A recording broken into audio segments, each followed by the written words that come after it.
Hey there, gorgeous gays. Version 2 here with Phoenix Wright, Ace Attorney, Justice for All, presumably the finale. I fucking hope it's the finale. I don't see how this could go for another day after this. I mean, it would make this game not have a single case that goes for 3 days. But also, this has been, a lot long. This case has been a lot longer than even cases that are 3 days. This case is longer than Turnabout Goodbye, and that was 3 days. Because fuck! And also, aside, next to that, shit! And then as like an extra accoutrement next to it, damn! Out of every stream that I've done for this game, this is the one that I'm going into the most, well, not even just this game, but including the previous game. This is the one I'm going into the most nervous. I genuinely don't know where this is gonna go. In the terms of, I'm genuinely terrified that Maya's gonna die. The one thing that makes me think that she won't is the fact that the name of the game is Justice for All, and Maya wouldn't get justice if she dies. So I'm hoping she's fine. It's just, like, we've been put in difficult situations before in this series. In terms of trying to overcome a foe that we don't see a possible way out of. And we managed to find the small crack that we can, like, start working on. Like, someone like Manfred von Kamm, or Gantz even. It's just like, they seem impenetrable. We know that they're the problem, but how the fuck do we do anything? Where this is just like, we know it's Matt. We know that he hired the killer. We know that, he admitted it. He's also our client, which, like, in most situations, it'd be a lot easier for Phoenix to turn around and eventually realize that he shouldn't help get a guilty person innocent. But then Maya... And fuck me! Just fuck! It's like terrifying. It is fucking terrifying. So we're gonna go into this, and this is gonna be one hell of a fucking day. This is gonna be one hell of a fucking day.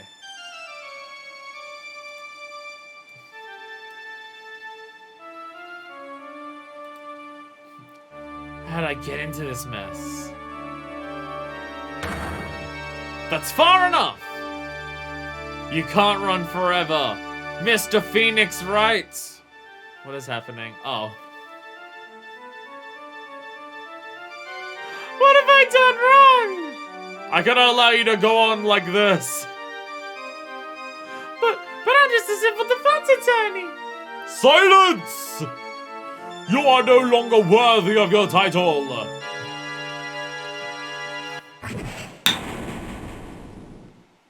I thought I fucking broke the gavel when I did that. Thanks now in Edgeworth position from last time. Not exactly the same, but fucking similar. I've had this stream someplace before. As if to say, it was written into my destiny. Today I'll stand in court as a lawyer. To prove a killer innocent.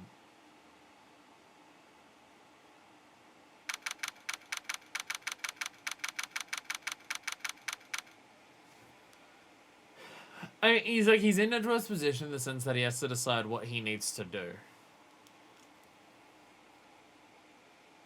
Which I guess that's the difference between, like, being a prosecutor, like, the difference between being a prosecutor and defense attorney in terms of, like, what happens if you fuck it up. Being a prosecutor, if you fuck it up, you get an innocent person sent to prison. And that's fucked. And being a defense attorney is, if you get a guilty person innocent, then someone gets away with it. It's like the feelings of emotions that would go through for either of those is not pleasant, but they're different. They're both fucked. They're just different types of fucked.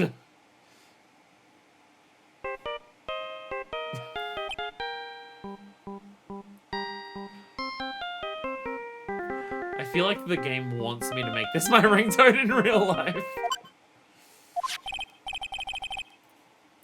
Hello, this is Phoenix Wright. You don't look so well, dude. Oh, fucking this prick. Yeah, but with the way it involved, you're kind of stuck in the old what's worse, guilty person being free or an innocent being hurt. Well, see, this is the thing, is that how do we get Matt innocent? How do we get Matt declared innocent? We get Adrian Andrews guilty. It isn't just about what will happen to Matt or to Maya. Because if we get Matt innocent, likely the next thing that will happen is Adrian Andrews is found guilty in a different court case. So it will, no matter what, an innocent person's going to be hurt. Because like the evidence against Matt is not great for him. So it'd be really difficult to get him found innocent without finding someone else guilty. And obviously, he is guilty. So, yeah. Unless we can prove D Killer did it. But if we prove D Killer did it, then it's still a case of, okay, well, Matt may not have done it and go to prison for a different crime, but he still did a crime in terms of hired a killer. I don't know if that falls under anything beyond, like, conspiracy to murder. I don't know how that charge actually gets applied beyond that, but it's concerning. You're gonna prove me not guilty today, right? So he's in normal surfer bro mode because, you know, he can't let everyone in the court know immediately that he's an evil piece of shit.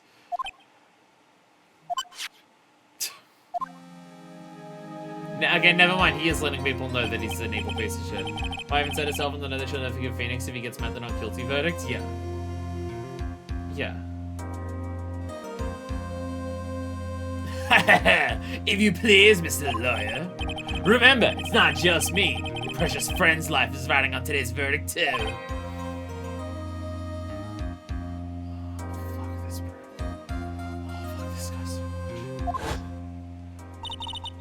Now listen up, you better get on guard a guilty sentence, okay? If you get that creepy slime bag and not guilty, I'll never forgive you. Ever.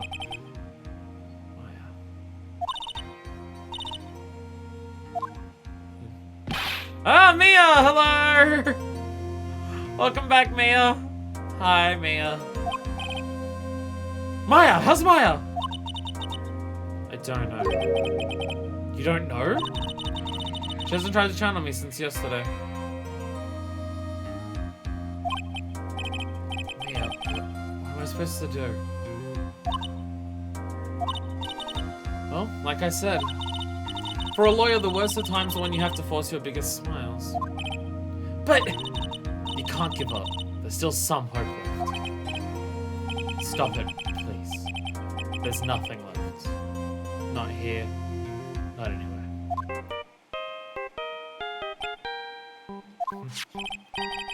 There's that person on guard again. Will you leave me alone? Look, don't call me anymore. I mean it. You're really mean, see? Hey, Gumshoe. Ah, Gumshoe! I'm really, really sorry. Where are you? Now let me join the investigation team and we're chasing after the killer, see? Holy shit. Okay, they're just like, okay, Gumshoe, we're firing you because of reasons, but yeah, we've got a serial killer who's like kidnapping someone. What? I don't know if is serial killer a proper way to call it to call an assassin? If someone's an assassin or a hitman, I don't know if serial killer technically counts. But still, they're chasing a hitman who's kidnapped someone. So they're just like, okay, Gumshoe, you're back on for a little bit. Come on, we need a hook we can fucking get. Then you have some sort of lead? Sorry, but right now we've got 0 leads on the game. But we're not gonna give up. Gumshoe. They do kill and it is technically serially. Well, it's the confusing. Pretty sure if you solicit murder or just planning, big part of planning, you still count for the murder charge yourself. Okay. Because I know conspiracy to murder is a thing, but that might be for people who are still planning to do the murder themselves, but they just got caught before they could, do it. But okay, yeah. you still get the murder charge if you're just like, I want this to happen and I'm actively planning for it. Yeah. Until the trial is over, until the verdict is handed down, we're gonna do everything we can and find a killer. If we can get Maya out, then you can get on God the guilty verdict he deserves, see? That's true. I could do that if they found Maya first. So you're gonna have a patent and serial pass, so I don't think assassins can't. Well, is the patent that they take money for it? They take money and then they do it. That's some kind of patent. You got that? So you have to do whatever you can to make the trial last longer. Okay, we're filibustering this bitch. We're just gonna pour over every fucking detail we can to try and get them out. To get them to get her out. If you aren't Miss On God with everything you've got, then you two can draw it out. Technically, different serial killers are also defined by the fact that they choose their own victims, whereas assassins don't. That is also true. That is also true. For an assassin, you're being paid this specific person. There's probably not a ton of assassins out there who are just like, pay me and I'll kill someone. Who? We'll roll the dice and see who it is, but if you pay me, I'll do someone in. There's probably not many people that are like that. At that point, I feel like that's more of like a, like, you know those rich people, like those movies where all the rich people hire like the poors to fight and kill each other and stuff like that? I think at that point it's just that. If it's just, I'm gonna pay someone to randomly kill someone, you're doing it to just watch a random schmuck die. So that's like a slightly different type of thing. That's a little different. And now I get it. I believe in you, see? You and Mr. Edgeworth can do it. Let's kill the first person I see and only accept payment in person. I'm a bad assassin. So, believe in us. We're gonna give it all we've got, just like you. Got it? Sorry, got it. Thanks, Coach. So just draw this out. Just draw this out as much as we can. Hey, Phoenix. You understand now, don't you? You have something money will never be able to buy it. Friendship. It's the strongest weapon in the world, and you have it in abundance. Yeah! The power of friendship, let's do this! Looks like we're coming to the end. I have to make the trial last as long as I can. I'm sure we'll come through. I know it. Oh boy. Oh boy! Court is now in session for the trial of Matt on guard. The defense is ready, Your Honor. The prosecution has been ready for a while, Your Honor. Now, as I recall, we concluded yesterday's session with a big mystery on our hands. The mystery being what exactly was Miss Adrian Andrews' role in this murder. That is to say, is she really connected to the crime itself? Mr. Edgeworth, if you would please inform the court of today's proceedings. Time to bluff like we've never bluffed before.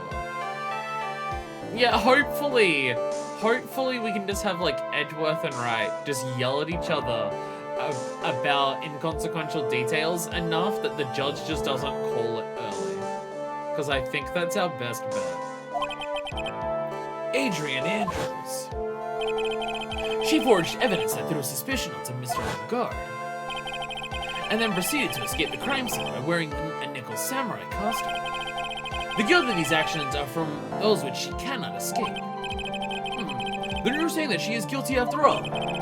I'm not finished, Your Honor. Miss Andrews has nothing to do with committing the actual murder. I'd like to direct the court's attention to this card. Oh, he's like leading with this. He's leading with this. Because at this stage, we both know what's happening. Like, Edgeworth knows 100% what's happening. Edgeworth needs to lay out the truth. How the fuck do we do this? Because, like, Edgeworth needs to lay out the truth hyper convincingly to convince the judge to shift everything away from Andrews. And we have to, like, knock that back enough to make the trial last longer, but not so hard it immediately gets Matt off. And then once everything is hopefully fine, then we need to, like, let down our guard. How do we do this? How the fuck do we do this? What is that? It looks like a shell. This is the calling card of a certain assassin. Assassin, you say? Yes, Juan Corrado was killed by a professional assassin. And the person who hired the assassin, his client so to speak, is Mal Guard. What a surprising turn of events! I would think it's become commonplace by now, Your Honor.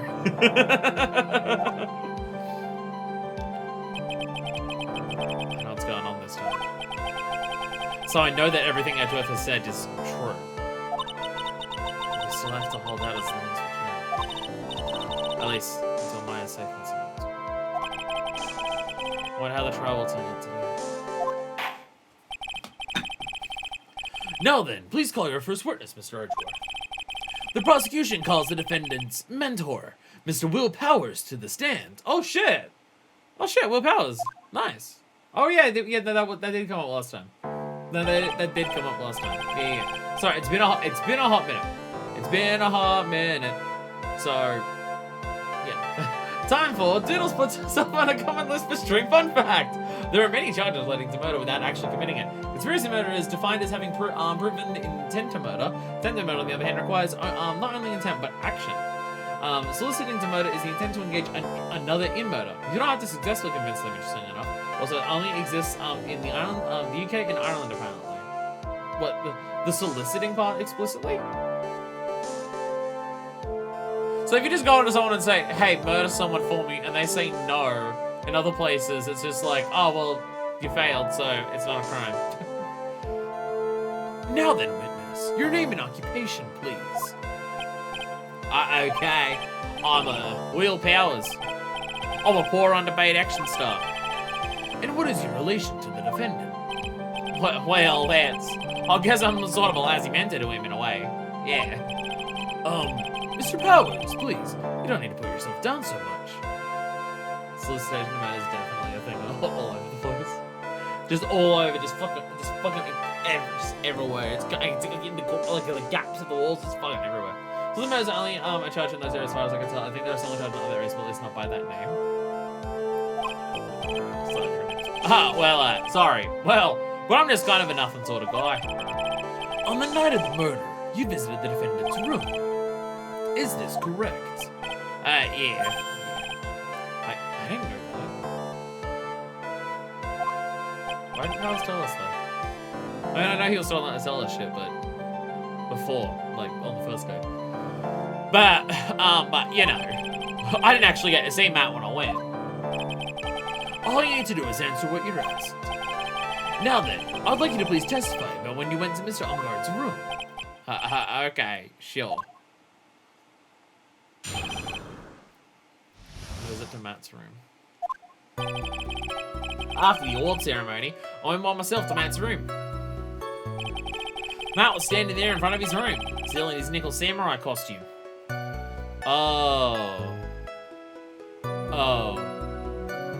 Oh, I see what's happening here. He was talking with someone. At first I thought it was the bellboy. I watched the two of them for a while, but then I gave up and went back. I guess with me that night, and I couldn't make them wait for me. Nothing sounds out of place in Mr. Powers' testimony. Talking with the bellboy is no big deal.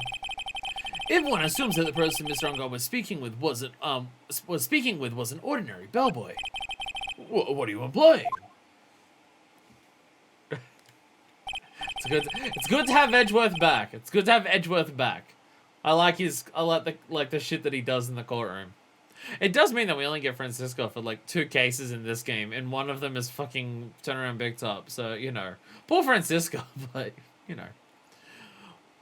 Well, Mr. Wright, let's have your cross-examination, shall we? Looks like we're in another sticky situation. Huh? Trap.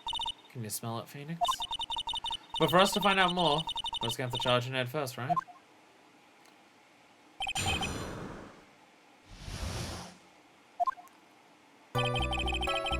I also remember I went by myself to Matt's room. Hold it! The defendant's room. Why did you go there? Well, I'm his mentor, like a big brother sort of. And I want to say congrats. What's wrong? Why did you stop? It's alright. What is it? You're gonna try to trick me into a corner, aren't you? Huh? Oh no, I'm just a born on the beat action star, but I'm not the killer. No one said you were, Mr. Powers. No, please, don't trick me. Every time you do your lawyer thing, this witness only turns into the bad guy. Every time? Okay, to be fair, Phoenix, a lot of the time. To be fair, several times. Witness. I will personally talk to defense at a later time. So for now, please kindly cooperate and continue with your testimony. Sorry. So you went to the defendant's room, and then... Hey, wait a minute! How did I suddenly turn into the bad guy here? Oh, I've seen your shit, Phoenix, right? I know what you're trying to do. No. Now standing there in front of his room, still in his Sninkle Samurai costume. Are you sure that was Matt on guard? Yeah, I'm sure. He wasn't wearing the Nickel Samurai mask then. If that's the case, then he really can't be mistaken. And what was the defendant doing, standing in front of his own room? He was talking with someone. At first, I thought it was the bellboy. At first? What do you mean by that? Well, he's in a bellboyish uniform, and he had a bowl of juice on a tray. That's the juice that's in, Wright's room.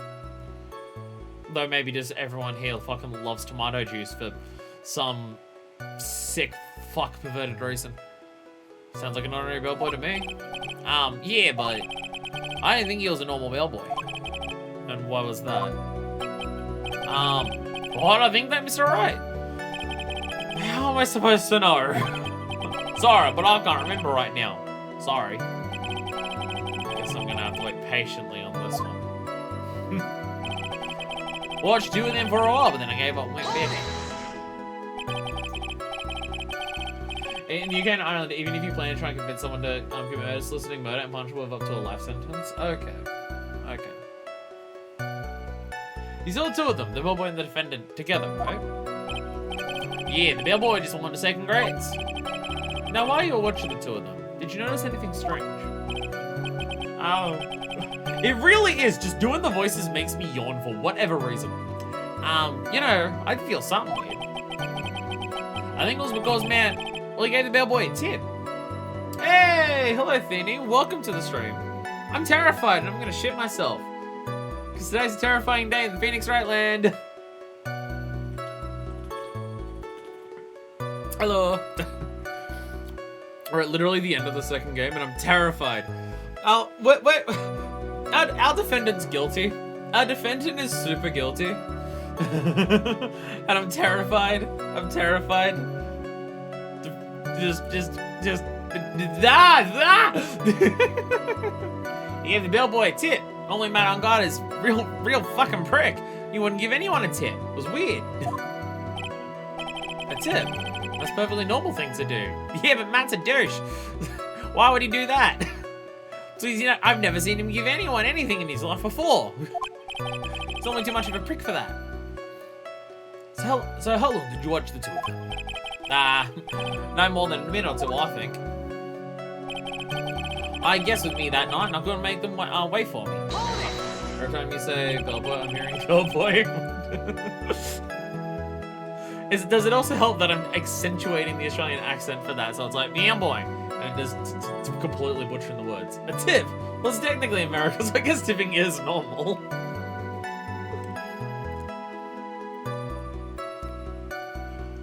Ugh. Sorry, doing the voices makes me so yawny and I don't know why. So who are these guests you're talking about? You don't have friends. You guys, of course. You and Myra and Little Pale.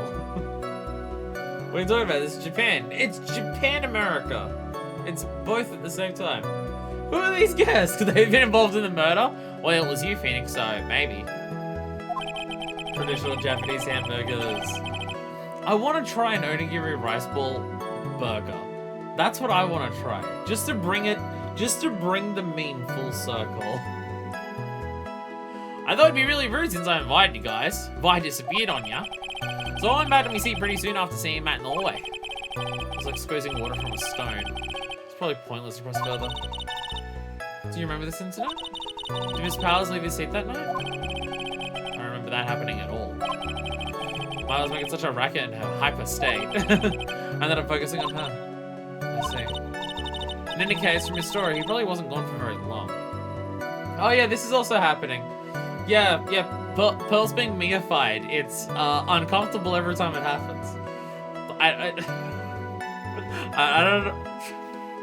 don't know why they did it like this. Would you put hamburger meat in the rice ball or stick a rice ball between 2 slices of bread? Can I do both? Can I do both? Can I get the patty in the rice ball and then have the bun on top of that? What about the bun at a bun of rice flour? Would that technically work? And also that. Let's just combine all of these ideas all together. We're gonna make the world's okayest burger. The award ceremony, I went by myself to Manchester. Wait, okay. So we don't have anything to press. So we're just gonna throw evidence at one of these. I went myself to Matt's room, standing there in front of his desk. It was talking to someone. First I thought it was a bellboy. Watched him for a while, but I gave him one back. And I couldn't make them wait for me. Onigiri is the buns, meat, and all the fixings.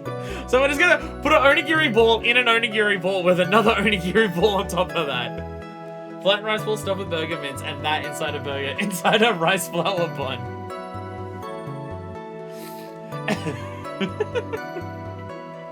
We're making the turducken of onigiri burgers. I love it. 5 different onigiri with different burger ingredients filling. Call it a giant hand. And call it a gel, and it is also a jelly donut. It is. Do we have a layer of jam somewhere in it? Do we put jam somewhere in this donut? I'd cook this, but I'm absolutely terrible at anything that I've tried to do for rice that isn't just rice at a rice cooker. I have fucked up. So if I make this, it's gonna be the worst thing. Tomato jam can be savory, spicy, and a little sweet. Oh, yeah, tomato jam instead of like ketchup or anything. Oh, that's a good idea. That would work. That could work. Should make that as a treat to myself for beating this game. It should have been the treat after Turn Around Big Top, because I had to sit through Turn Around Big Top. But you know, what's our list of evidence? Because we've got the photo, we've got this.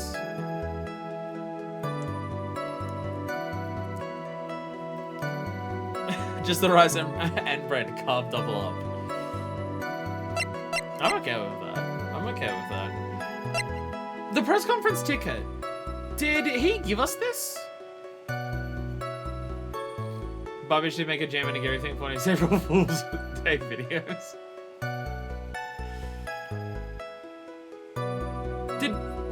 Will was the one who gave us this, right?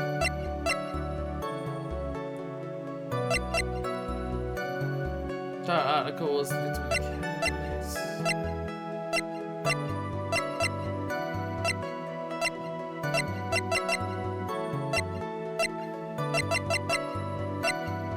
this was after, right? Yeah, right after the movie. Sorry, it's also been a while since I've done this, so trying to remember all of the stuff that we have here. So I could shove this in his face at some point to say, hey, but you gave us this. Something else to the person. I was standing there in front of his room, so I'm costume, talking to someone, first I thought it was bellboy, watched 2 of them for a while, but I gave one back. Guessed me that night and I couldn't make them wait for me. Let me repress on this. What does he say? Yeah, you guys, where am I saying? I've seen that. I wasn't much in a hyper say, I ended up focusing on that. From his story, he probably wasn't gone for very long.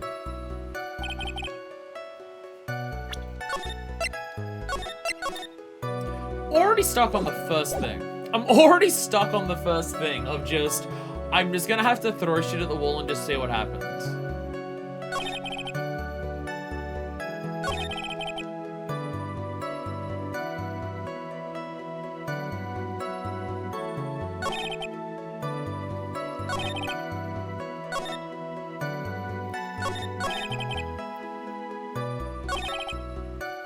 I watched the two of them for a while.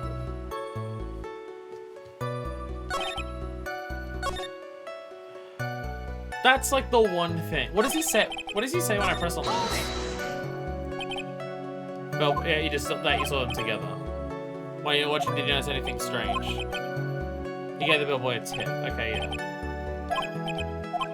So joking called the fried rice balls discover jelly donuts. I've been eating the egg guns, long and jam sandwiches and peanut butter banana sandwiches. Not more than. Oh wait, he said there. He said there at the end. Not gone for more than a minute or two. So okay, yeah. A tip. That's perfectly normal thing to do. How long did you watch two of them? Not more than a minute or two. Okay.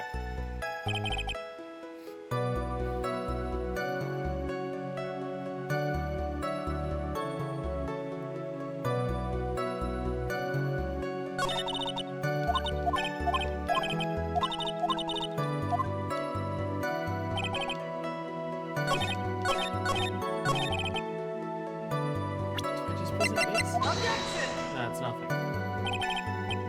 Yeah. Yeah, that's nothing. I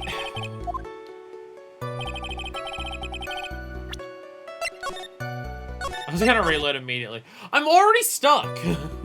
I'm already stuck. I already have... Because nothing that he's saying seems wrong.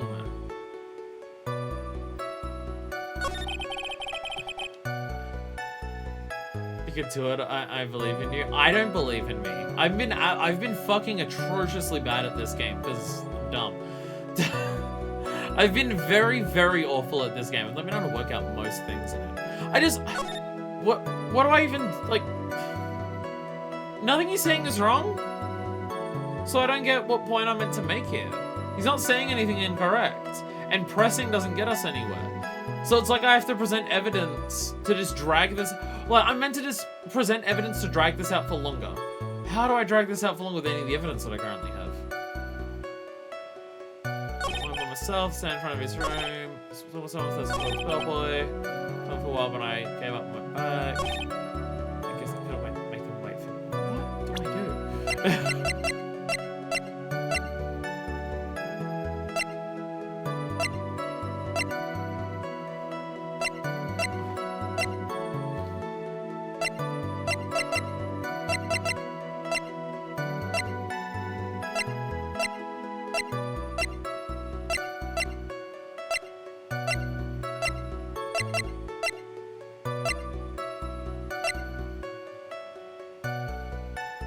Who are the guests? Us.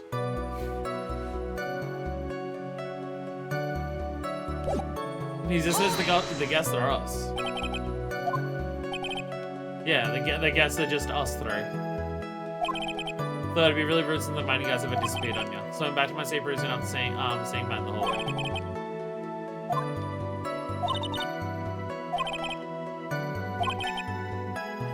Such a reckon I understand that I'm focusing on her.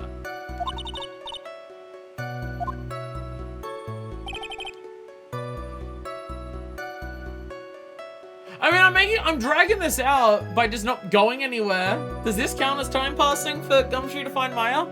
Does this count? Does this count? Can I? Okay, I know I'm being lame, but can I ask for a hint, a small hint? Because I literally have no idea what I'm meant to do. Like I have like anything I would do at this point would be throwing all evidence at every statement until something happens.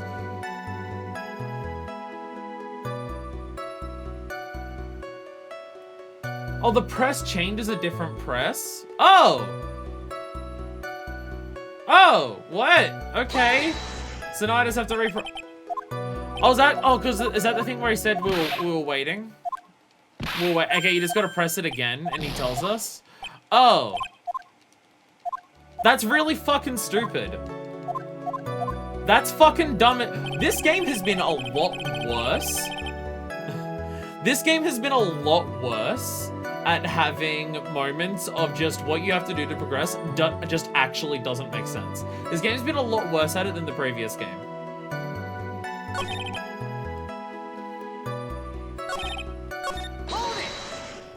them kind of experimenting with the genre. Well, based on a lot of parts of this game, they should stop because they got it right in the first game. Sorry, it's just, there's been a lot of moments. There's been a lot more in this game that has been just like the logic's gone out the window in terms of how you should progress. It's happened a lot more in this game than the previous one. Part of that is also just presenting people as for profiles. Part of it is also that, because it gets really annoying in terms of just, oh yeah, I can do that. It gets annoying. At first, what do you mean by that? I think he was a normal bellboy. And why was that? Why do I think that, Mr. Wright? Am I supposed to know? Hey, wait a second. Okay, this is bizarre. Actually, Mr. Bowers, only a few minutes ago you stated... This is groundbreaking, but it certainly shows the age. Well, it's just they got it right in the game before this.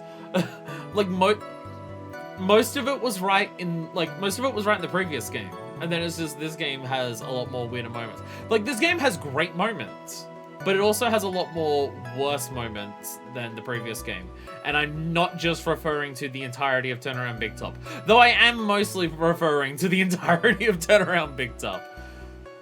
Sometimes you gotta do stuff differently, like be a bad rider. Turnaround Big Top. Sorry, I can't. It was just, it's the worst. Like, even if this is gonna, this has the potential to be my favorite case so far, because we're put in such a unique position compared to anything else we've done. Even if this is the best case that I've done so far, overall, this game's gonna be worse than the previous game, because Turnaround Big Top exists.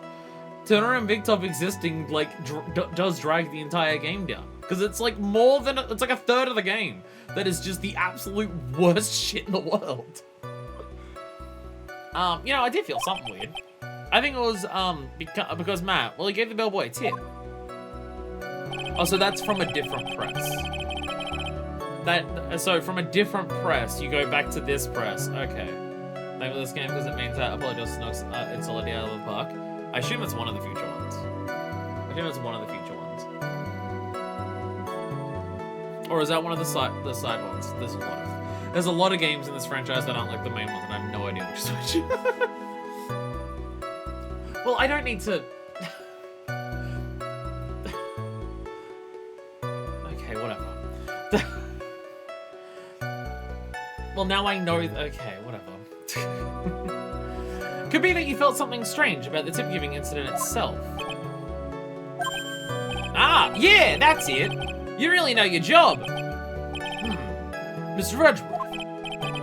Yes, Your Honor. This bellboy, he wasn't an ordinary one, was he? Perhaps we should let the witness tell us. Very well. Mr. Powers, please amend your testimony. You mean about the bellboy, right? Man gave the bellboy a tip. That's the entire thing. The entire testimony is just him grumpily just going, man gave the bellboy a tip. Fun, I'll add it. That's the entire thing. So he gave the bellboy a tip. What's so strange about that? Matt's a dick. Ah, well, you see, Matt's not a poor penny pincher like me. I was trying to figure out how much it was because the tip really shocks me. How much was it? Oh, this is like when he paid him to do it. This is when he paid him to do it. So it's not just a tip. That's when something even more surprising happened. The bellboy's putting the tip he got in his pocket. The tip he got in his pocket. And that's when I got my first good look at the guy's face. I was really shocked. I'm afraid I don't follow at all. So Mr. Powers was surprised twice by this event. I wonder which of his shocking moments I should ask about. I'll ask for 50 bucks. You know anyone that just carries around a $50 bill? On God's tip, we'll ask for that first because, well, we know where the face is going. The defender's a huge star. You can afford to give generous tips, wouldn't you agree? Sure. But giving him that much was maybe a little too much, I think. A little too much? Would you please clarify for the court, about how much would you say the defendant gave the bellboy? Honestly, I don't know. I can't even begin to guess. And why is that? Powers, please just help in any capacity. Because he gave the bellboy a really, really fat roll of cash. A roll of cash? Oh, well, how interesting. I guess this is actually the thing that progresses. I guess having a scar down the middle of your face isn't like a big shocking reveal. There certainly was a very generous tip, wasn't it? A very fat roll of cash. That can hardly be called a tip, Your Honor. Those begin to look awfully suspicious of us.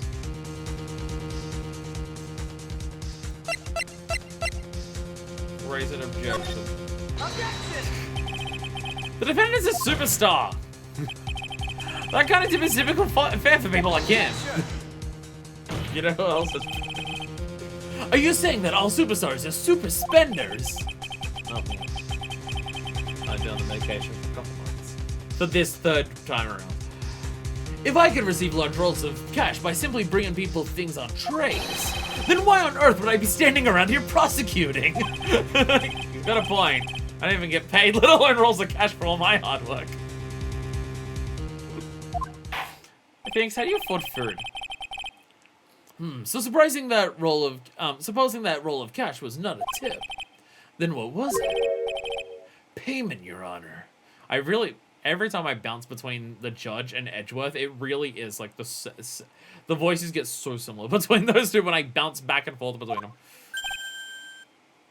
Phoenix needs to unionize? With her! The other defense attorney is dead. Wait, no, they're still Grossberg. They're still Grossberg. Him and Grossberg are gonna unionize. There it is. Payment. Isn't it obvious? For the murder of Mr. Juan Carida. The one-man union. Look at it, we only know one other defense attorney. So, that was a really small green burrito and you can't prove otherwise. One hell of a tip. Can't be more unified than literally one person. I don't know, what is Phoenix we're talking about? I feel like he's enough of a mess in of himself that I don't feel like he's very unified as a person in one person. Then the bellboy the witness saw. Yes, he was the assassin. Edgeworth, don't you think you're going a little quick on this? Don't you think you're going a little fast on this? We're trying to save Maya. Not a little quick. Hold your horses now. Mr. Edgeworth, you don't have any proof of this, do you? Have I ever been unprepared to support my claims, Your Honor? I have here the card Shelley the Killer left at the scene of the crime. Shelley the Killer. He is the person the police's special investigations team has been chasing for ages. I am certain this person the witness saw was this very assassin, Shelley the Killer. Really? What's wrong, Mr. Powers? Nah, nothing. Something just clicked in my head and I think I just figured something out. Oh? Actually, I saw that bellboy again later on that night. What? Phoenix, how have you not worked this out? Have you not worked out that the person who said, Maya, you have a phone call. Have you not worked out that that's Shelley the Killer, Phoenix? You heard his voice. It's a horrible impression. How have you not recognized it? It's so bad. How do you not recognize it? Mr. Powers, please testify. Tell us what you saw. Yes, sir, right away. The second time. This time I was in that hallway because I had to go to the bathroom. And that's when that bellboy I saw earlier came out of the room. Of course, when I say room, I mean Juan Carida's room. Looks like a bugbear. Pointy ears and mane, he's great. I like when he lifts his head up and how much pointier his ears get with certain angles that his face goes. I love it. Now that I think about it, that bellboy did seem kind of out of place. Yeah, so he had to be the assassin. I'm sure of it. He looks like something like a bugbear in this game. We were talking recently about sprites in this in the HD version compared to the original. I mean, I gotta say, if the killer got caught like leaving Juan Carida's room, he's not a great assassin. He's not great at it. Though, if the only person who saw him was Powers and Powers didn't think anything of it, then I guess, in fairness, no one has put suspicion on him until this point, so there is that. Even though the whole point is that he's meant to have suspicion on him because of the card, but, you know. Will's a sweet arm, we love him, he is the best bugbear. Gonna steal your pots and pans from your kitchen. Can he wash them while he's doing that? I tried to cook soup like 2 days ago, and it didn't go well, and I haven't been bothered to clean it yet, because cleaning it means I need to acknowledge my failures, and I don't want to do that. So can he wash them while he does that? I'm imagining to take them back afterwards. Just can I hire Powers to go wash it? He really wants to avoid getting caught at the scene. Yeah, and he got caught at the scene. I mean, not like he got caught walking out of the room, but still. I guess he was on a very strict schedule in terms of when it had to be done. Obviously, it's the only way to make them shiny. My pots and pans are definitely old enough that they're not very shiny. My pots have like the actual proper brass or copper. They've got the brown metal bottom. All of my pots, they have that for the heating and stuff. So they're old as fuck. So they're not shiny anymore because I don't care about whether they're shiny. I care about whether they're clean. So you can make them shiny. You put some effort into it, I guess. What's their durability? Given that they're old and they're functioning well, I'm going to assume good. Like if you were to wear one of them on your head as armor, I imagine it would go pretty decently. Because they're pretty thick as well, which is why it takes forever for things to heat up. But once it heats up, it stays consistent and cooks very well. I like them for that regard. Huh? But I'm not done. There's still more. Let us first establish that the bellboy was truly Mr. D. Killer. Then we shall see. So the bellboy came out of the victim's room. And if that bellboy really was the assassin, then I think the answer is fairly obvious. That would be correct, Your Honor. Well, Mr. Wright, I believe it's your turn to entertain and make us laugh. Ha! Ha! Ha! Ha! There's no laughing matter. My sister on the line. All of you stop fucking laughing about it. Jesus Christ. Oh, Mia, it's not a big deal if Maya dies. You're already dead and you're still talking to us. Bark like a dog, right? Is Wright Edgeworth's puppy girl? And why is the answer obviously yes? This time, I was in the hallway because I had to go to the bathroom. That's when that bellboy I saw early came out of the room. Well, of course, when I say room, I mean Wonka Ryder's room. Now, think about it. The bellboy did seem kind of out of place. Yes, he had to be the assassin. I'm sure of it. Okay, so when he said he was done, he didn't actually have anything else to say. And what time was it? Ah, well, I don't remember. The award ceremony ended around 8 PM, right? And I went to Matt's room pretty soon after that. And then I came back. And then I went to the bathroom.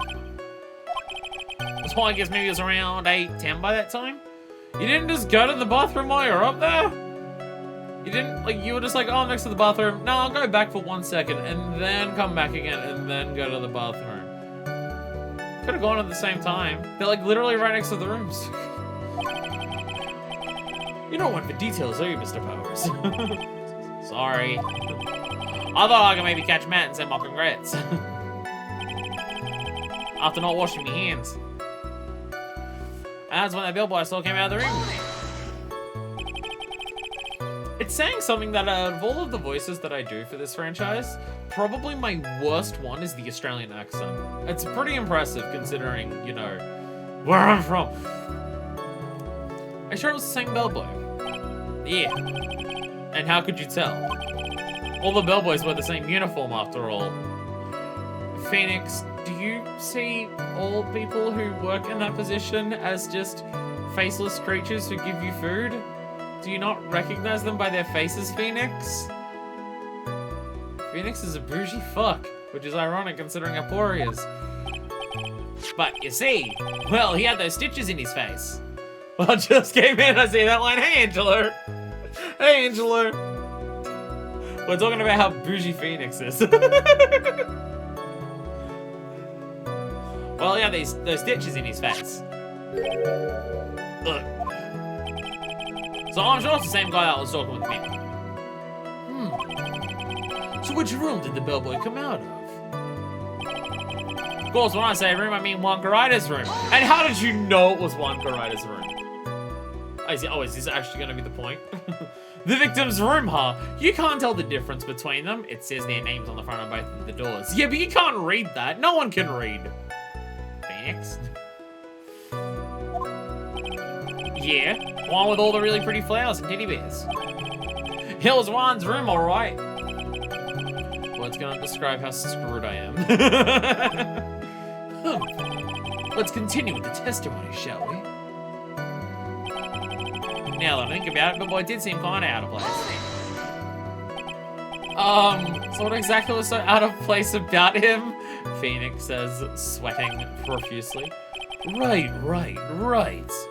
Why the insipid grin? Maybe because I have no idea what damaging thing he's gonna say next. Well, the bellboy was empty-handed. Empty-handed?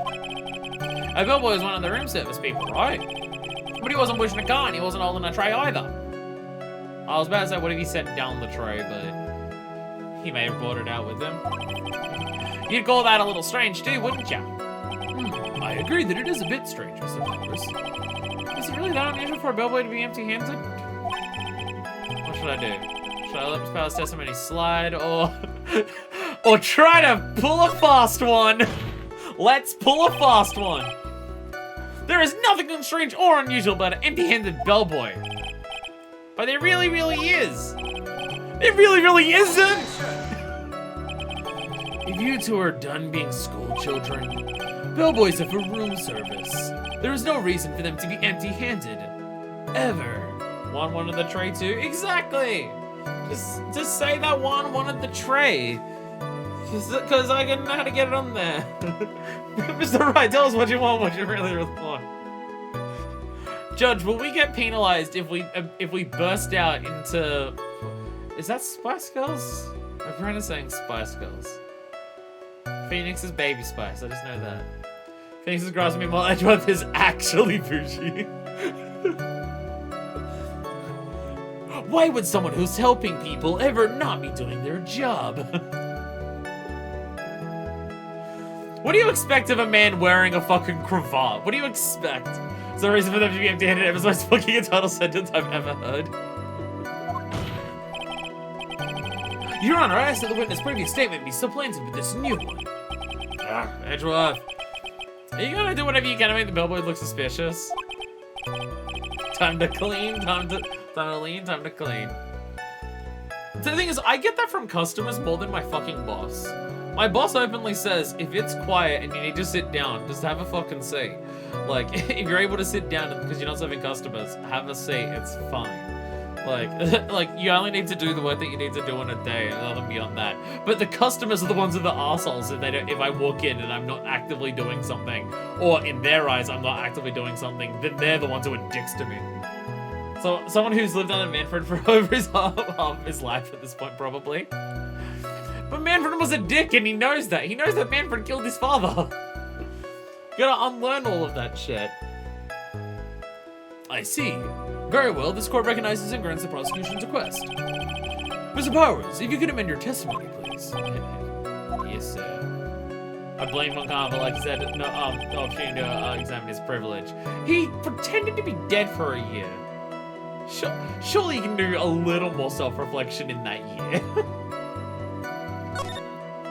Alright, I'll press that one later because it's a deal that's been added. He had to be the assassin. Sure of it.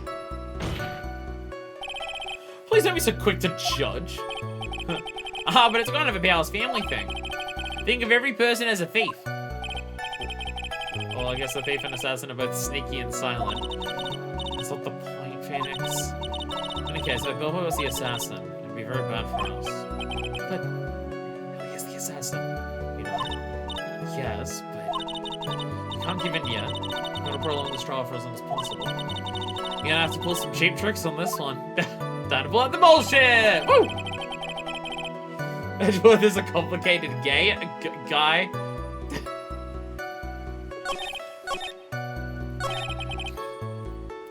He's saddled with unnecessary feelings, but he doesn't consider being bougie one of those unnecessary feelings. Oh, it's kind of strange for a bellboy to come out of a guest room empty-handed. Just gonna press him on this. So you're saying that it's suspicious for him to be empty-handed? Okay, same meaning. In this universe, yes. Very much the same thing in this universe. Yeah, really suspicious. I mean, when I first saw that bellboy, he was holding the tray in his hand. The tray with tomato juice. So the tray's just in one writer's room. Ta-da! And there's a bowl of juice and a wine glass on it. Juice. What kind of juice was it? I'm pretty sure it was tomato juice. Really implies that Matt's a sick fuck, doesn't it? We go with some sort of reason as to why he would come out empty-handed. Some sort of proof, then I think we can dodge the bullet on this one for now. Proof, huh? Sounds like another job for the court record. So do I just present this? I'm just gonna present this. Yeah, because this is in one writer's room. Because what's name set it down? Mr. Powers. Yes. You're easily influenced by other people's words, aren't you? As soon as you heard that the bellboy might have been the killer, you got caught up in believing it must be true. But, isn't he really suspicious? He's got all those stitches, and you have to judge people by their appearances. So, a baseball has stitches. Are you saying all baseballs are suspicious because they have stitches? Phoenix is grasping. Phoenix is doing everything in his power to try and do literally anything here. The fucking music kicking in on this line is so good. One of the top tier quotes. This game has had some great ones. I mean, why are the best quotes from this game related to baseball? Because there's the fucking baseball glove from the beginning. This must mean that the witness is, and then like all the three options are just like completely ridiculous. And it's like, wait, what? Oh, when Phoenix says any bullshit ads in this showdown screen.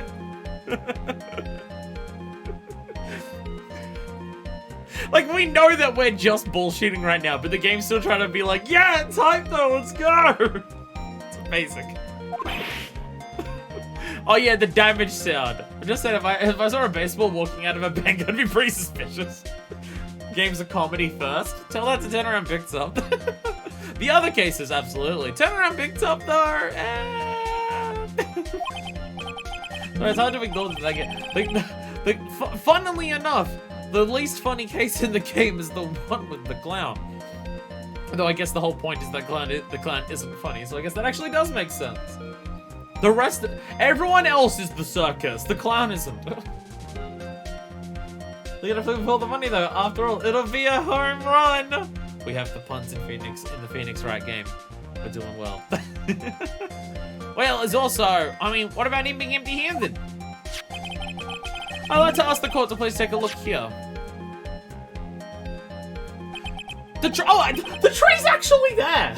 Wait, the tray's yeah, the tomato juice is literally sitting on the tray. So even though that dude is absolutely the assassin, this point is still actually bullshit. The tray is actually just there. This is the crime scene. There's a wine glass sitting next to Mr. Karaita's body. Liquid inside this glass is tomato juice. Because Karaita is just a fucking horrible person. And now if you look to what is on the table of the lower right corner here, and you can clearly see that this is a tray with a bottle of tomato juice on it. It flashes out like a warning that it's fucking tomato juice and they should get as far away from it as possible. Sorry, I really fucking hate tomato juice. I really hate tomato juice, so I'm going to just blambust the shit out of it. It's not a wine glass. Is there a technical name for that type of glass? I'll be honest, I don't. Even though I have a bar in my house, like a bar corner, I just have glasses and I'm just like, this one holds alcohol. I don't know the difference between glasses. I know decanters because I actually washed my decanter last night. I haven't washed my pots and pans from fucking up the soup that I cooked, but I did wash my decanter so I can put my spiced rum in there when it finishes. So priorities. I have my shit sorted out correctly. The bellboy has just brought this to Mr. Karaita's room. He left the tray in the room, which is why he was empty-handed when he left. A fucking wine glass and everyone would rip Phoenix apart because some kind of bougie Pilsner glass.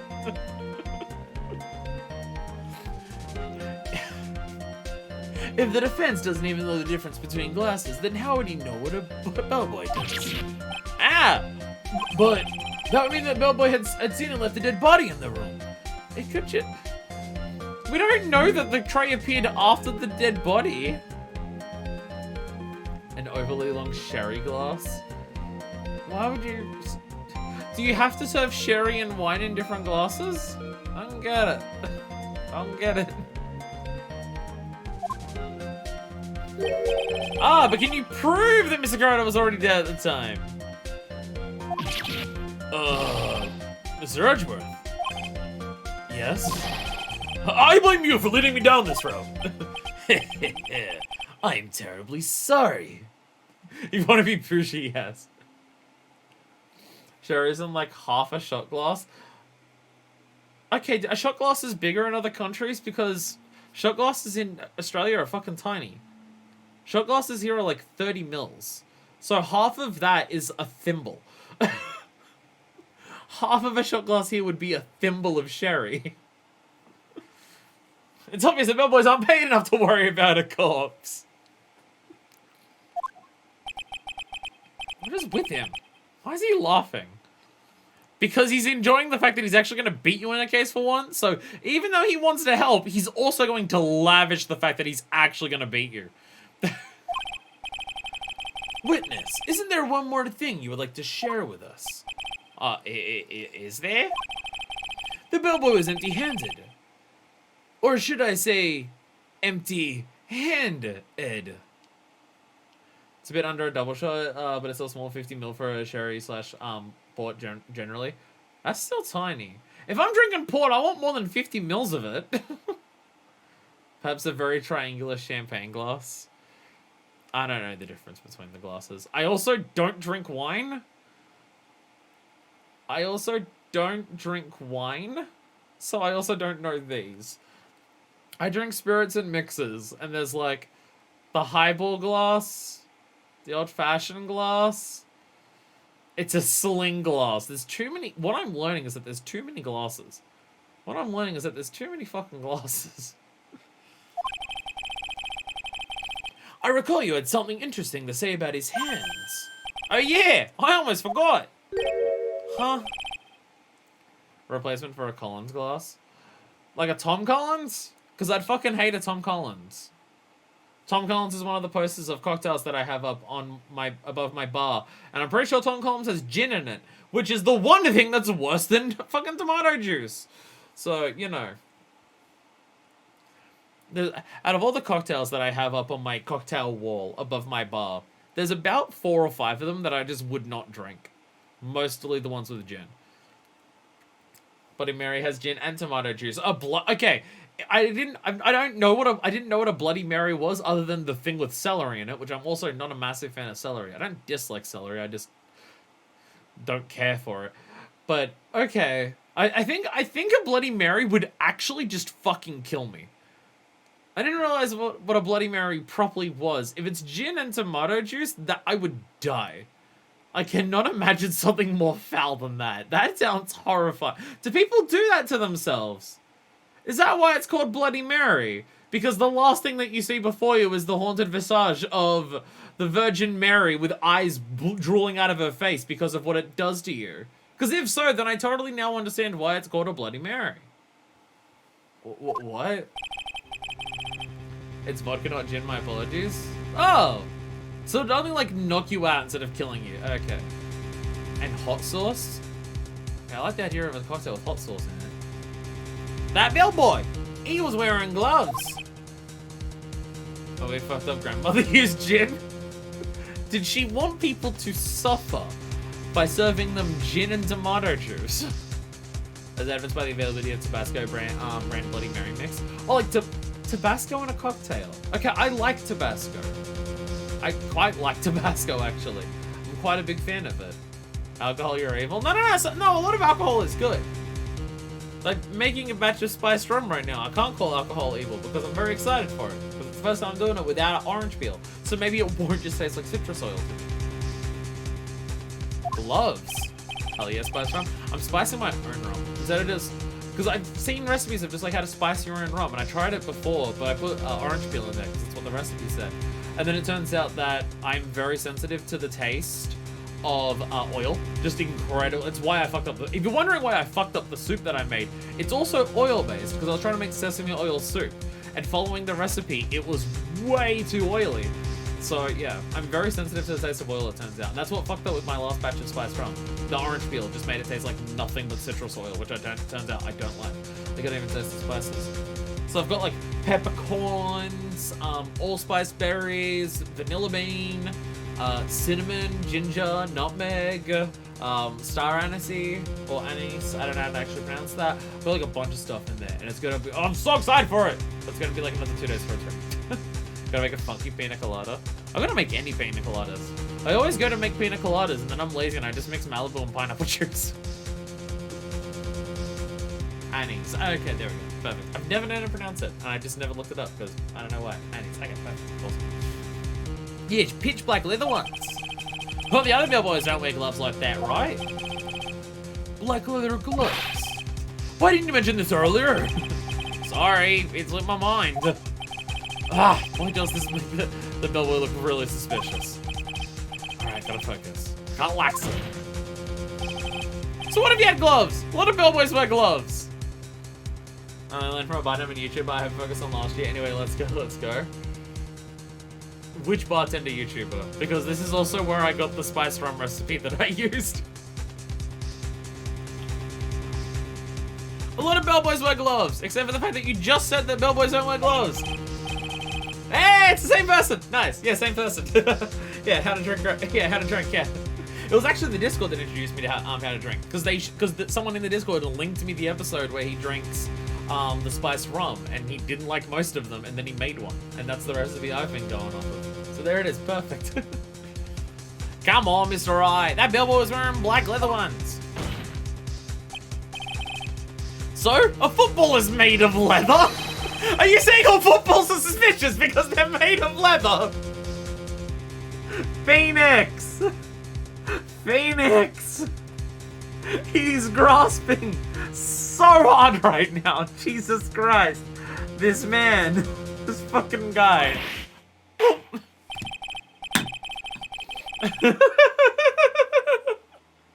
You're gonna be able to get to him court, and also these hands.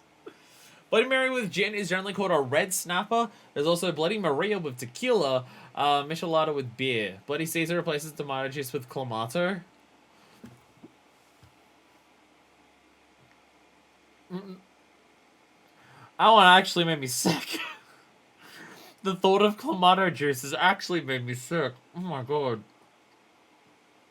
You know, I think if I had clamato juice and gin, that could possibly be the single worst experience that I could have. And I accidentally drank expired tire juice on one of my high school camp trips. And I think clamato juice with gin would be worse. Oh god. I've tried clamato juice once. At a house party, and it was fucking foul.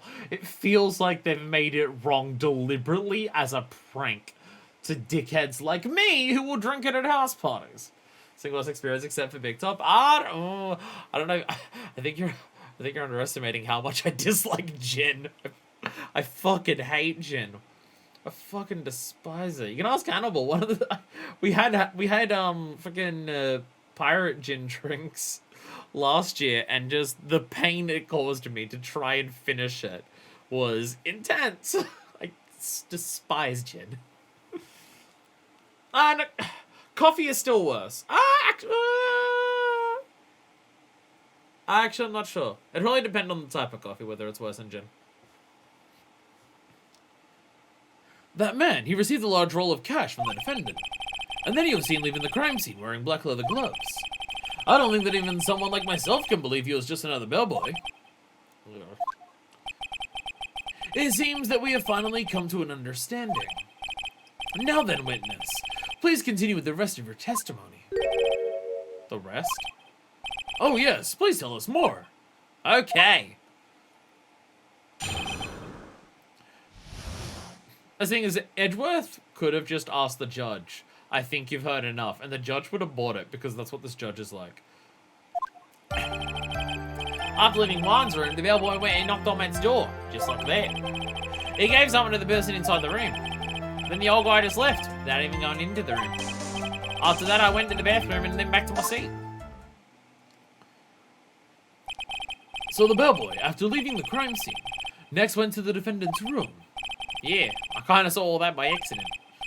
Some accident? I'd say you saw too much. And all of it was suspicious to high heaven. I think it's safe to say that we can no longer consider this bellboy to be normal. Now then, let's get started, shall we? Mr. Wright, your cross-examination, please.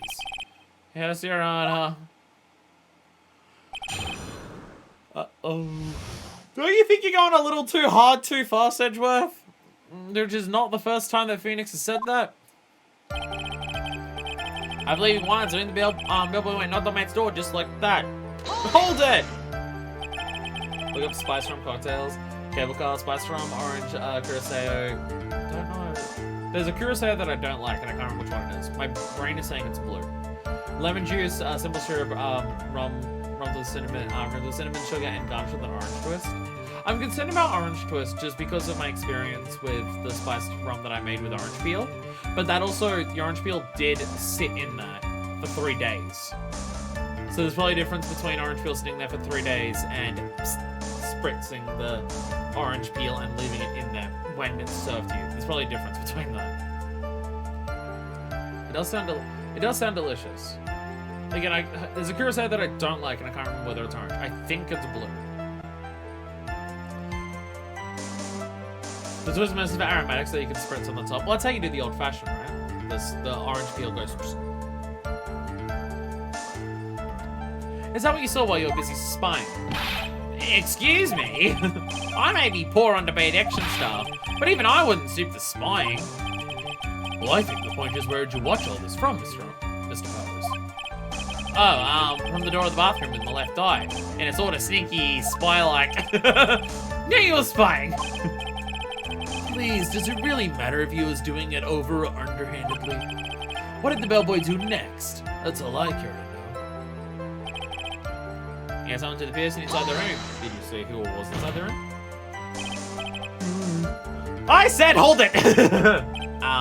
Okay. That's better! Phoenix. Going for the real stall strats here. Motherfucker has used double team and toxic and is waiting it out. What kind of statement is that? Please elaborate and give us a few more details. The curacao is just curacao with people, some dye, so it's blue. So the cable car is fairly orange forward. Is there a difference in taste between orange and blue then? Because there's definitely a curacao that I don't like. Curacao is orange. Then I may not like it. If blue does taste the same as orange, then I probably don't like it. They don't. That doesn't taste the same? Oh. No.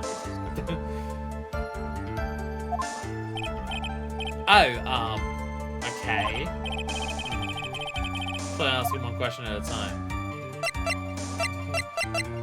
Ask about this something. He gave something to this person. Yeah. And what was this something? Ha ha ha. If I remembered what it was, I wouldn't be calling it a something, would I? But this implies that something was removed from the scene of the crime. Are you sure you really can't remember, Mr. Powers? I think it was something kind of small. This is an incredibly crucial piece of information. Please, try to remember what it was. I'll try. In the meantime, let's talk of another point. Namely, what did the bellboy do next? Oh, so after you gave the person inside the room thing, we have to repress on this after we do the other stuff. Okay. Vadner's grog. Spice rum, nice. Grapefruit juice. Nice. Wait. Don't know grapefruit. Wait. I'm not sure if I know grapefruit juice off the top of my head. I think I do. Lime juice, nice. Demerara syrup, I'm pretty sure nice. Bitters, nice. Garnish with lime wedge, nice. And cinnamon stick, nice. I'm a fan. My brain's trying to think of grapefruit juice. I think my brain's stuck on the pink juice, which I'm thinking is guava. And then I'm just like, no, I know grapefruit. And then I'm thinking of honeydew. It's the honeydew problem again. It's the pink grape juice is a thing. Okay, that's the grapefruit juice. I know the pink one. I know that one. The fucking doodles. My brain's exploding at the stupidity of honeydew and grapefruit again. My brain's mad at it again. My brain's mad at grapefruits and honeydews again.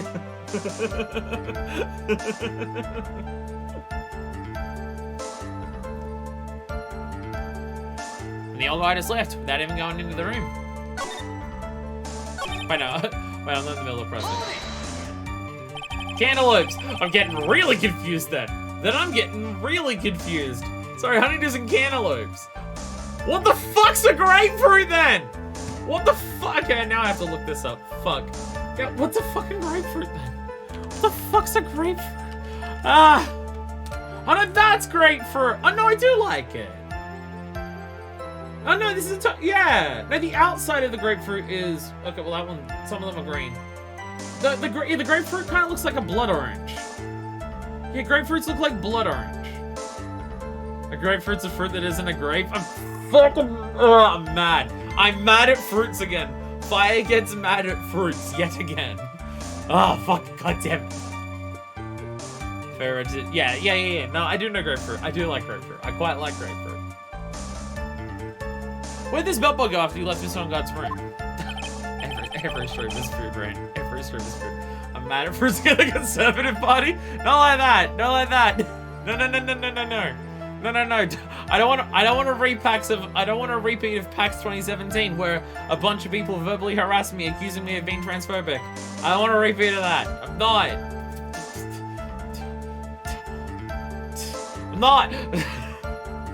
Grapefruits are named that because they grow in clumps like grapes. That's one of the stupidest things I've ever heard. Can we just not let people name fruits anymore? God damn it, I'm gonna write. You open the door to the Viola Hall. We're in there, and who knows after that, right? So what you're saying is you can't elope? No, gay marriage is legal in Australia now. So I'll be fine.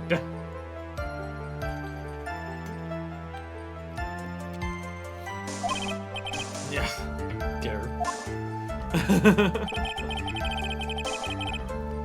I went to the bathroom and went back to me seat. Did you see anything strange, suspicious, or just out of the ordinary at that time? Oh yeah, I saw that one thing. I don't know why. It doesn't even matter how hard I try. You saw something else. There was this jittery alien with a ray gun. Oh dear fucking god, no. He was watching Juan's doors like some sort of stalker. Everyone's just dead, son. I think we can forget about the alien. I said to me just now, this is Vegas is first. It's a little troublesome, isn't it? I'm sure you press him enough, everything will become clear. Although, that just makes it harder on us. Talk about a lose-lose situation. You gave silence to the side. Yeah, then we go to the Now we ask about the person. I said, hold it! That's better. What kind of statement? Say more words. Wait, did I ask about something or the person inside last time? I think I asked about the something. Yeah, because I said it was small. I was just discovering intelligent life from a different planet, but that's not as important.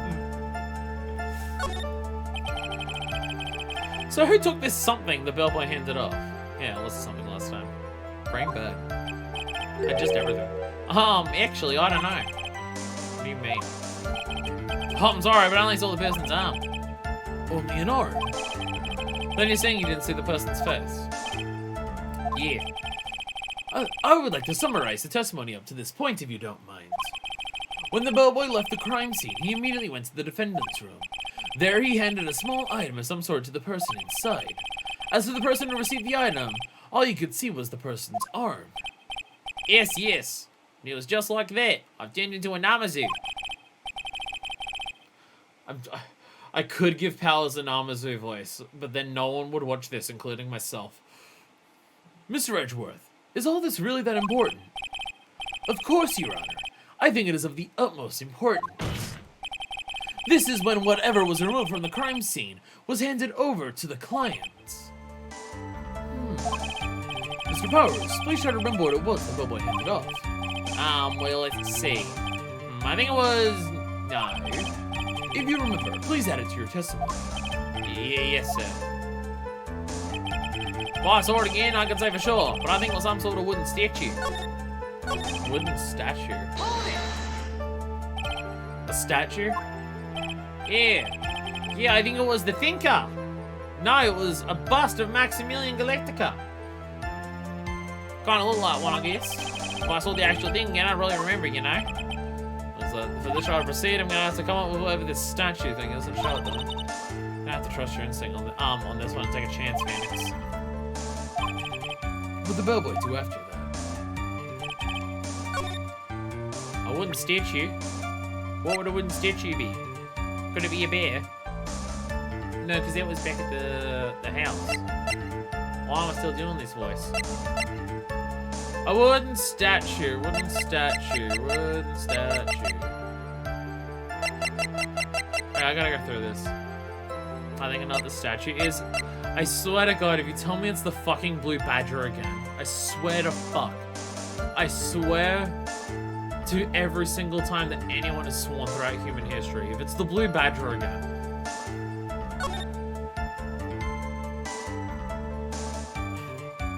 The arm. It's clearly the arm. It's clearly the arm of the nickel samurai costume. Something that has like not come up at all. He has all the power that he needs right here, and it's not come up once. That was for someone who's not actually here. You'll see it in the book. Gotcha. I think another statue in the series to make a joke about, but I'm coming up empty. Well, I think we got them all. I think we got them all. The Thinker, the Bust, and the Blue Badger. Okay, so it's on my mirror tablet, no. Like, that's a plan.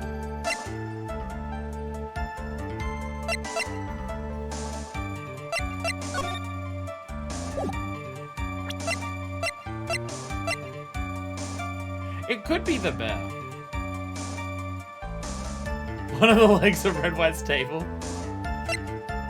The only thing I can think of that would be like a little statue is the bear. That the bear was taken from the crime scene as evidence that he did it, because then that went back to Matt's house, but then I don't know how it would have gotten back to Matt's house. Don't mind me pretend I'm in bed. Hello, Domino. It's impressive that you're able to type this effectively while sleeping in bed. So obviously the inflatable steel samurai, okay, the lead cord wants that, okay, Gordy. It's amazing how Steel Samurai has been involved in damn near every case in the fucking franchise in one capacity or another. Despite this is the kingdom and not play it. What do you think I've been doing? You don't want to hear the blue badger theme for the update time? Shocker. Man, I can play it now if you want. See, this is wood. Is it just the fucking bear? I'm just gonna say it's the bear. Because it's the only thing that we have that's wood, except for the wood that Phoenix has for Edgeworth. There's a lot of silence going on. There's a lot of silence. What was the point of that pregnant pause? Because, Edgeworth, I'm pregnant and it's yours. Where did that objection come from? Well, speak up.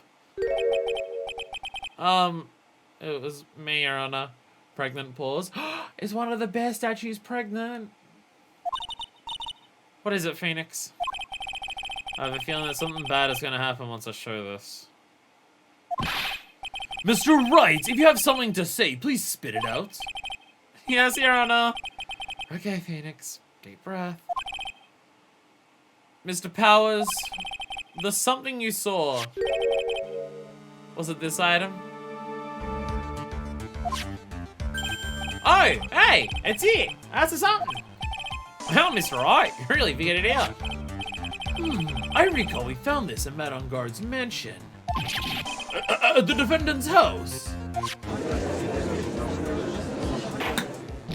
So the question would be, other than the killer taking it there, like, how do we say, oh, Matt took it home when he was being arrested?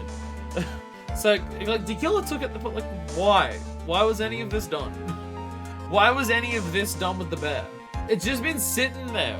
We haven't, why is it here? What does this mean? It's simple, Your Honor. Surely the killer assassinated Juan Carrider in his room. And then he stole this wooden bear from the scene of the crime. Then the bear being found at Mr. Unguard's mansion would mean... It goes without saying. Mr. Man on Guard is the killer's client. The bear contains Juan Carrider's soul, clearly. Fuck yeah, sequel to Chucky, but it's in the courtroom. Let's go. Order, order, order. I said order. Mr. Wright, this is the most unfortunate turn of events for you. Yeah. Sorry, man. No, it's alright. Your judgment was sound. It's gonna get possessed by Mia. I don't need to see the titties on the bear. I don't need to see the bear having titties. I don't need that in my life. Actually, I figured the bear would come up. If not now, then it would have later on. If you hadn't shown it to the court, I'm sure your friend Edgeworth would have. Just start breaking all your release spirit and have to glue back together incorrectly. We never fixed that for Pearl, did we? We never actually fixed the statue, that the urn that she fucked up, did we?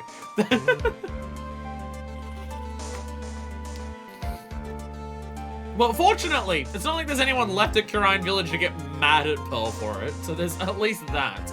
At least no one's left there to get angry at her about fucking it up and breaking it. Almost forgot that he knew about it too. Oh, didn't we find it together? You were there. You were there together, holding hands. Furiously making out. Definitely remembering the series correctly. I think it is clear that there is no need for us to continue this trial. I can't let this happen. I have to do something. It has to be something we've overlooked. Your Honor! A minute, please. Yes, Mr. Wright. There's still a few points left that we have not fully explored. We'll say bear instead of bear. That would be impressive. What are you trying to pull? Edgeworth, please help. Oh, well, we can't have that. All right, Mr. Wright. What questionable point would you like to explore further?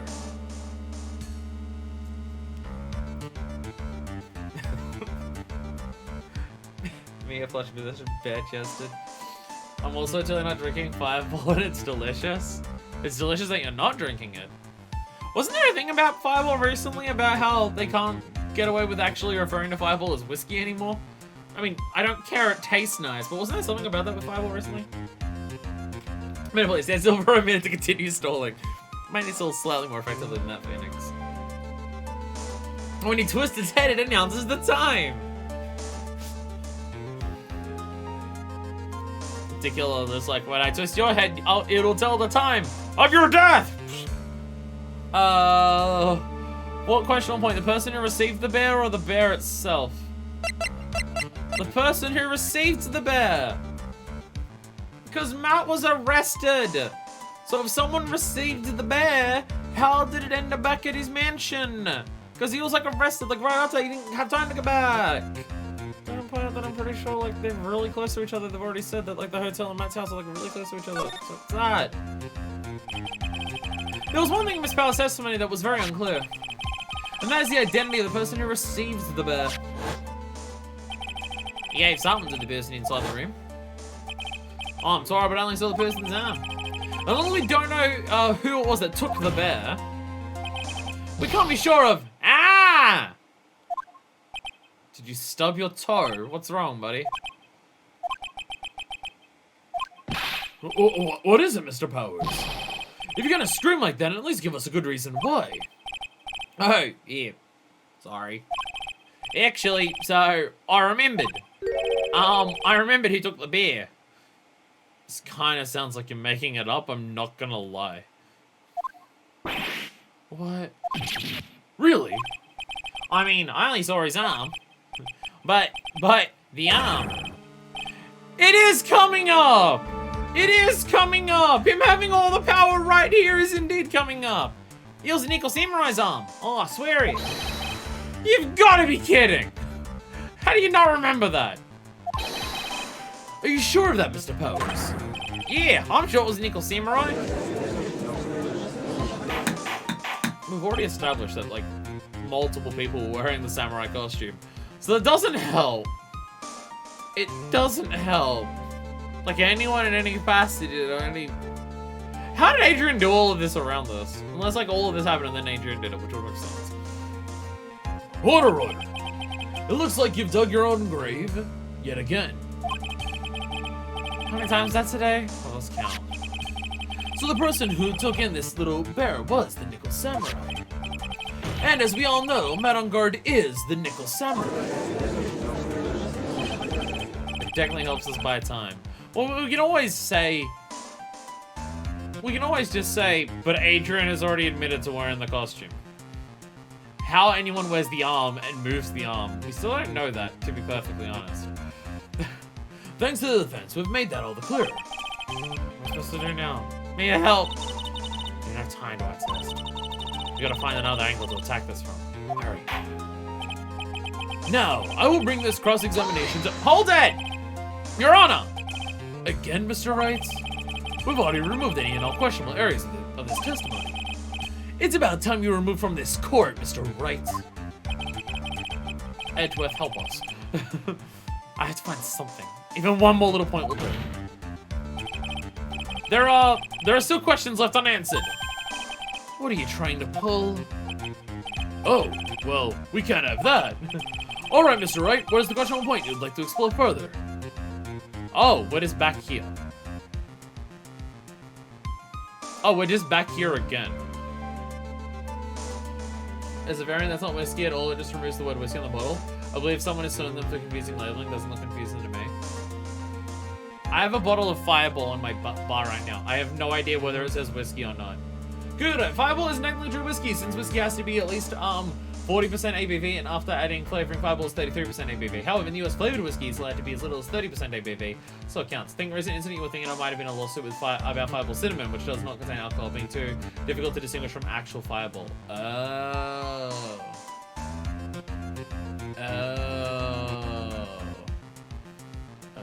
I was gonna say, yeah, flavored whiskey, yeah, because I've had whiskeys that are under 40%. But I guess they're flavored. Or maybe laws are different, because it's Australia. So there's also that. She was calling it malt beverage tonight for whiskey and other flavors in caramel color, so it wasn't clear if it was whiskey and other flavors, or whiskey flavor and other flavors.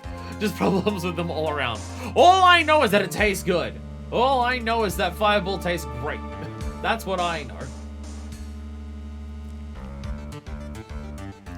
The bear itself has nothing to do with anything, right? Like, it's a bear that came from the bear-filled room.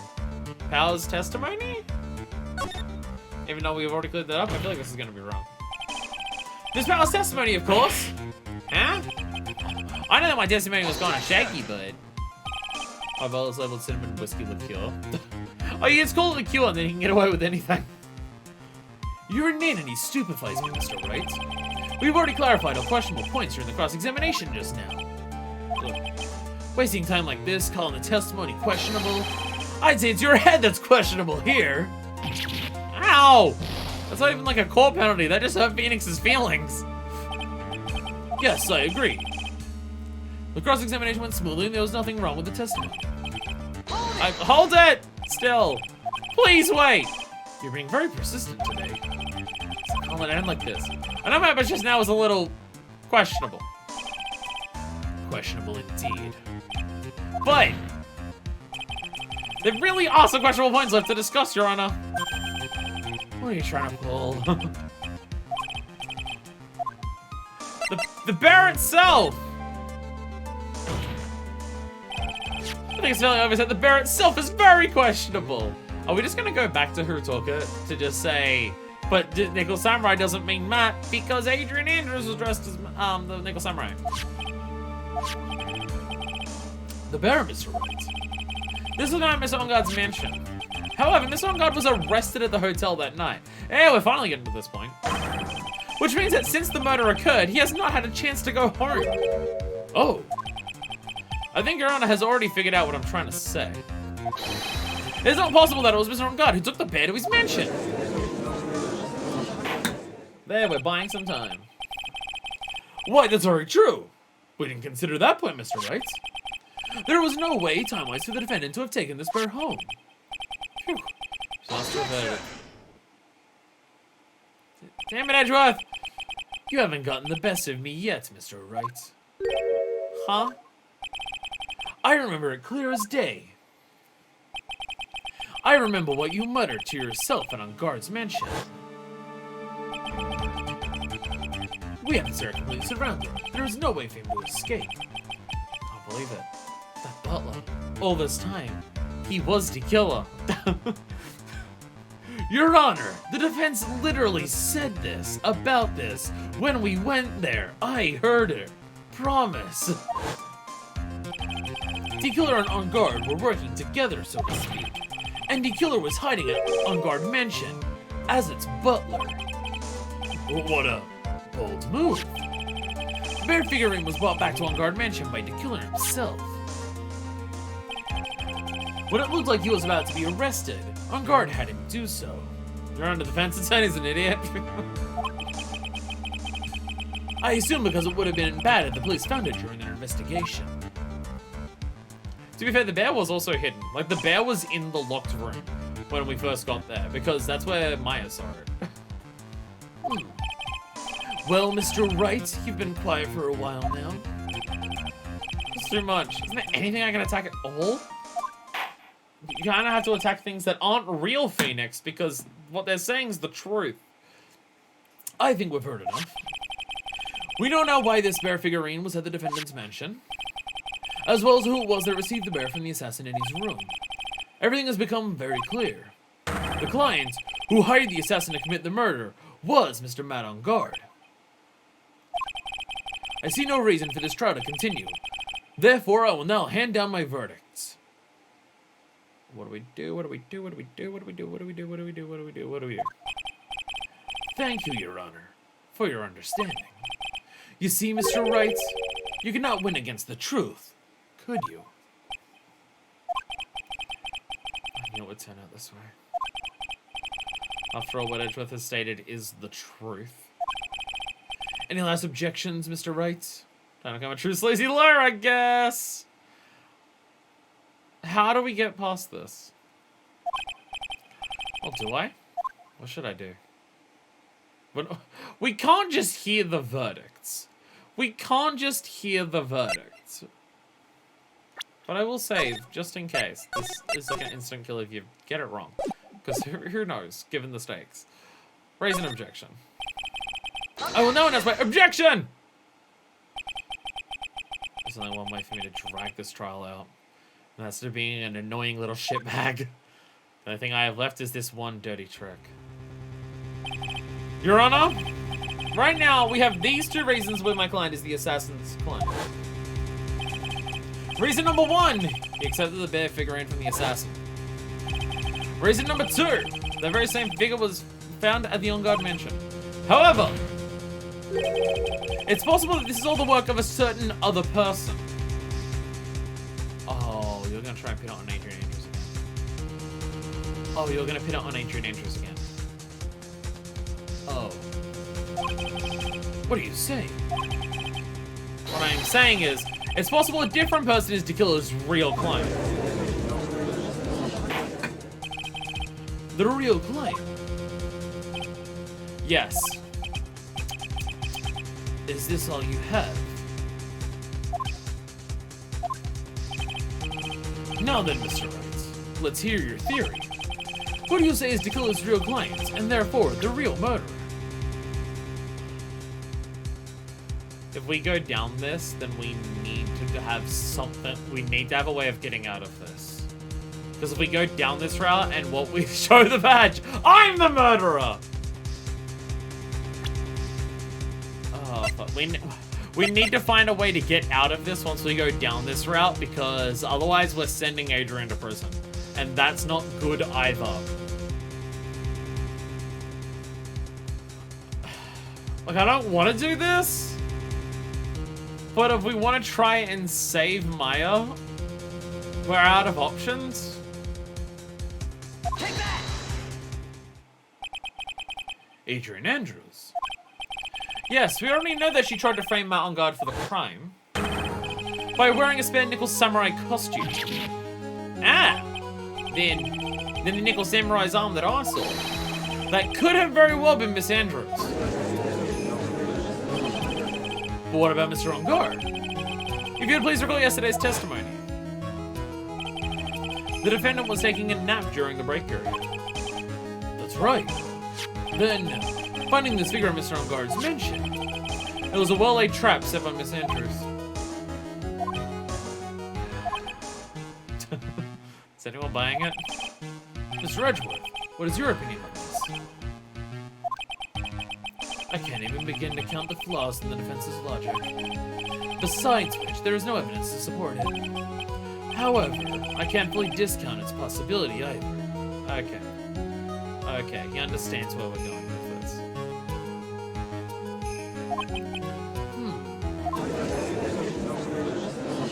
With this trial, come on, anyone can tell him God did it. I don't think the defense would go so far as to make it guilty of someone else.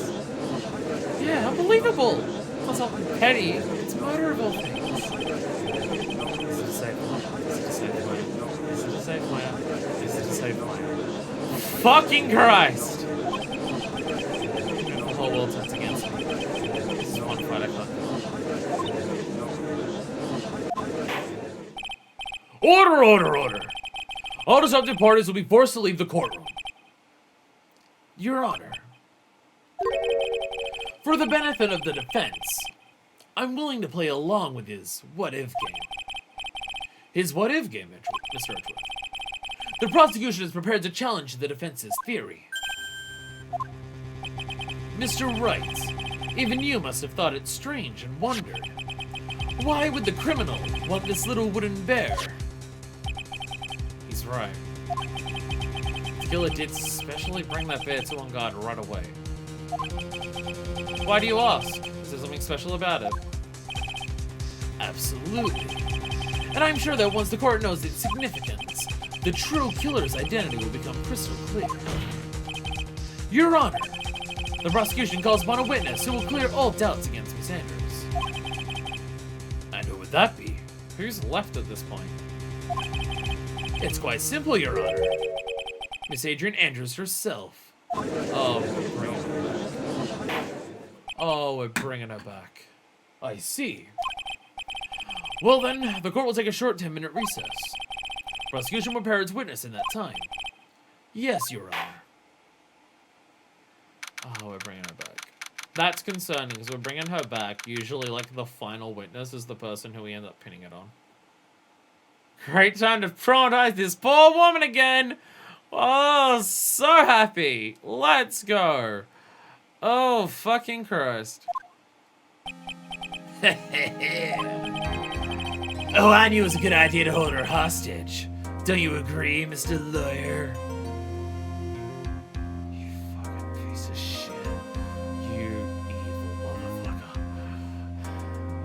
motherfucker. While touching a traumatized woman. Yay! So fun. But I never thought in your desperation you'd try to pin the guilt on Adrian.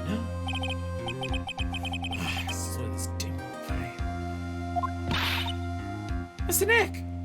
Mia's not it. What else? Where's Mia? I don't know. A really strong power suddenly called her away. Maya probably called her.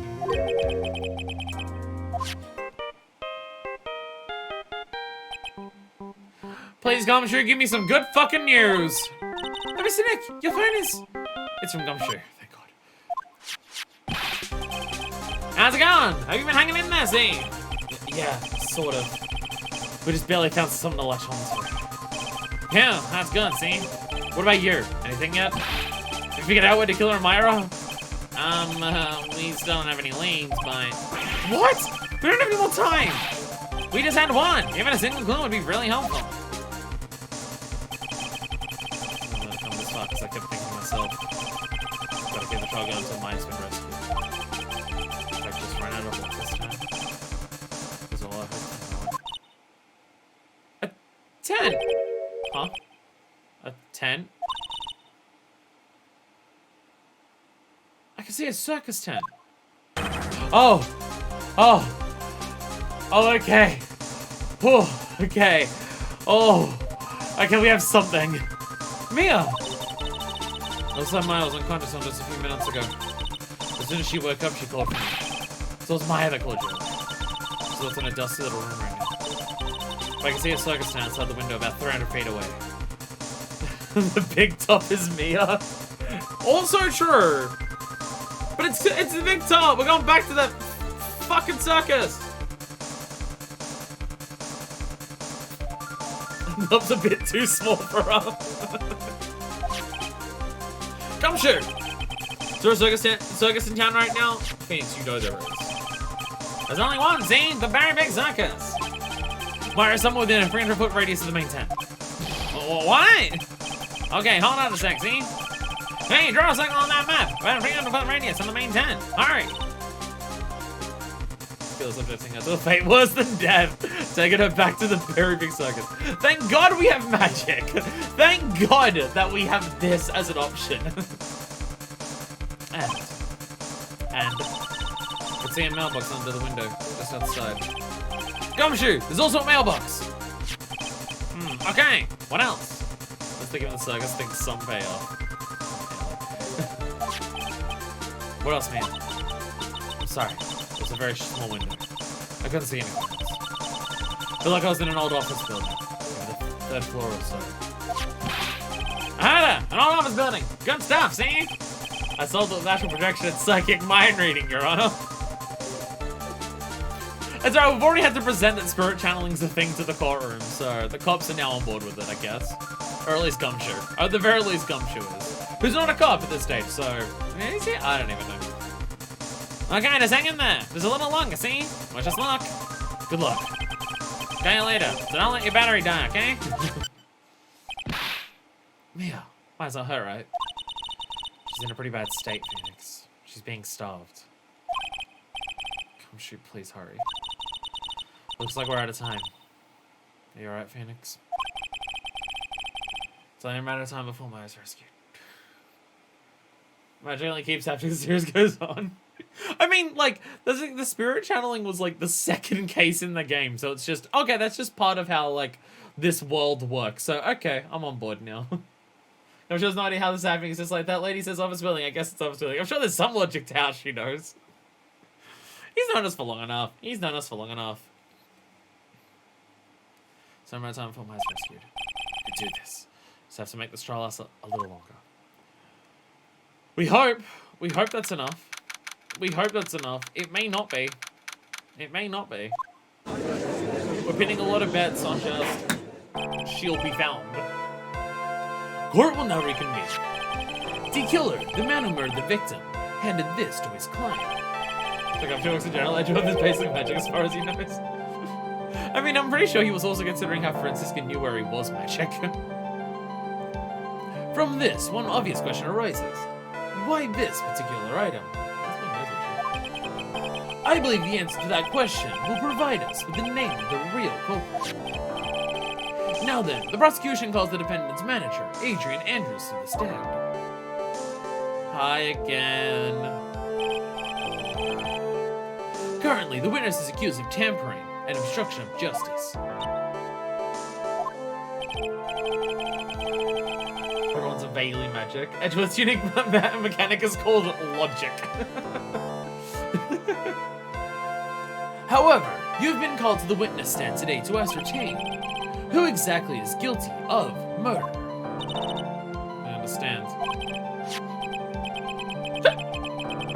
Ow, that one hurt. Very good. Now, have you ever seen this bear before, Miss Andrews? Of course I have. You've seen it before. That's right. They really, the judge and Edgeworth's voice really are just the same thing. That's right. It's only natural that the witness has. Miss Andrews, could you please enlighten the court to this bed's secrets? Alright. Why does she... The bear figure. Actually, this is an elaborate puzzle. If you know the correct order, you're gonna be taken apart one piece at a time. Oh. Oh, I think I just worked out what the bear is. Oh, I think I just worked out what the bear is. Does the bear contain the suicide note? The bear could contain the suicide note. And that's why, because why else? Because this isn't the bear that on guard was like filming the crime scene with, because that's the giant one. So why else would the killer give Matt the bear? It's the suicide note. The reason that one was killed in the first place. If you know the correct order, it can be taken apart one piece at a time. At its center is a small cavity with just enough room to store a small item. Because of its complexity, if you don't know the order, you can't open the bed. You really can't tell that it's a small jewelry box just by looking at it. So this figurine, it's a container of sorts, is it? Yes. Looks can be deceiving, wouldn't you agree? Yes, this is superb craftsmanship. Oh, yes, I nearly forgot. You may begin your cross-examination, Mr. Wright. Looks like there really was someone to that bear after all. See, I thought, like, if it was all cut up, then it would have been, like, attacked or something. Just like the killer's just like, I gotta practice my stabbing. Bang, bang, bang, bang, bang. It's an elaborate puzzle. Bullshit! A puzzle. That's right. But it looks like an ordinary figurine. People who don't know, I'm sure they'd never guess that this was a puzzle. Even you, Phoenix. So what kind of puzzle is this exactly? You know the correct order can be taken apart one piece at a time. So you can take it apart. And how would one go about doing that? Well, you first turn its tail to the right, and then push it in. Oh, yes, I see. After that, the arms and legs are free to move and can be removed. Oh, this is most interesting. Judge has been distracted by a toy. A boy and his new toy. It's like he's 5 all over again.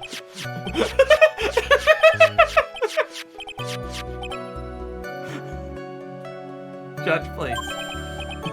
Oh, don't mind me. Go ahead and carry on. Judge looks fast.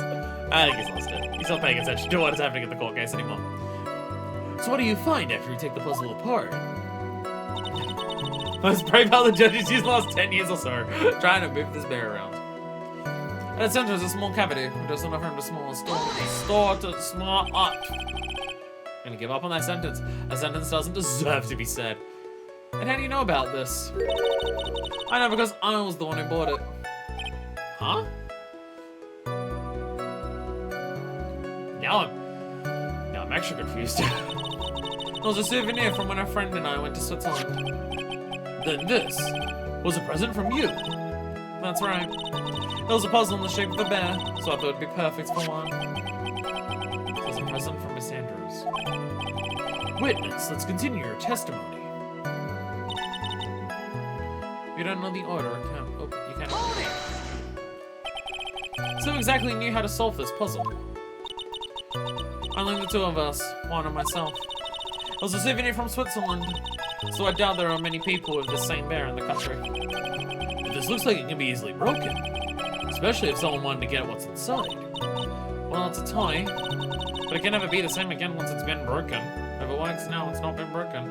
Objection, any puzzle can be solved with a hammer. I really can't tell that it's a small jury box. Who else knows that this bear is actually a small container, or jewelry box? I never told anyone. And as long as Juan never told anyone either, the only two of us knew. So then why did the killer bring it back? The two of you, huh? Then of course that means Mr. On Guard didn't know, right?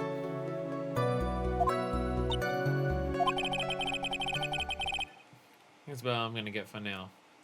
Unless because like because Juan would have been getting ready for the conference. So unless it was just like he had the bear and he was gonna pull it apart, and then that's when Tequila showed up, and then Tequila was just like, hey, he was fiddling with this bear. It's probably what we're looking for.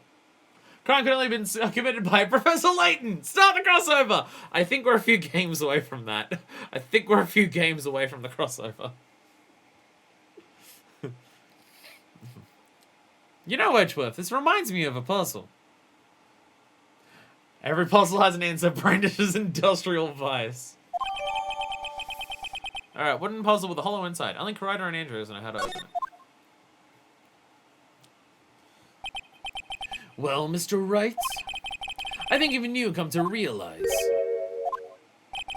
that there is one very important fact we have uncovered, and that is this. This bear is actually a jewelry box. Now that we've agreed to this point, there is only one logical question that can come next, and that is this.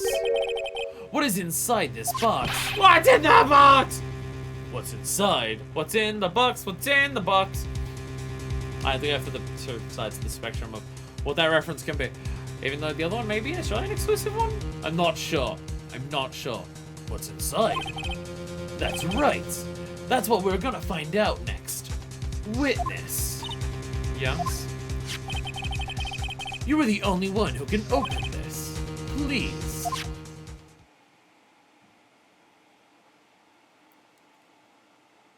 There's a painful silence hanging over the courtroom.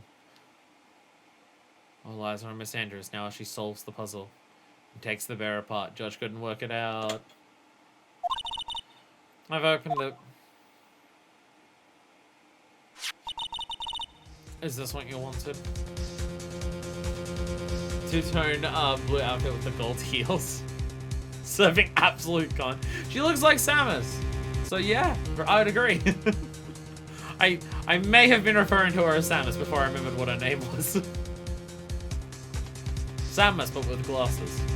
And a book.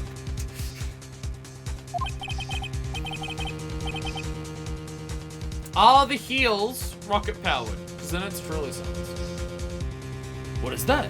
It looks like a note.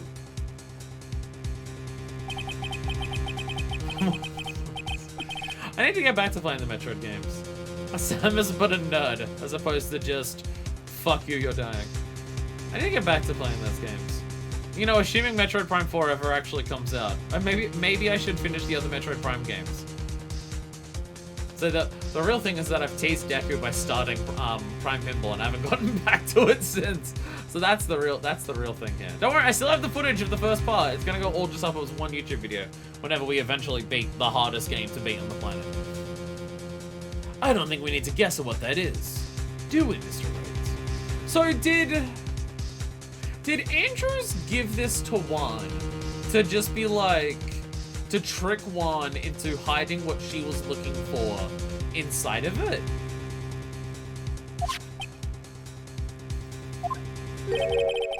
It's the suicide note. The suicide note? The suicide note left by Juan Wright's former manager, Celeste Impacts. Stop showing this! Until now, no one knew of its whereabouts.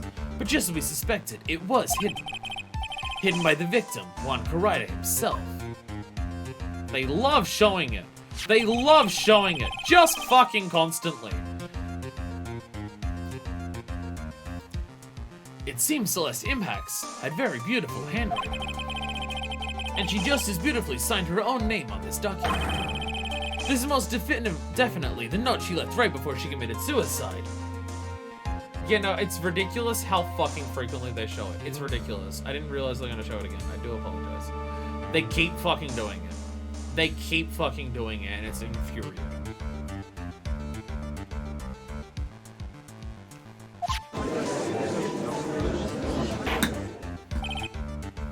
Order! Witness! Did you know about this? Yes, I did. I heard all about it from Juan. When I discovered his body, I looked for the bear. I wanted to destroy the note before it became public. But I couldn't find it anywhere. form of an injury, but the way how often they bring up this the image up is really unsettling. Well, it's like it's not even just bringing it up once when it originally details what it is, like say that like she's committed suicide. It's that if they ever mention Celeste, it's the image they show, and it keeps coming up, and it is too much to show an active picture of a suicide constantly. It's too much. It's ridiculous. Because it had already been taken by to kill her. Everything was going to Mr. Edgeworth's pace. But again, the question is, how did he kill her know the note was in there? That's what we're going to say next. No suicide note has been found. What's the next logical question? Oh, is it written on the note? That's right.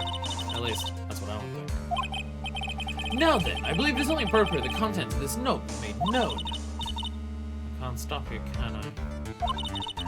I went through so much just to get my hands on it. I was going to burn it for her sake. I am deeply sorry, but I can't allow you to persuade me to stop. Your Honor, if you could please read the contents of the note aloud. Very well. Judge's voice rang loud and clear through the deathly silent courtroom. In her note, Celeste Imparks left us a record of all that had happened to her. About being used and then thrown away by On Guard. About being engaged to Corrida and On Guard's role in destroying that. And about how she decided, in her despair, to end it all.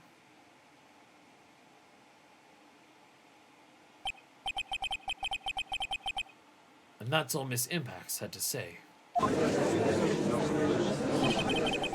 have to bang the gavel again. There is one thing I would like to say here.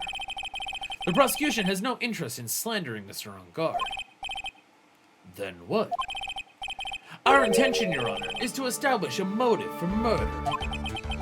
Isn't that correct, witness? Yes. On the night of the murder, I was going to make the contents of the note public. After the post-ceremony show, he was going to hold a press conference. My word. On Guard values, above all else, his refreshing like a spring breeze image. Which is why he had to stop this note from being made public. At any cost. Tells him On Guard's horrible misdeeds. To be fair, well, it says one thing about Corrida, that he's like, it still says that Corrida's a dick, because it still says that Corrida considered the idea that Celeste dated Matt was enough to call off a wedding. But it doesn't go into the details, because this happened after the fact, of how Corrida's first thought at seeing his ex-fiancé, as of like earlier that day, committing suicide, his first immediate thought process was, I can use this to blackmail my rival. Because they're both horrible fucking people. Oh dear God. One of them seems worse, but fuck me, they're both just the worst fucking people. Oh, God. It's God's fault the woman killed herself. And this time he even went so far as to kill someone to stop him from revealing that. Terrible. Selfish person. So we'll have all lawyers out there who will defend these creeps too. There is no room for doubt.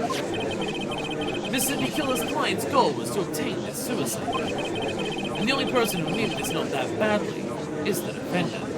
I mean, Andrews did just admit that she was going to get it to burn it. Let's not forget that the bearer within the note inside was found at the defendant's house.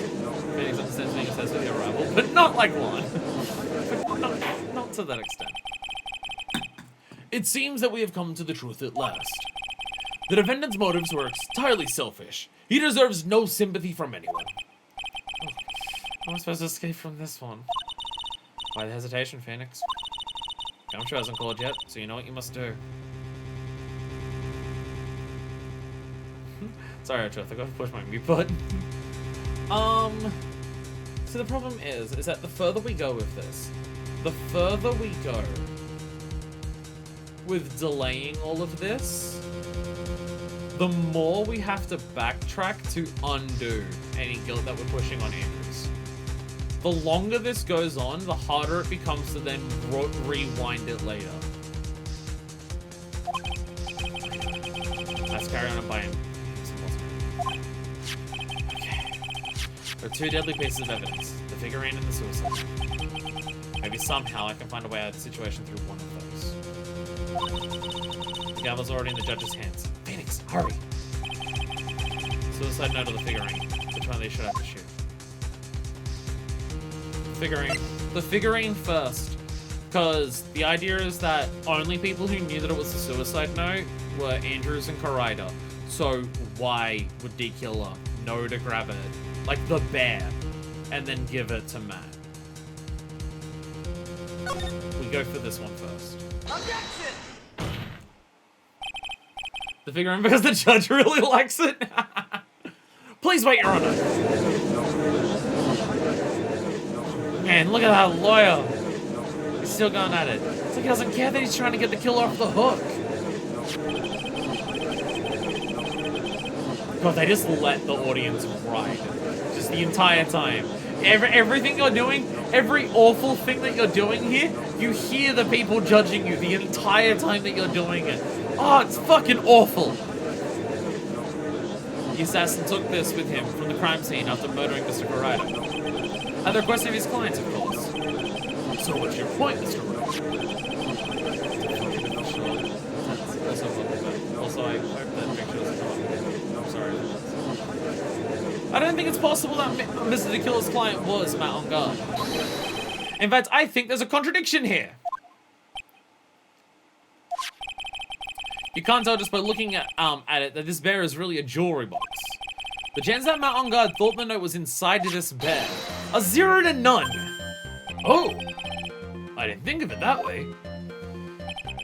Exactly. But I did think of it that way. And I thought it was rather strange. See, the thing is, it's just like...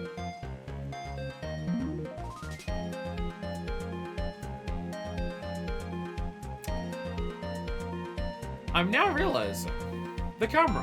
How did that? Because I was genuinely wondering, like, how did they actually know this? How did they actually know that this is where the note was? Unless when the killer walked in, Corrida had it.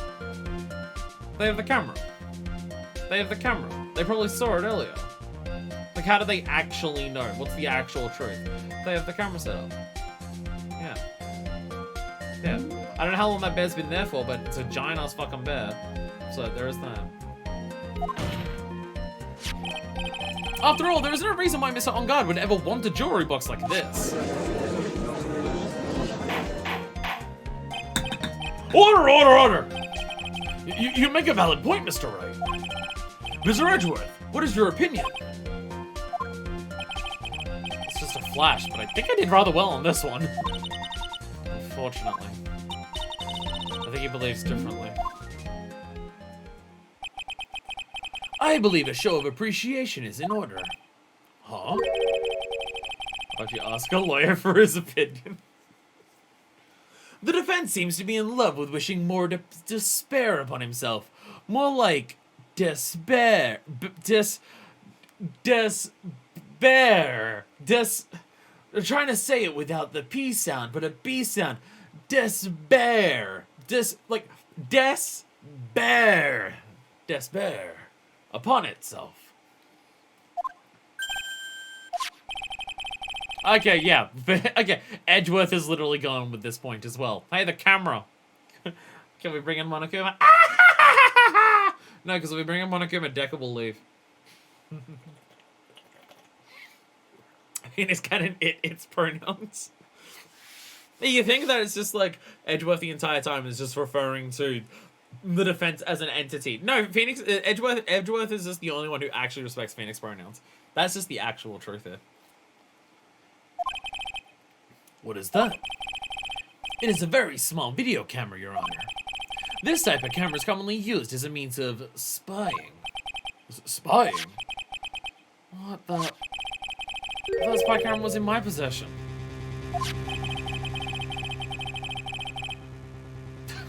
Did the company grab another one that was similar? Because I think they said that literally the camera was one of the easy things to just grab everywhere. Because you don't have the rest of the setup. Ma on guard and the victim both thought of their other as their biggest rival. They even went so far as to use this type of item to find each other's weaknesses. No. The victim, Juan Corrida, was being spied on. His personal life was being watched by none other than Ma on guard. Order! Order! Mr. Wright. Yes, Your Honor? You.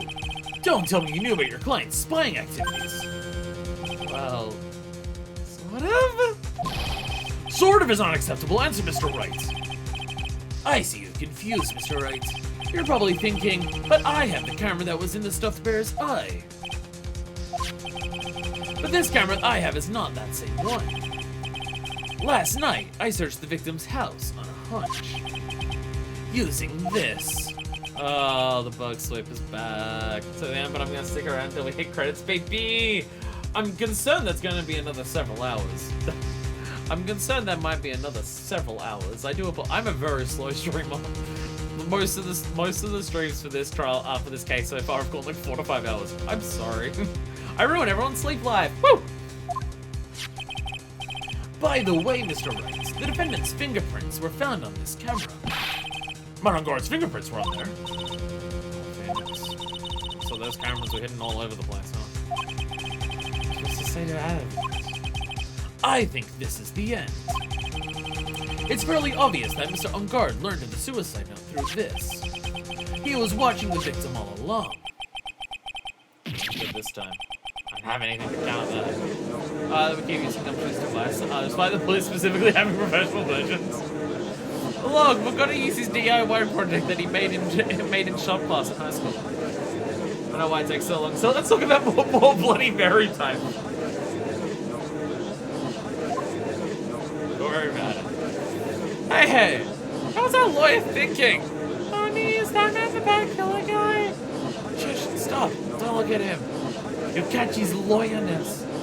His sweating is just nasty. How does one person sweat that much? Next. Yes, Jay. Have you figured out what you're going to do next yet?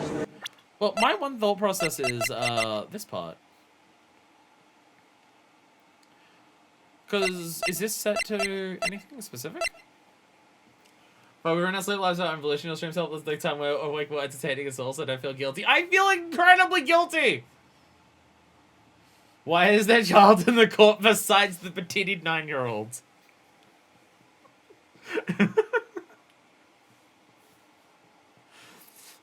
This game's definitely... It's definitely something. What am I gonna do next? Running away like a frightened child. Look!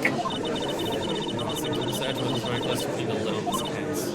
But his eagerness to prove his point, he forgot one very important thing. Okay, Timmy, we're gonna watch the murder trial. Yay! Well, what does it mean? There's a piece of evidence that he really should investigate. Somebody should investigate. Monday Coliseum. Kind of is. It's kind of fucked up that this is what our world is, eh? I really hate to see the good prosecutor get scolded. For not remembering to look into the item when we had the when he had the chance. Why are you speaking in the riddles all of a sudden? It's a sister on the line, Mia, tell me. Alright, I think I found this time we finally understand everything.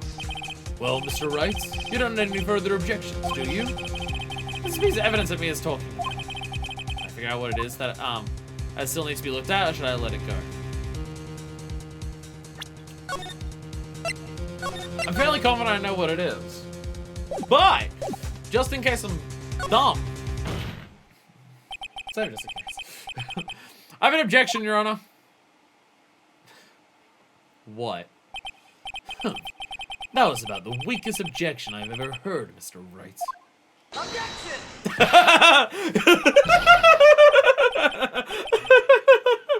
Fine, I'll do it properly. Objection! Your Honor, the defense has no intention of letting this go so easily. You're beginning to sound desperate. Hey, I was desperate last time. Like in the Manfred case? I was desperate then. That's just your imagination, Your Honor. Mr. Edgeworth, this is not like you at all. Gonna make my boyfriend mad. In your eagerness to prove your point, you've forgotten one very important thing. You're literally just copying me as lines now. Hey, know what I just said? So, you're telling me I forgot something? You're so close, Mr. Edgeworth. Oh, fuck. Fuck, you almost there, Edgeworth? I mean... Sorry, what? But there's something you really should examine about this piece of evidence. You're just stealing everything that Mia's saying. You're so Edge. That's why he's called Edgeworth. That's why he's called Edgeworth. Take that! Well, Mr. Edgeworth? Yes, I do believe some special examination is needed. But I think the item that should be examined is the defense's gray matter. Oops. I'd like to see you in my chambers. I think there are a few things we need to discuss. Yes, Your Honor. I thought it was that. Okay. If you're going to speak, at least use your brain to make up something intelligible. You're telling me I forgot something.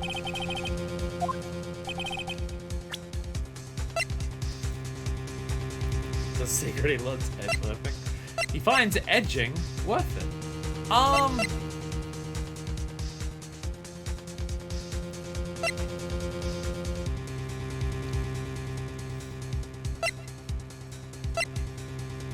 Oh, the information's on this.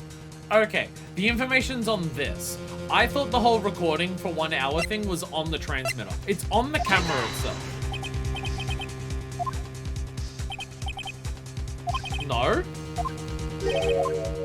No, it's not. Okay, then I have no idea what we're actually after then. Gonna reload. Now my man is quickly reloading. I don't lose that much health. The health system's annoying.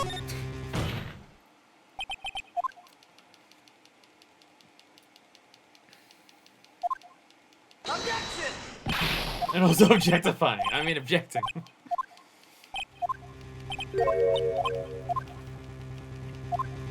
Skip the dialogues. I really have no idea what we're talking about then.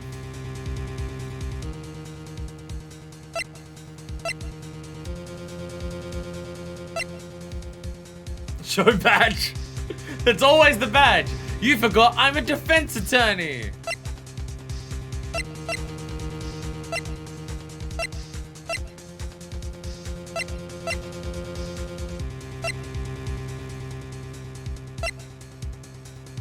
That Andrews was carrying this? That doesn't really say anything, does it?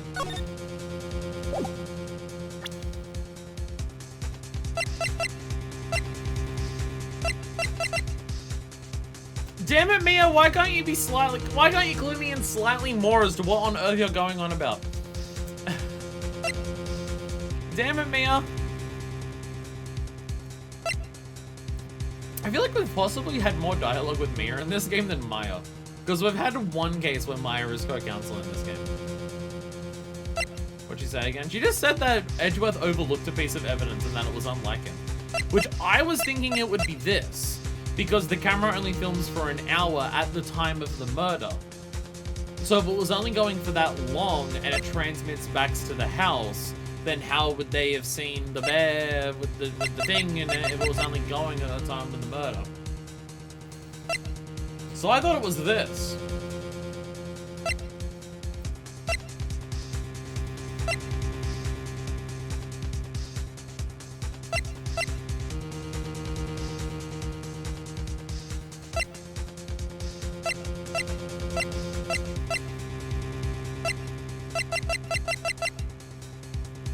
I swear the camera could be programmed to record mainly. Time is just that one of the was set for 1 hour specifically. Or was there other ones? Because they said that the camera that Edgeworth has, is around, was at the mansion. Wait, did he say that? Wait, did he say he found the other camera at On Guard's house or at Karida's house? I'm not actually sure. I'm not actually sure where he said he found the second camera. This? Yeah, I have no idea where. I have no idea where you're going with this.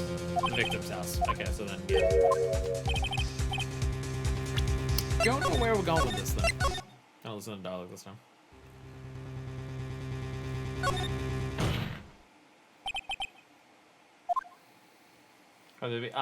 Be correct because Ungod was spying on him. Okay. And there's the objection, the louder objection. Just your imagination. There's not like you at all. Yeah. In your eagerness to prove your point, you've forgotten one very important thing. No, so recording his own living room, so he's up beginning where he left his keys. Matt's a piece of shit. I don't know what he's up to. I'll be honest, I have no idea where we're actually going with this. Like, this is just something where I'm meant to have worked out at this point, I guess. I am guessing. I am guessing. I've thrown out all my guesses that, things that I can think of. What's Edgeworth not talked about very much? That requires too much intelligence for me to work out that.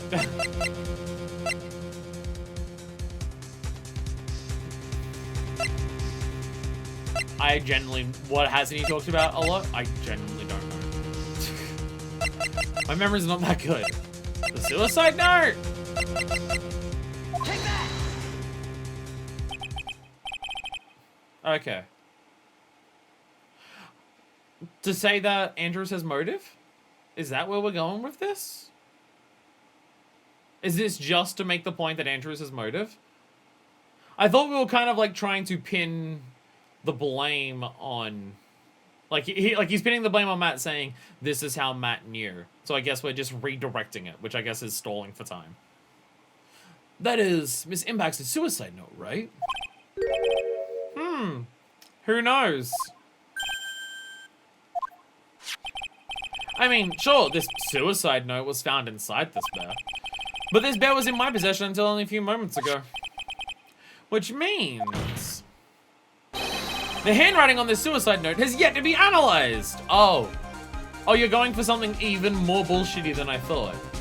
Oh, you're bullshitting even harder than I thought. Oh, okay.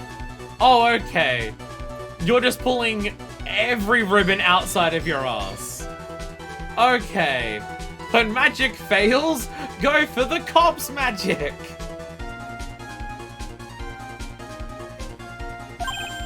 Oh. This does not deserve a turnabout theme, it really doesn't. Once again, Phoenix gets the turnabout theme for just the flimsiest bullshit. So, as to whether this pivotal piece of evidence was really written by Miss Impacts or not, I mean, just saying that, hey, you're trying to say that the note proves that Matt had motive with the same evidence as that Andrews has motive. That would have been a course of action that, you know, did that thing called making sense. This is just nonsense. Thanks for googling how long does handwriting analysis take on his phone? Does it take a day? Will we have to reconvene trial for tomorrow? Because if so, I can't do that. That is yet to be even remotely confirmed. No one's buying this, surely. Forensimancy. Mr. Wright! Sorry, Mr. Wright! What was it? I totally missed the judge's dialogue. It was really just saying order. Are you saying the suicide note is a fake? Miss Andrews, you're the one who tried to pin this murder on Mr. Ungod. Who's to say you didn't create a fake suicide note and put it into this bear? Oh dear God, Phoenix is having to go this hard on Andrews to just prolong the case ever so slightly, and this time he knows he's lying. How dare you? Your Honor, the defense is indiscriminately accusing the witness again. There is no evidence linking the witness to the suicide note whatsoever. But if this is a fake, then the witness is the only person who could have made it. What? Recall the witness's testimony concerning this figure. The only person other than the victim who could solve this puzzle is the witness herself. The class is no, not again! Miss Andrews, you wrote this note, didn't you? You wrote it so you could use it to frame Matt on guard! I did no such thing. Right. If you're going to pronounce this suicide note a fake, then show this court some evidence to support your theory. Mr. Edgeworth, you were the one who presented this scrap of paper as evidence. That means the burden of proof lies with you, the prosecution. You kind of got him on that one. But also Phoenix is just grasping at straws here. That's enough. Mr. Edgeworth, can you confirm the handwriting on this suicide note? It is as the defense has stated. The handwriting is yet to be analyzed. If that's the case, it seems that yet again we have reached a point where a verdict is impossible. Impossible. Dang, in the court of bullshit, Phoenix is actually in his element. Like, this isn't our usual level of bullshit that we do as Phoenix. This is a whole advanced level of bullshit where we know 100% of the time we're fucking lying. We're straight up lying and we know that. We are literally just throwing out shit to delay this as much as we can. We know nothing we're saying is true. And it feels awful. It feels awful to have to, like, yell at Andrews as hard as we are. Again, we're gonna get to the... He could do this at every other case, but he doesn't. Going this far, yeah. Like, Phoenix will normally bullshit if he has some form of thing that he can actually grasp onto. Where here, he's making shit up. Fuck. It's advanced bullshit. That's impossible. This isn't good, Phoenix. Remember, once Maya gets out, we still need to get Matt guilty. Because otherwise, Andrews goes to prison. We might be going too far in this direction. Judge is going to carry this trial over one more day. I think Maya will physically be able to make it another day. He's definitely a genius when it comes to bullshitting. Too much for his own good at this point! Too much for his own fucking good! I didn't want to have to do this, but I don't have a choice. I request that both the prosecution and defense further investigate. Doing analysis my butt! That's just the lawyer trying to buy more time! God's guilty! Look, any idiot can tell you that! I think we've reached the end of the line. Scientific approach to problem solving, just make shit up. Just do something to the warp reactor. Just do a different thing to the warp reactor that you did last time and it will work. Guilty! Guilty! Guilty! Guilty! Guilty! Guilty! Guilty! Guilty! Guilty! Matt and Andrews really fucked. I mean, sorry, Matt and On Guard and Tequila really fucked this up. Them actually trying to get away with this. Now the prosecution knows what they're doing. They actually fucked up. Like, they made it very hard for them to actually get away with it. What is that sound? It's almost like you shouldn't try to hire an assassin to kill someone within like a 30-minute window of hiring them. Weird. Weird how doing it that quickly and immediately causes problems. It's gumshoe. Sorry, Judge. 1 second. I was gonna answer this fucking phone call. I'm not about to the gravity. So particle beam off the main deflector dish. Of course. Hello? Gumshoe. Oh God, don't give me bad news. Don't give me bad news, Gumshoe. What's with him? What's with that sigh? Reverse the polarity of the neutron flow. Even though it's neutrons, and they literally don't have polarity, and that's like their point. Do it anyway!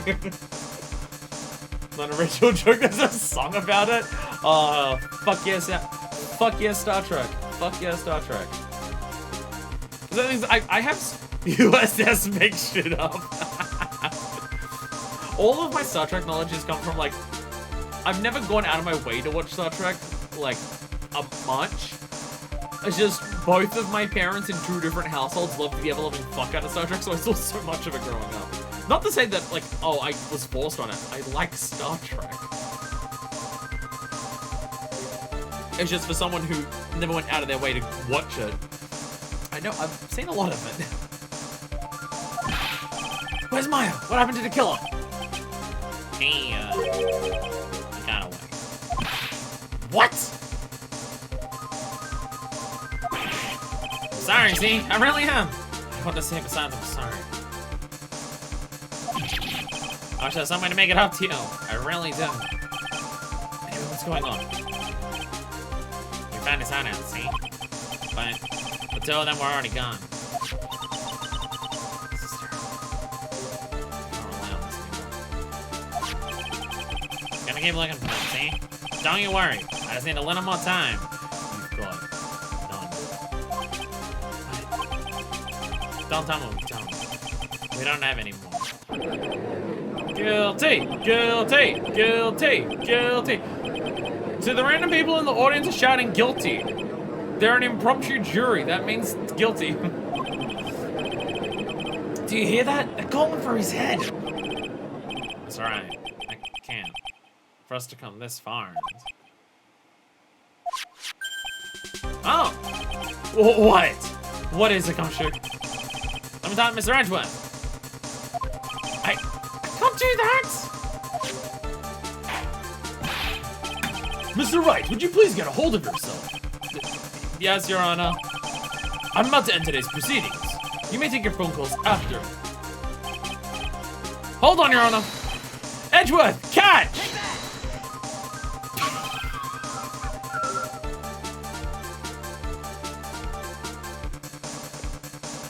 Why did it look like that? Why did it look like that? What?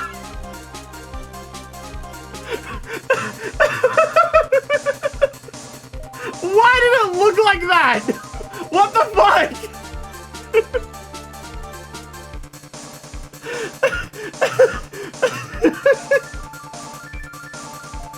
This grabbing of the whole fucking... Why?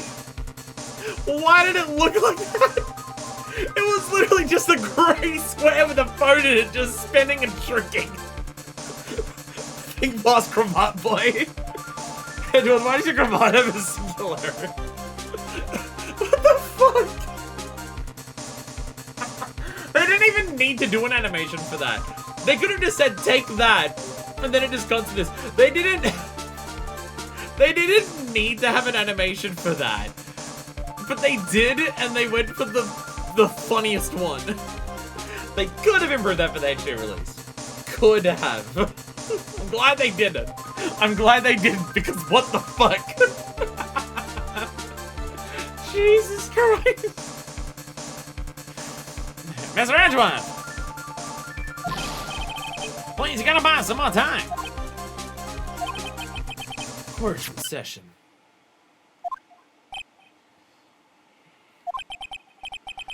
I'm sorry, Your Honor. You were saying... Mr. Wright, this is a court of law. I'm sorry, Your Honor, but... I am reluctant to do this, however. It appears that I have no choice but to suspend proceedings until tomorrow. This game was released literally a year after the original, so I'm guessing budget/time. I hope that the reason that it looks like that is because they were aware it was funny. If I was making a game and this is what our normal animations looked like in game, because that's what we programmed our vision level to do, and I had the choice of just having a rotating gray square for an animation, I would do it because I think it's funny. Also, a year afterwards? Jesus Christ. The answer is usually, both. This time I really can't do anything. Court is now adjourned for the day. This can't be the day. Objection! Thank God, Edgeworth! Can't get a real animation. Let's just make it a temporary one. Ah, yes. The fallacy of, it's a temp thing, don't worry about it. We'll definitely change it before we ship. We definitely will. We definitely will. 3 weeks before release, we'll definitely change it. Ratchet and Clank in a nutshell. I don't even know which part of Ratchet and Clank you're referring to. Which part of Ratchet and Clank are you referring to that has some cutscenes of crayon drawings and cardboard cutouts? Wait, what? Wait, what? Wait, which Ratchet and Clank game are we talking about? I don't remember any cutscenes like that. Did I not notice them? Because Ratchet and Clank 3 specifically. So I played those. The Dracula trilogy was made with only 1 year between each. What the fuck? I guess I played the original trilogy like as they came out on PS2. So I guess I was like 6.5 months old or so. So I don't even remember that shit. But it is hilarious. Please wait, Your Honor. The game was mostly made by junior devs who were a fan of the first one. Oh, I do remember. I was about to say, it's funny because out of the original trilogy, the third one's definitely the best one.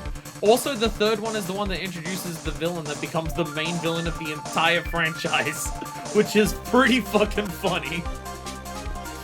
Because the third one's where Nefarious comes in, and he's just the villain for most of the other games. Edgeworth? Oh, Nefarious is so good.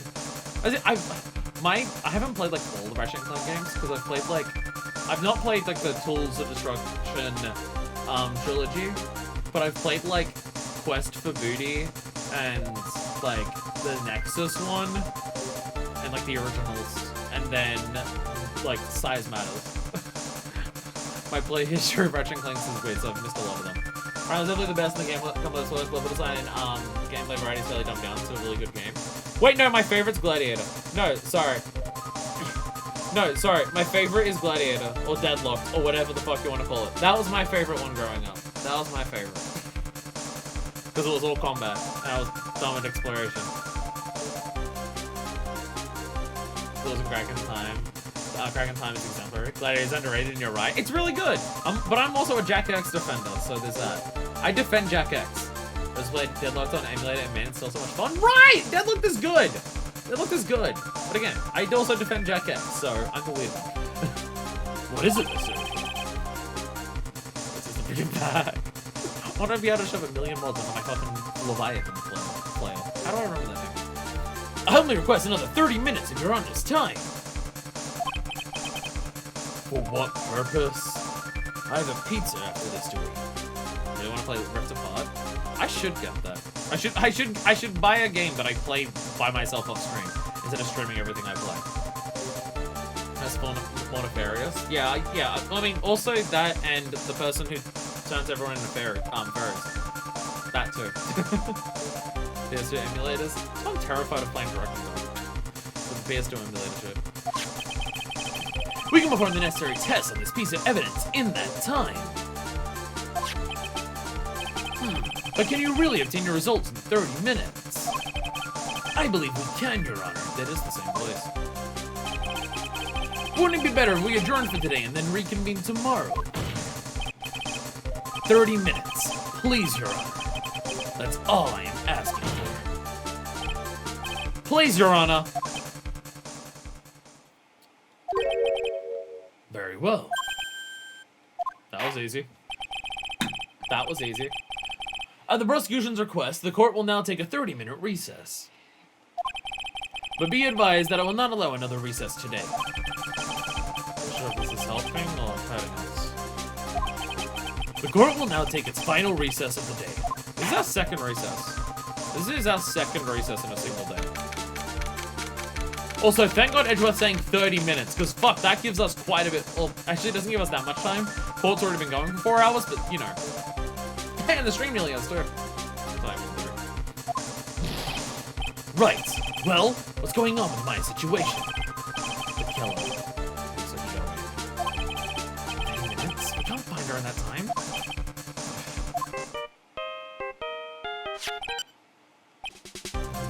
Report! Oh yeah, you still have my phone, don't you? Is that Mr. Edgeworth? We don't have time to spit it out. Right. Looks like we just missed them, son. But the killer left a few things behind by accident in his rush to get away. Oh, shit. A few things. Can we use any of them as evidence? Ho, ho, ho! I thought you'd ask, see? I've got the things you left with me right now, and I'm on my way over. Really? That's odd. Any items like that are unusually sent to the crime lab. We don't have time to wait for those guys, see? Well, those guys weren't looking, I swapped the stuff and ran. Jesus Christ, Gumshoe. What? Well, I'm not a detective anymore, so I had to. Really sorry, see? But the law on hold for now. Too much trouble over this. If I Uncle John Carlos, I'll be there in about 20 minutes, see? Don't worry, I'll be there. Wait for me. Alright. Just get here. Peace. Loud pay dogging sound. How much can you how much can your pay be docked below fired? I guess being fined? I guess being fined is that actually. I'm on a mission and no one can stop me now, see? No one! I'm pulling out all the stops and running every red light! Okay, okay, okay, okay, he's also running red lights. Okay. That's off by the murderer. And there's something among them that will be decisive enough to end this.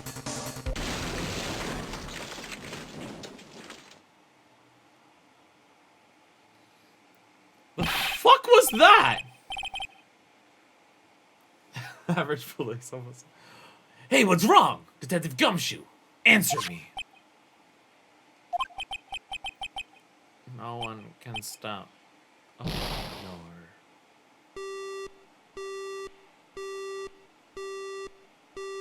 Oh. Running red lights and talking on the phone while driving was a bad idea. What happened? It sounded like he had an accident. I'm guessing his cell phone broke as well. What was he thinking? I've got to hurry and go for help. We have no idea where he is. His cell phone is broken, and he wasn't driving a patrol car, so no radio either. Awesome. If we don't get to those items before they do, the police will take possession of them. Can't let that happen. The game gives us like those tiniest little slivers and takes it away from us. Fucking constantly! Well, if there is a way we can find out where he is, then we stand a chance.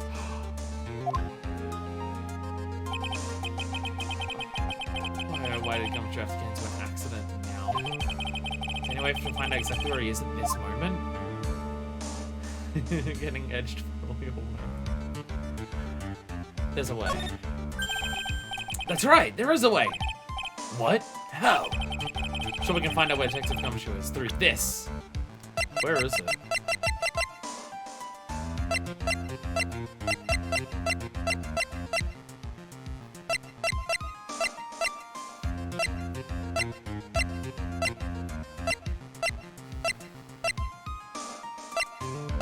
Show badge.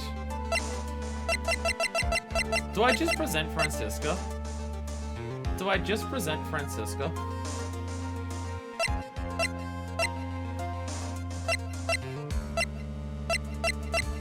Because I don't think we actually have anything, do we?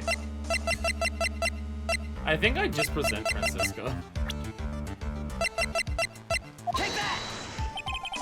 Why are you bringing up Francisca at a time like... Oh, I see. I'll try to get in contact with her. The chances are slim, but she's all we have. Francisca. Does she even want to help us? They'll get us... You know how we convince her to help us? Hey, we need your help on this.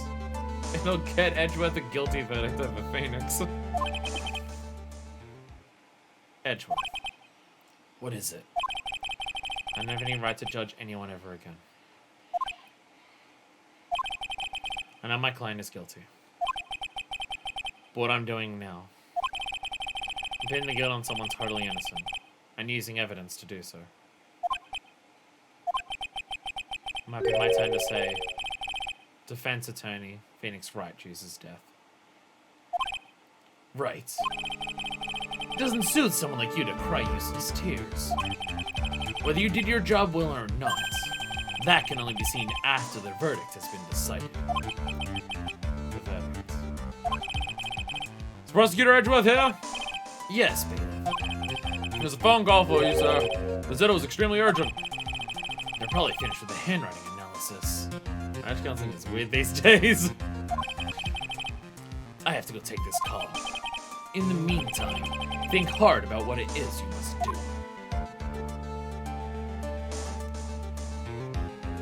We've only just hit the to be continued point.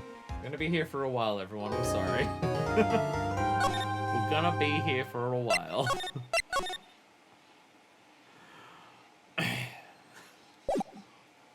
gonna be here for a while. Gonna reset my sleep anyway. Again, I'm ruining everyone's life with just the worst rainbows. Gore will now I moved my mouse so far when I did that one. Jesus Christ. But the weather in case are required, not that I'm expecting you to need them. I'm very done with this game.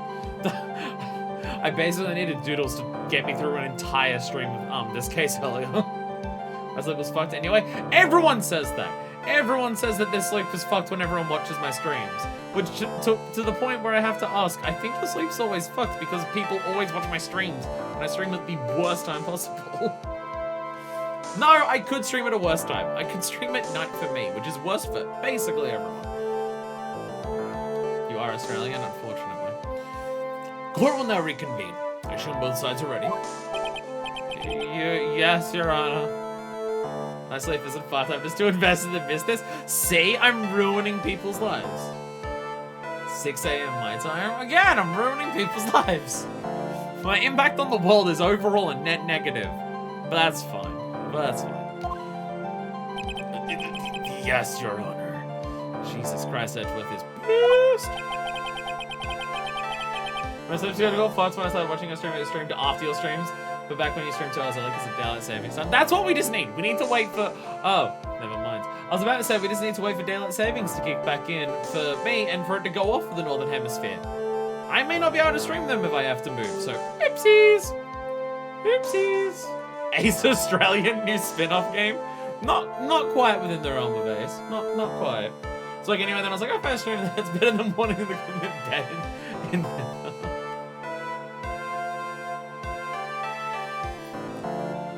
I can understand the defense acting like this. However, why do you also seem distraught, Mr. Edgeworth? That is... It's nothing, Your Honor. What's wrong with Edgeworth? Looks like something unexpected just happened to him.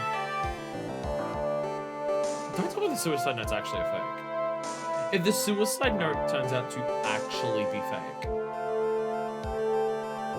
what the fuck happens then? Now then, Mr. Adrian, if you could please tell us the results of the handwriting analysis on Ms. Impact's suicide note. Don't show it again. Don't do it. I mean, again, it's bullshit. But in the world of bullshit, it's fine. I'm gonna go. I slept on a inflatable mattress. That one says yesterday, so I need sleep. Understandable. The VOD will exist. The VOD will exist. You get to skip the parts where we talk about Bloody Marys for ages in the VOD. So you actually get you might get the better experience. Yes, unfortunately. But shit, I have D&D tonight, so I'm ruining everyone's lives. Both bad and good for us if it is. Yep. We have discovered that this suicide note is a forgery. Sure, I'll wake up in time like an hour before. What if this stream goes for another 4 hours? It's within the realm of possibility. I've done David only 10 hours from now. Don't want you to feel bad. I mean, you're not gonna stop me from streaming, so there's that. Also, I feel about this for everyone. I feel like this for everyone. The suicide note is a forgery. Shit. Shit. What? Phoenix, why are you shocked by that? It was your idea. Fortune suicide note because hey, they weren't evil enough. Well, can we confirm it's a forgery or can we confirm that Adrian did it? Because I wouldn't be shocked. I wouldn't be shocked if it was one. What do you mean, Mr. Adrian? This note was not written by Miss Impax herself. It is a fake. Order! Mr. Edgeworth, would you care to explain what is going on? If this was not written by Miss Impax, then who wrote it? We would need more time to do a more detailed analysis. However, it appears that the handwriting matches that of the victim, Mr. Juan Carrido. Fucking Christ. Fuck these guys! Oh my god! Fucking hell! Because, yeah, the note that he read out, like this note that we have here that was read out, it tells of On Guard's horrible misdeeds. It's all pinning the blame on Guard. And nothing about, you know, the man who left her, like, at the wedding the day that she committed suicide. God, these two are so fucked up. Oh my god. Oh, fuck these guys. No point did I ever mention that Celeste knew how to open the bear either, right? No, because I mentioned I mentioned that Andrews bought it afterwards, but it could have just been because Juan took the note. Juan took the note from the crime scene, so he could have just been the one to shove it in the bear, like after the fact, because they did say that Juan already stole the note, like after he found it. We're also assuming that she wrote one. Also, there was an assumption the entire time she wrote one. She didn't have to. There's nothing that says that she had to have written a note. There's nothing that says that everyone does. Like, the assumption was that there was a note that just never was found. It could have been a lie the entire time. There may be no real note.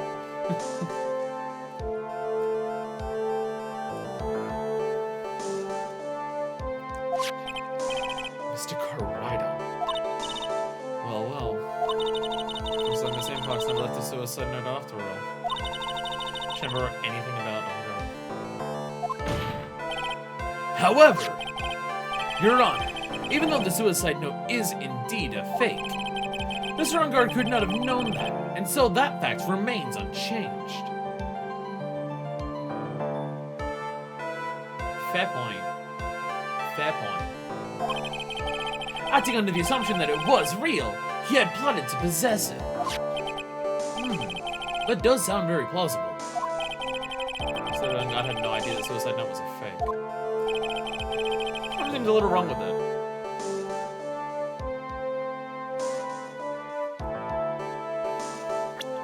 What evidence would I have to suggest that?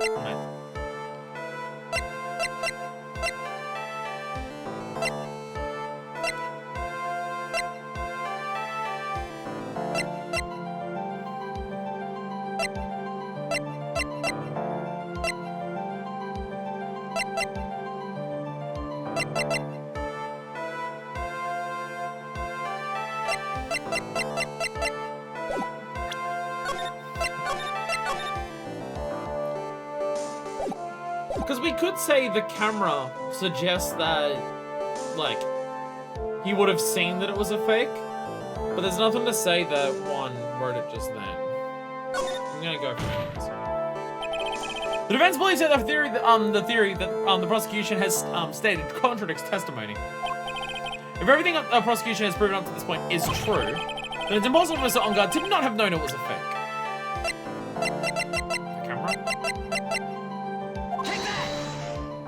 Where I'm going with this. What is this little item called again? Judge, please. A video camera, Your Honor.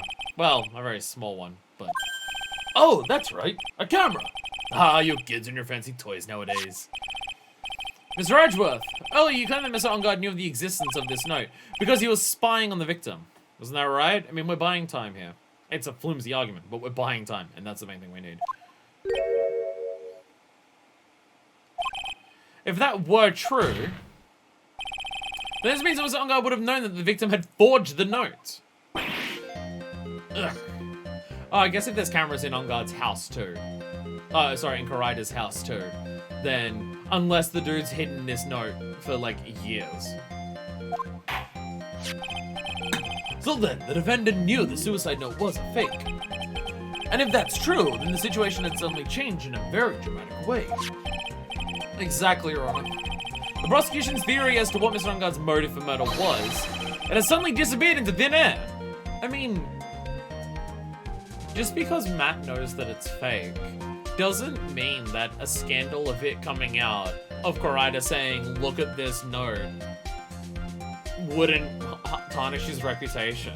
It doesn't mean that. But Your Honor, it's not as if Mr. Ungard monitored Mr. Karida 24 hours a day. Perhaps the victim wrote the note in a place Mr. Ungard didn't know of. Well, right back at you, Mr. Edgeworth. Why don't you show us some proof that the victim made the forgery at an unknown place? Both are throwing bullshit at each other. Just trying to make this longer. Order, order, order. Mr. Edgeworth. Looks like this time it is you who's dug his own grave. As I figured. Huh? As you figured? As I figured. It came down to this after all. Mr. Edgeworth, you're not making any sense. When I heard the results of the handwriting analysis, I thought this might happen. The question is, what next? What next? The prosecution can't prove Mr. Ungard's motive through the evidence. Then we must prove it from another angle. What is your plan? Well, I agree with you there. Your Honor, the prosecution would like to call a witness to the stand at this time. Matt? Who's left? They did bring in Andrews twice. Who's left? Oh? Well, that's fine. However, this witness is a little unusual. Edgeworth stuttering? This is not like him at all. Your Honor, I'd like to bring a parrot up to this courtroom. Unusual? Well, what sort of witness is this person, Mr. Edgeworth? This witness is one who is perfectly fit to answer once and for all the question. Oh, what? Is he going where I think he's going with this? Is he going where I think he's going? To answer once and for all the question of who was it that hired Shelley to kill it to commit murder? It's impossible. Who in the... No such person exists who can answer that question with such certainty. Yes, Mr. Edgeworth. Who is this witness? He's going for it. He's going for it. It is. It's... Yes? Go on. Who is it? The man himself. Mr. Shelley the Killer. Oh, Mr. the Killer. Wait! Shelley the Killer! You mean the killer? Or, I mean, the assassin?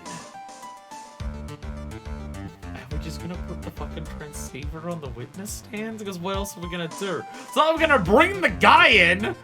Are we just gonna put the transceiver on the fucking witness stand? Because that's hilarious!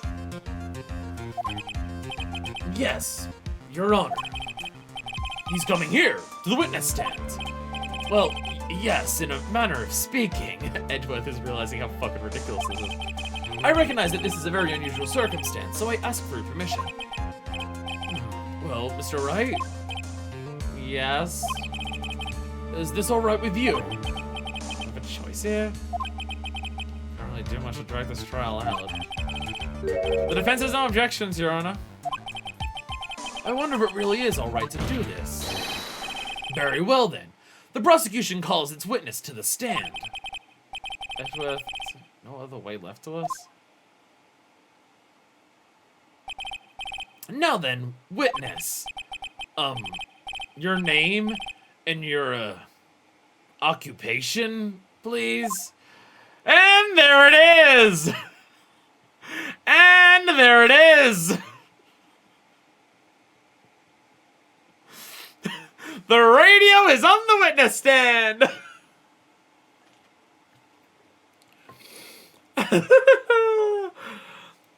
The transceiver even looks like him. Oh my god, you're right! Oh my god, you're right! The fucking monocle and the mouth and the fucking... Oh my god! Oh my fucking god, it's designed to look like him. The video of a mode of animation in 3 frames or less. Behold!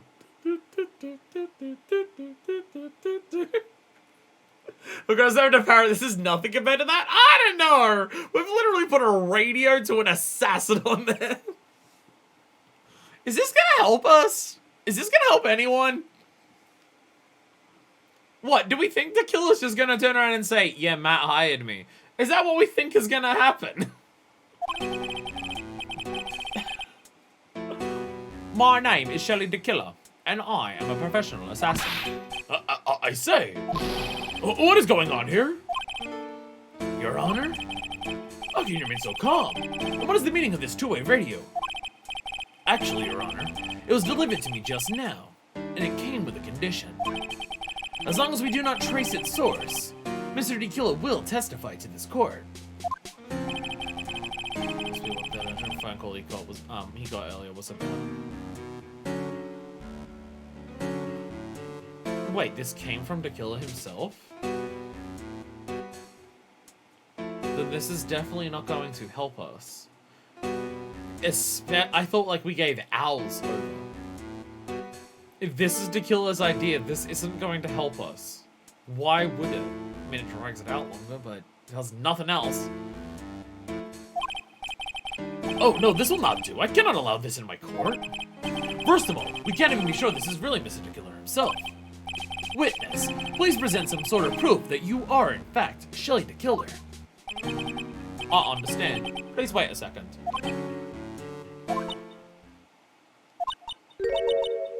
I'm so hungry. Oh! Just Maya. Maya! A voice. Mr. Wright, can you confirm anything from this? Does this not raise that everything about this case is incredibly fucking suspect to the judge? Oh yeah, no, we can confirm that it's the killer. We can confirm that it is Shelly the Killer because he's kidnapped my friend. You know, the defense attorney's friend. So it's definitely him. The defense has no objections to this person. We are satisfied this man is indeed Shelly the Killer. It looks like we have run into yet another unexpected turn of events. This is ridiculous, and I'm also terrified of what this will actually do for us. Well, it doesn't seem like we have too many choices under these circumstances, so... Now then, witness. There is one thing I would like to confirm before we speak of anything else. And what would that be? At the request of a client, you killed Mr. Juan Corrido. Is this correct? It is as you say. I did indeed kill Mr. Corrido. Judge is like, oh, fuck. Now that we have answered that, let's move on to the name of your client. Very well. This is all just a bad dream. Yes, that's it, a bad dream. Shelly the Killer. What is he gonna say?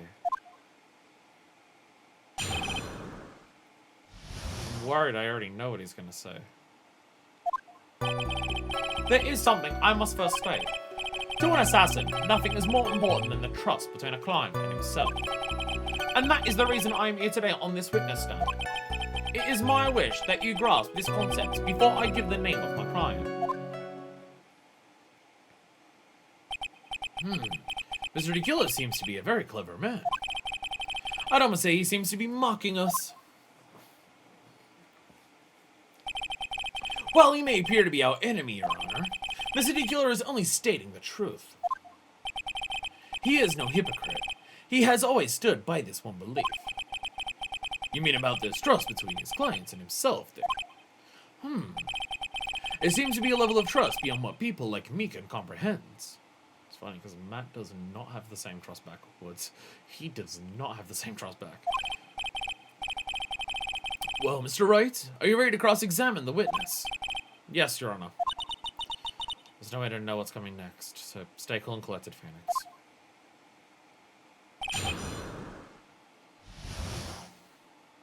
Where the fuck is this gonna go? Like, I can predict one thing that I know where it's going. We can hear anything you have to say later. Can you please just tell us your clients? I don't think you'll understand your place, Mr. Attorney. I said this is something I must first state. Do you know what the word first means? Sorry. Killer. But it appears this one witness you can't badger, Mr. Wright. Because you don't know about my situation. Any other situation, I'd be going hard at him. Nothing more important than yourself. The trust between you and your client. I provide my services in a fast and efficient manner. In exchange, I trust that my clients are discreet about me and my identity. If too many people knew my face, it would be quite troublesome. Which, considering, like, we're basically confirming that Will knows your face. And that is why you're testifying in this manner. This is the first time one of my clients has ever been accused of murder. Because we really rushed it, we kinda fucked up. I must preserve the killer name so my clients can trust me. Didn't someone stab you in the back and break your trust? It has never happened before, but if it ever did, yes, that person wouldn't be my client for very long. They would certainly. That's enough. Please, no more. Very well. It was only a hypothetical anyway. And that is the reason I am here today on this witness stand. Hold it! Seems a little strange to me. I mean, you're about to tell us the name of your client. I think that this would be very bad for them. It doesn't matter to me. This client has already broken the rules and acted outside of their prescribed role. Their role? This person tried to implicate another of the crime in order to save themselves. There it is. There it is. And you've even thought about how to get away with saying what you're about to say. Oh dear God! Oh dear God! And this is a trespass that cannot be forgiven. Who gave you the right to be so high and mighty? To the gentleman who spoke just now. Excuse me, but would you care to die? No. I didn't say anything. Judge better watch himself. Yeah. Because of course he's not going to say Matt's name. Of course he wouldn't. Hold it! Fuck. We understand, so please tell us the name of your client. I'm afraid I cannot do that. I still have a few things to say before I do. It's not good for your elf to be so aggravated. You won't live very long if you let everything bother you. We'll push the one digging out and grave at this point. I was thinking, it's like we're having to go so far to push this out and to push the blame away from On Guard to save Maya. But the only way that we have of doing that is pushing it onto Adrian. So how the fuck do we rewind that after we've done so much? Somehow that coming from an assassin makes it less than confident. I don't really care about all this extra fluff. It sounds the name already. Patience. Calm down a little. So we'll go on to try and understand his mindset. Seems very steadfast and closed, so you're gonna have to work to make him talk.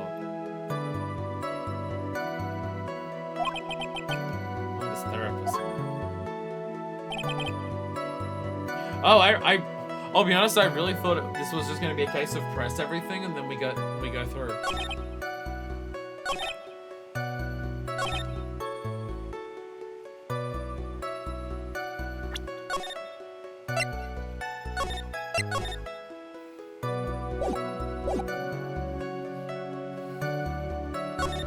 I really thought that this one was just going to be press everything so you understand the concept and then he would go on.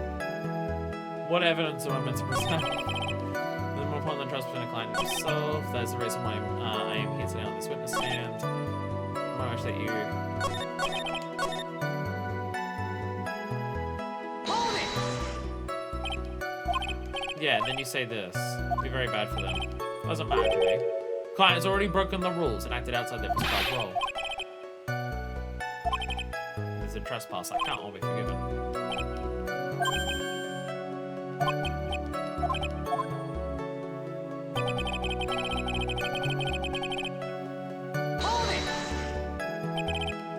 Does name. Frank, I have a few things to say before I do.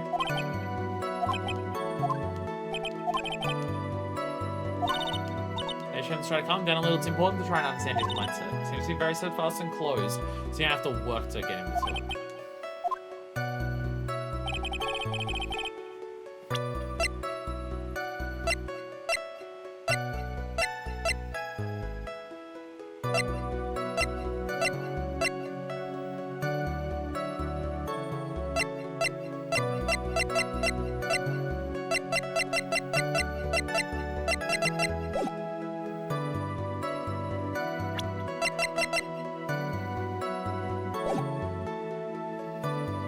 I'll be honest, I have literally no idea what I'm meant to do here.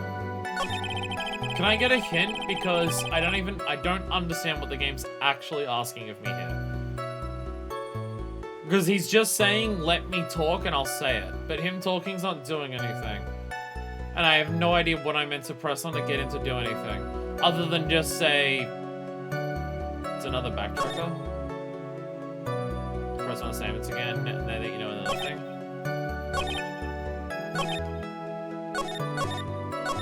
I thought I pressed everything twice already. I'll be honest, I thought I went through and pressed everything again. I thought I already did that.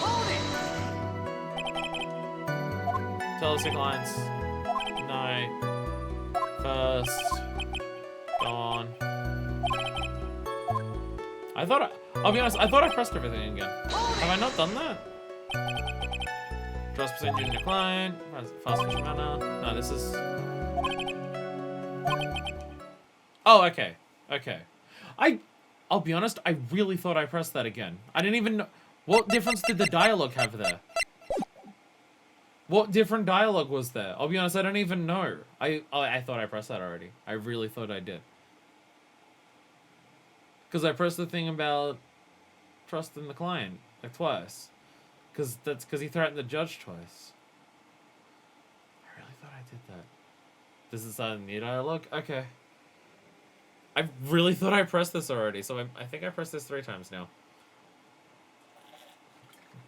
Because I thought that was exactly what I just did. I'm confused, but it's alright. I'm sorry, but I was just wondering about something you just said. You said that your client had already broken the rules. Like, I pressed on this twice already. I heard Tequila say breaking the rules twice. I'm confused. I think the game just actually fucked up.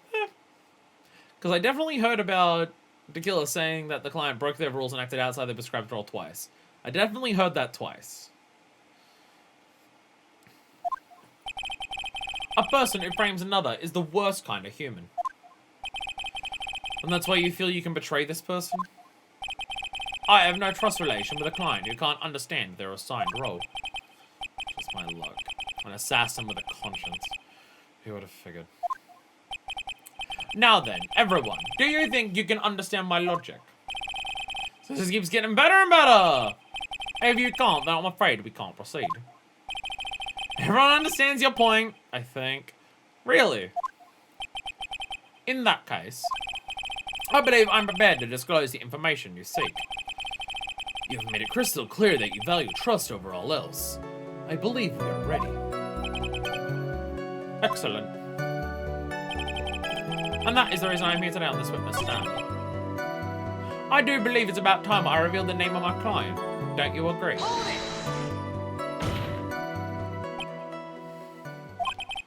What is it? No, I can't bring myself to ask the client's name. If you can't ask it, Mr. Wright, then I will. Witness! What is the name of your client who requested the murder of Mr. Juan Corrido? That person's name is...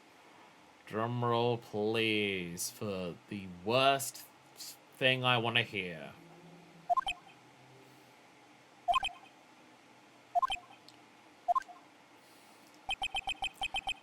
Adrian Andrews. This motherfucker. This motherfucker. After going to the point of saying someone who pins a crime on another person is the worst kind of person.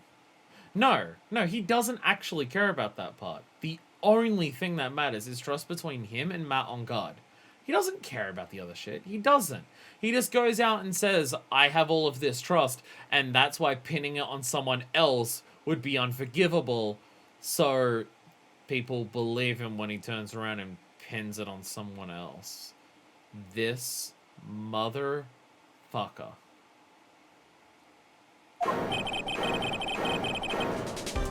Objection! Witness! That's not who you told me it was earlier! Yeah, he tricked you, King. Yeah, he tricked you, Edgeworth. Why would Tequila come up here and say it's Matt? Why would Tequila say it's Matt? Pray tell, what are you talking about, Mr. Prosecutor? I should think I know my own client, and it is Adrian Andrews. Right.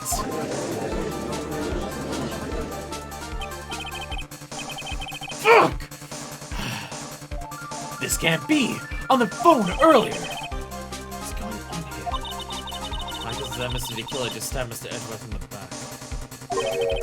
Stabbed Edgeworth in the back? I'm sure I'm running again the audience of this call. Mr. D. Killer told him a different name. Not on guard, perhaps?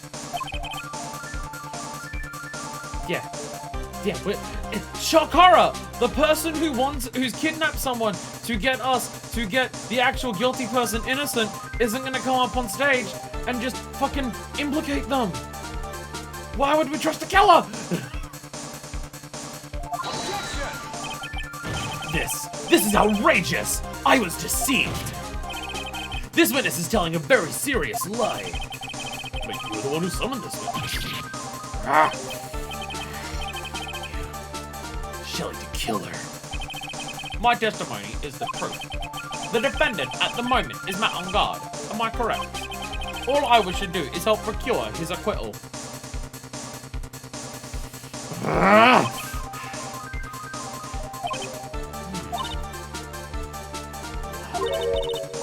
All of a sudden, it feels like we can actually win this. Yeah. The feeling I don't want.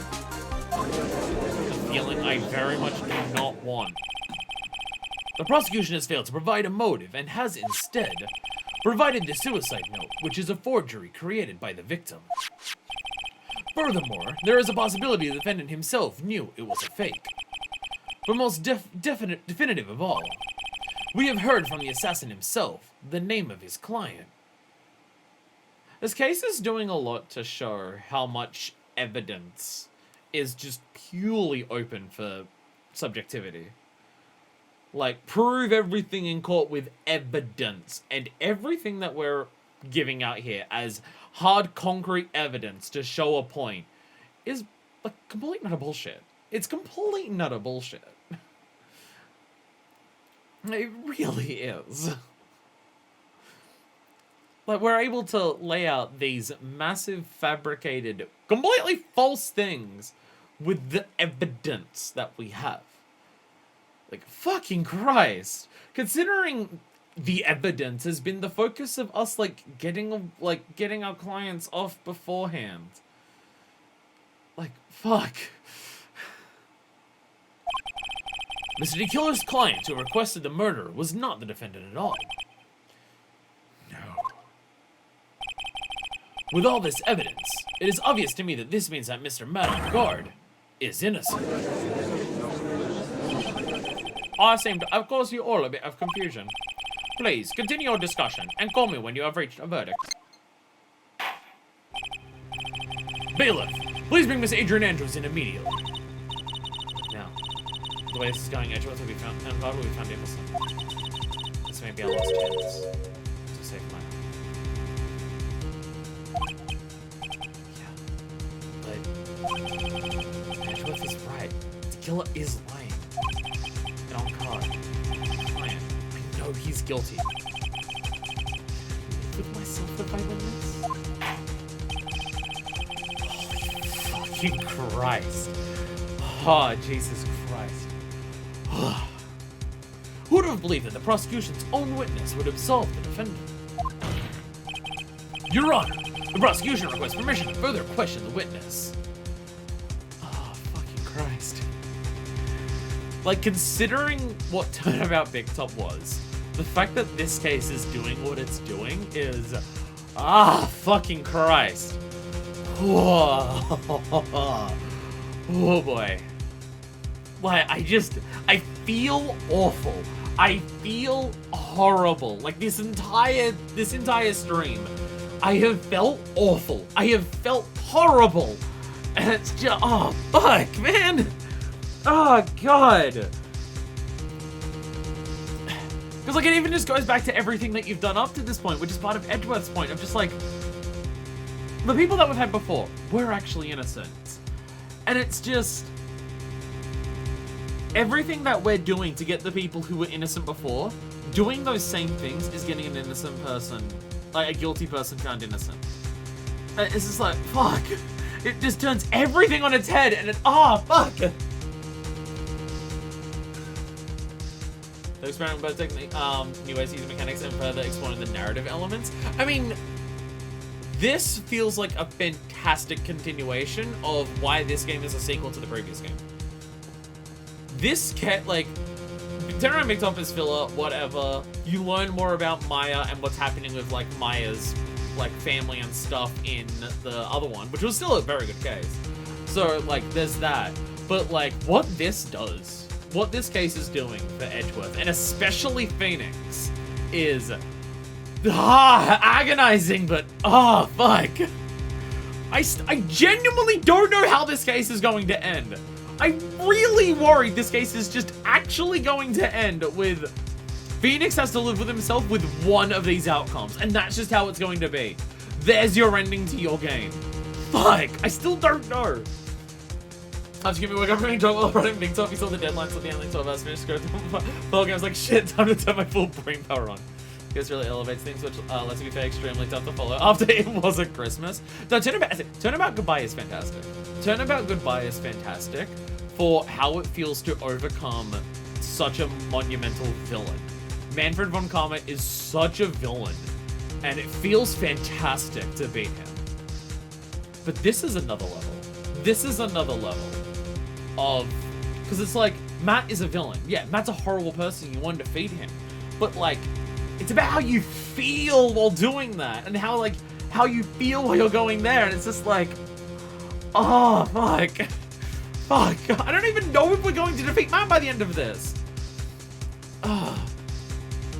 Yeah, Von Karma is cartoonish. Matt is just an actual evil piece of shit, and it's just like, yeah, there are people in the world who exist like Matt.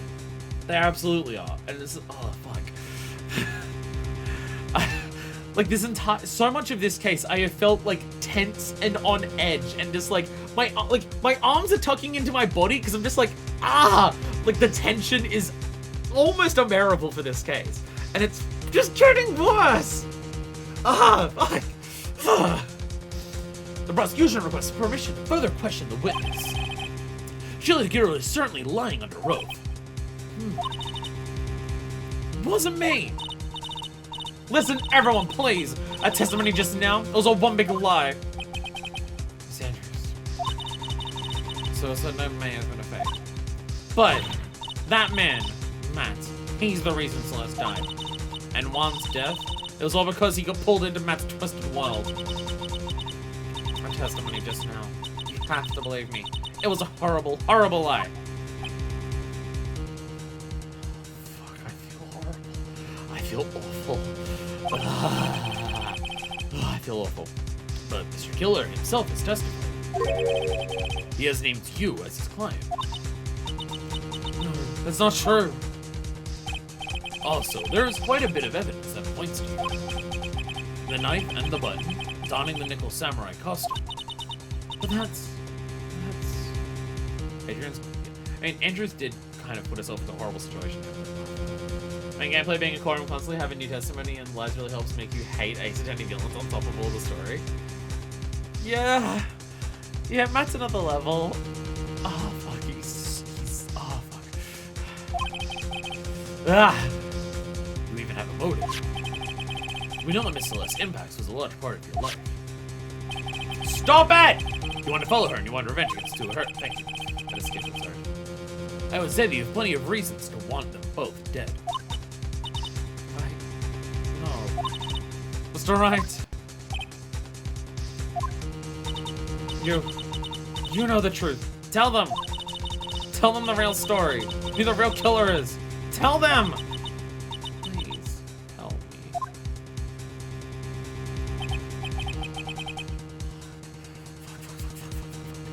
Yes, I know the truth.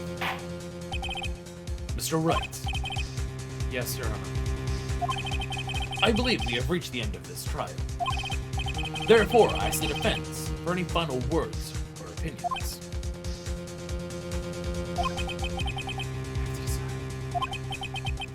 So I'd say for not guilty verdict and save mine?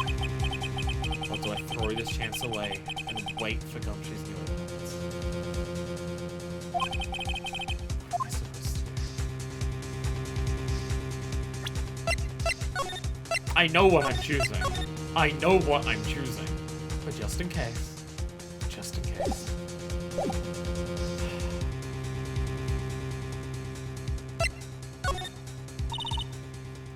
Phoenix. I can't tell you. I can't accept you're not guilty. You are a lawyer. I know. But the mountain guard is a killer. A murderer. I can't let him get away with this.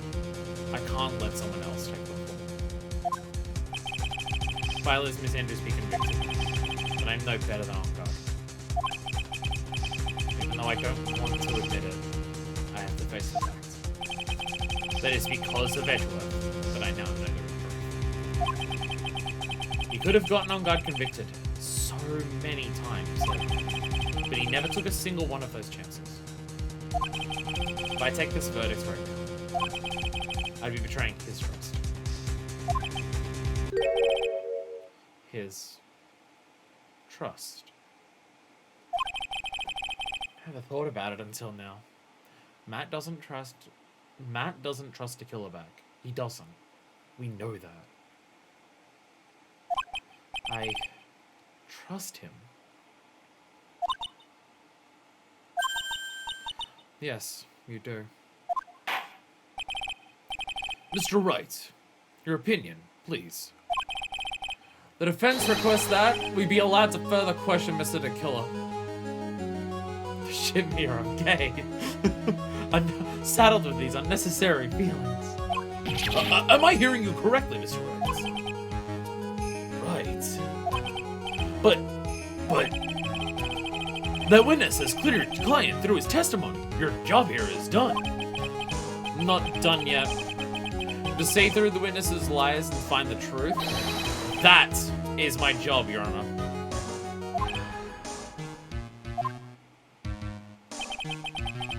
There's still more evidence to look at. And I'm sure that once these pieces arrive here in this very courtroom, a miracle will occur. Fuck. Character development, maybe. Yeah, he's just like... He went from the first game of just being Edgeworth. What are you doing? How are you like this? What have you become? To in this one where it's just like, no, me and Edgeworth are working together. Like Edgeworth is pushing through on this for both the truth, or like the whole truth, and also for Maya's sake.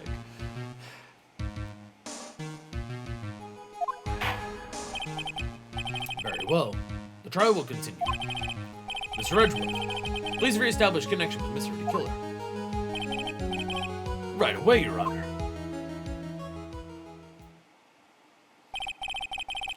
Has a verdict been reached? Before that, we would like to talk with you a little more. About. All you needed from me was the name of my client. What else could you need me for? There's a candle bow that pisses you off. Well, actually, we would like to hear everything you know about this case. That is how things are usually done. What are you talking about? Usually done? Usually shit's bullshit in this courtroom. Usually, that's what we do here. But, what shall we have him testify about now? Mr. the Killer, if you don't mind, please testify about your client in more detail. Tell us everything you know about Andrews. See how much you know. You legal people and your procedures. Is it any wonder no one likes to go to court?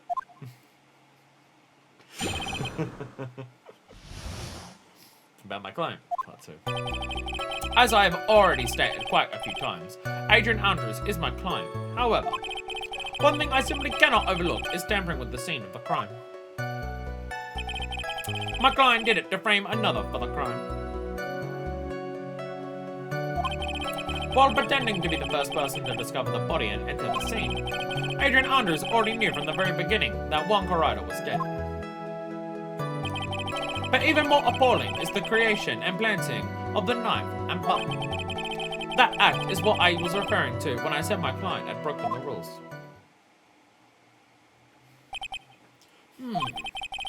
This is the most unexpected turn of events. For the, 5th time now? I think it's a bit more than that, Judge, if we're being honest. However, this time, everything has finally been revealed. Objection! Just a second, Your Honor. Yes, Mr. Edgeworth? We still have the cross-examination to do. But you don't need to question testimony like this. Do you, Mr. Wright? Your Honor, the defense will question the witness. As if I have a choice here. Huh? Why? What this witness has said is nothing but beneficial to the defense's case. I have to cross-examine the blue badger. Dear God, no. You scrutinize the testimony, then. That only expose the lies in that oh-so beneficial testimony, I suppose. Surely us doing this cross-examination on the killer has to start getting aware what we're trying to do. Right? I'm worried if we just push with this that he'll just instantly kill Maya. I don't understand what's going on anymore. That makes 2 of us. It's fine. It's fine. Can someone show up with some evidence, please? As I've already said quite a few times, Adrian Andrews is my client. However, hold it! What is it, Mr. Wright? By pressing the wrong way, it might raise suspicion on his end. Yeah, I can't really do that, can we? I have to do something to waste more time. Witness, about requesting a hit. Yes. How much is your fee? I'm curious, just out of personal curiosity, how much do you charge, by the way? I see you're also quite a dark-hearted man, Mr. Attorney. Huh? If you would like to talk business, we can do so after the trial. No, I'm not thinking of hiring... Mr. Wright! Yes? I get in contact with you after this. You want to kill me? You want me dead, don't you? What? Why would you think something like that, Your Honor? Guilty! Mr. Phoenix Wright! You are hereby declared guilty!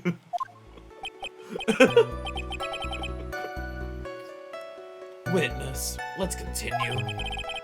Why did you disclose the name of your client? They're your clients, are they not? Great plan. Once the case ends, we can decide to kill and have him kill Matt. Just in case. How about if I pay you to kill a previous client? How does that work? How does that go out? How does that go down? Tampering with the same crime. I don't think that most people wouldn't be able to overlook a person hiring another to kill. If I had a problem with such a thing, I wouldn't be very effective at my job. Ah, yeah. Well, potential occupation might be good for you. However, I will say this. Even though I am the one that does the deed, my clients are always the real guilty party. That goes without saying, Mr. Killer. And their fate is to live with the knowledge of their guilt on their shoulders. However, my client this time thought that they could run away from their guilt. Jesus Christ. Jesus Christ. It's a different another for the girl. Are you talking about the button and the knife? Yes, and my business card. Oh, this card. So that no one has to waste their time, including the police. I always make it a point to make things as easy as possible.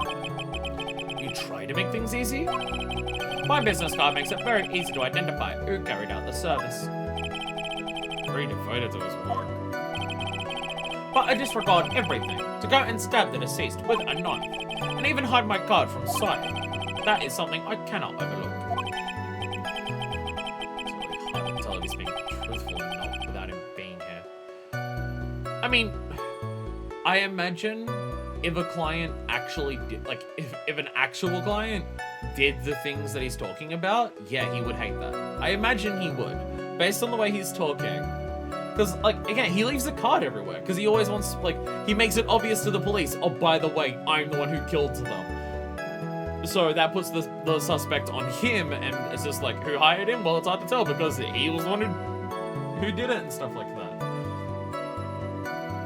The parallel to Phoenix's trust philosophy. The most fucked up way possible, yeah. The most fucked up way. Or pretending to be the first person to discover the body and enter the scene. So you're saying most clients wouldn't do such a thing? That is correct. Usually, most people try to create an alibi for themselves.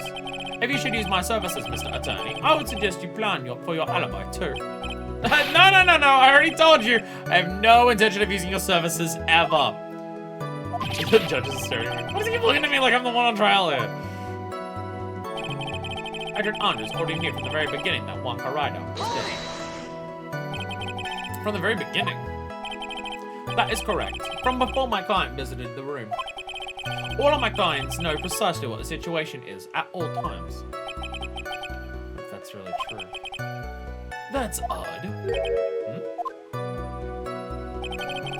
But even more appalling is the creation and planning of the knife and button. So why do you think your client did that? What do you mean by why? Well, building around to the scene of the crime is pretty risky. And why would someone who's requested a murder go to the crime scene anyway? That is true. What I'm curious is why the judge thinks that Phoenix would want him of all people dead if he ever hired the killer. Probably because, I mean, to be fair, we know that Phoenix has nightmares about this judge. I assume it was probably done to frame Mr. Ongar. If that's the case, then why didn't the person just request that you do it? Sadly, that is not possible. Huh?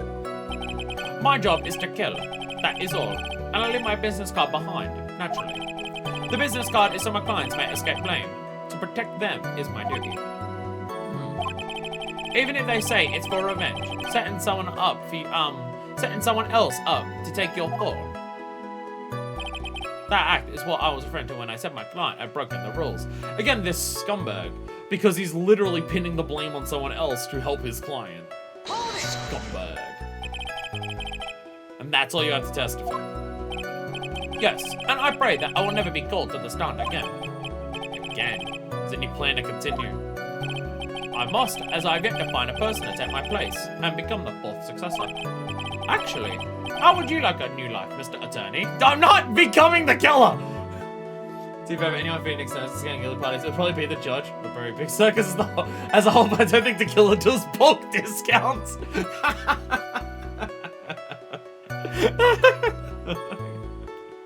Come on, like a 5-for-1 discount? Or like, get four, get the fifth one free? Shelly DeCosco. Excuse me? No, I'm fine, really. Oh, you really? What kind of man the judge thinks I am now? What are you gonna do now, Phoenix? Shelly the killer, saving now, Woolworths. Woolworths is a thing in countries that aren't Australia? I didn't know that. Or did you look up an Australian grocery store to say it? I thought that was an Australian specific one.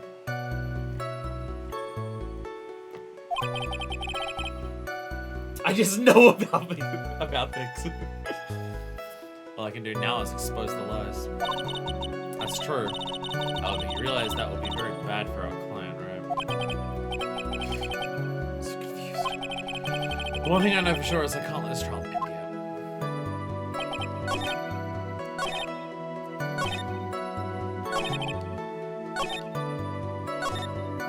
I was listening to Aussie Podcast Network a lot. Fair. I know there used to be Woolworths in the UK. I don't know if so there are. There also used to be Woolworths there. Well, I really thought it was just one of the Australian brands. Because like the two big supermarkets in Australia are Woolworths and Coles. They're the two big ones.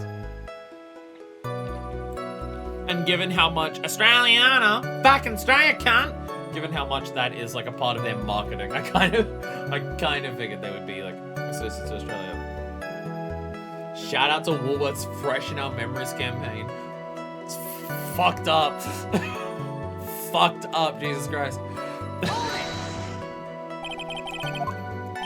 That is correct. But, from before my client visited the room, all my clients know precisely what the situation is at all times. I wonder if that's really true.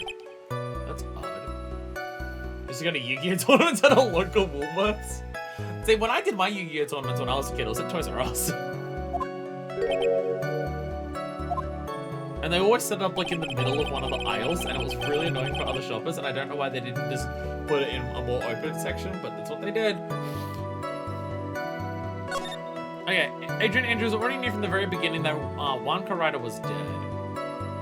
Spent up there with 80% too much gel. I'm in a guy in full denim outfit with dual disc and an Exodia deck. Damn. That's impressive. That's impressive. My deck was the deck that I ended up like playing the most with was something along the lines of like it was like a ritual. It was some type of ritual summoning thing where like you got two particular things and it was stupidly overpowered. Power of Exodia, my turn. Draw. Did he do that thing from like the Japanese dub of Monster Cardo? Monster Cardo! Like wait, Yugi is just fucking yelling at the dude constantly. Because Jesus Christ, it's a bit too much to hit an 11-year-old with. Jesus Christ. I have the power of Exodia and enemy on my side. Monster Cardo's when Yugi is trying to kill someone. Well, I hope it wasn't that then. I hope it wasn't that one. I know about because Matt Parker used the old UK Woolworths location to prove aliens exist facetiously. How do you prove? So, okay, something here about Adrian Andrews knowing that from the very beginning that one co-writer was dead. Do we have something for that to suggest that it's not the truth?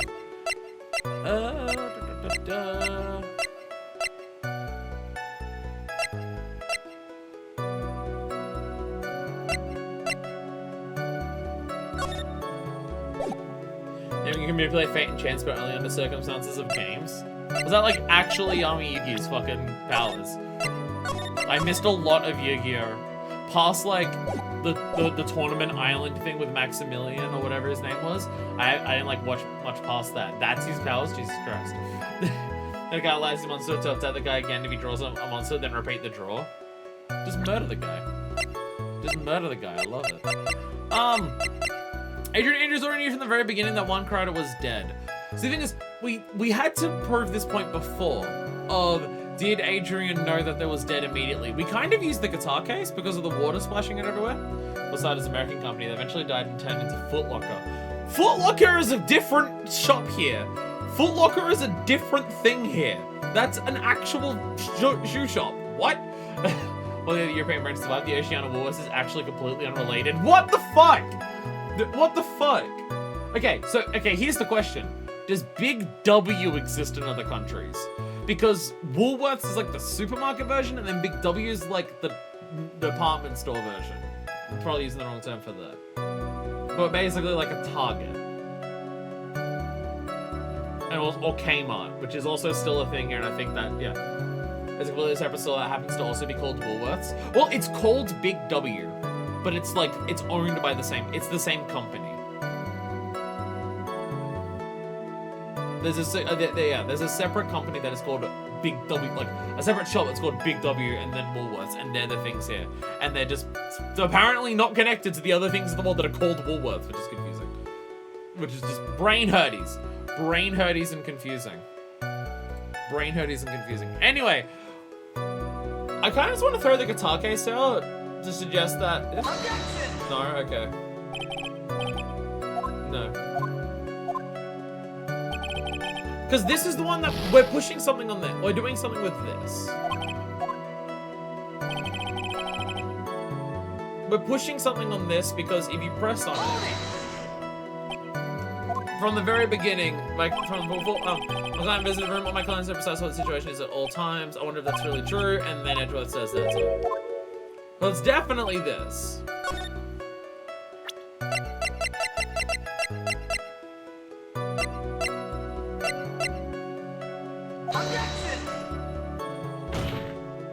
Because like there was the whole thing. Yeah.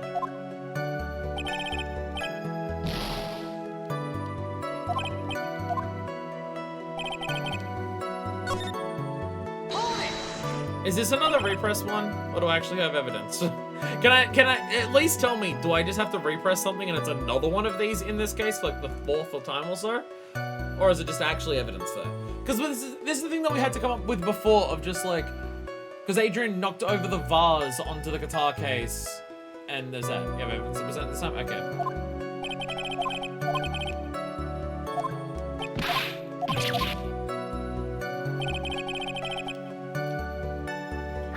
Adrian Andrews already knew from the very beginning that one co-writer was dead.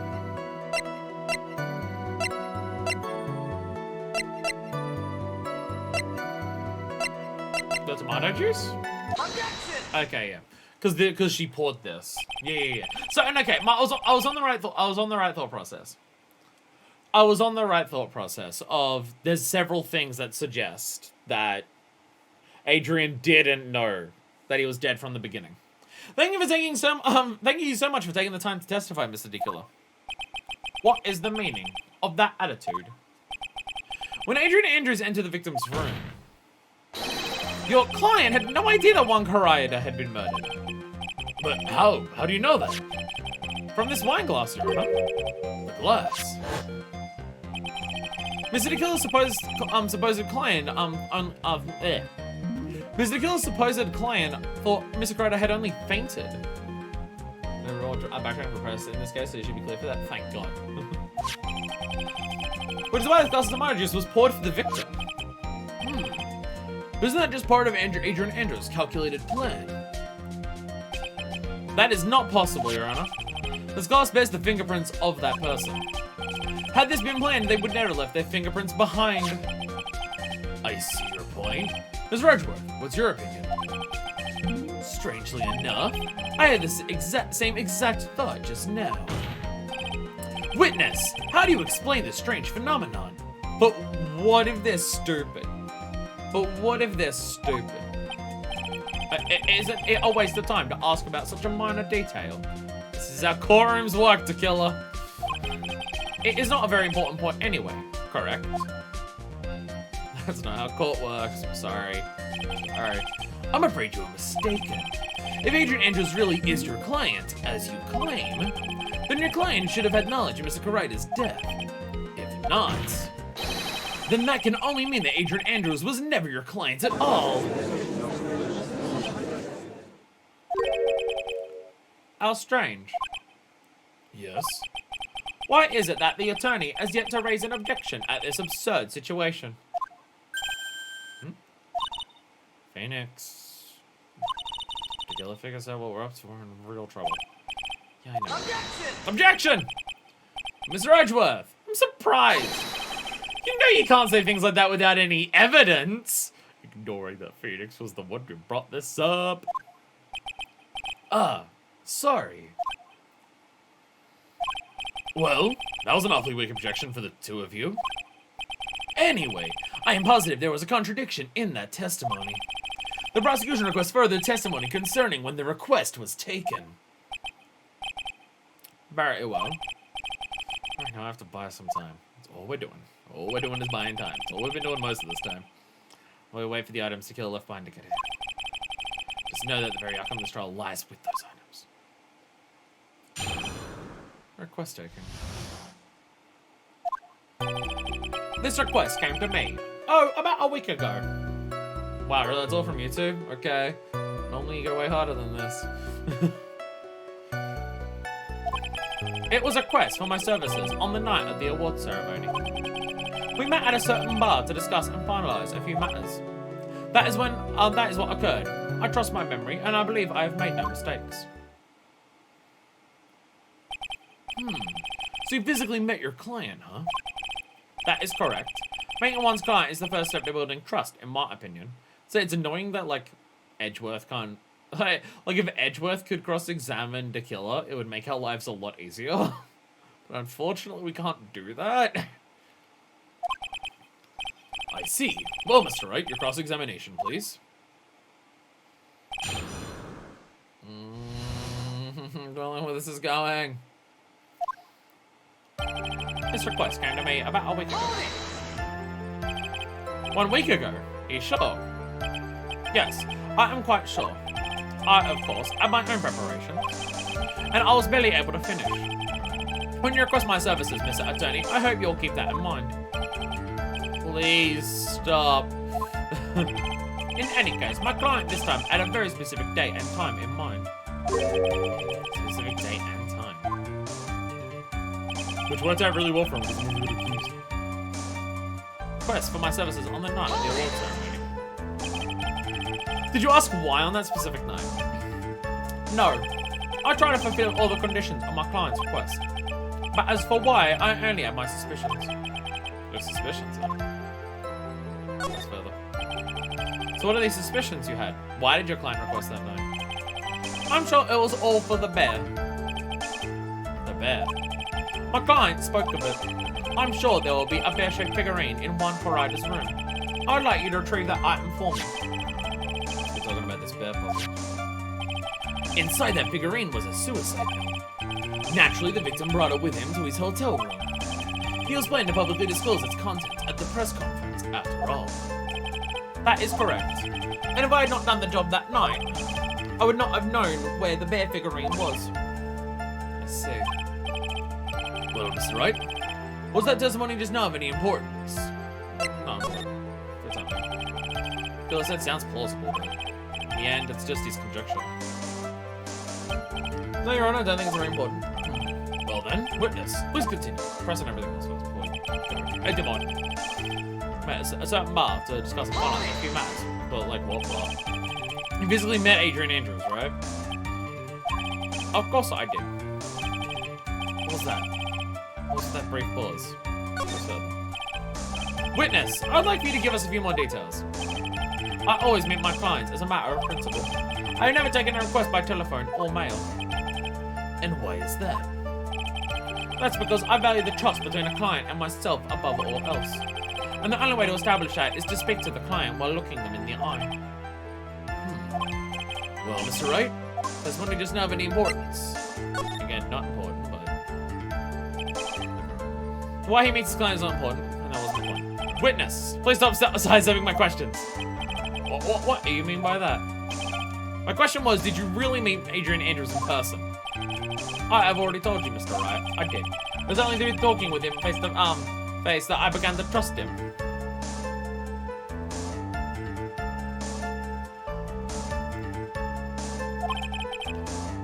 That's when I thought I can trust this person as a client. Bang bang.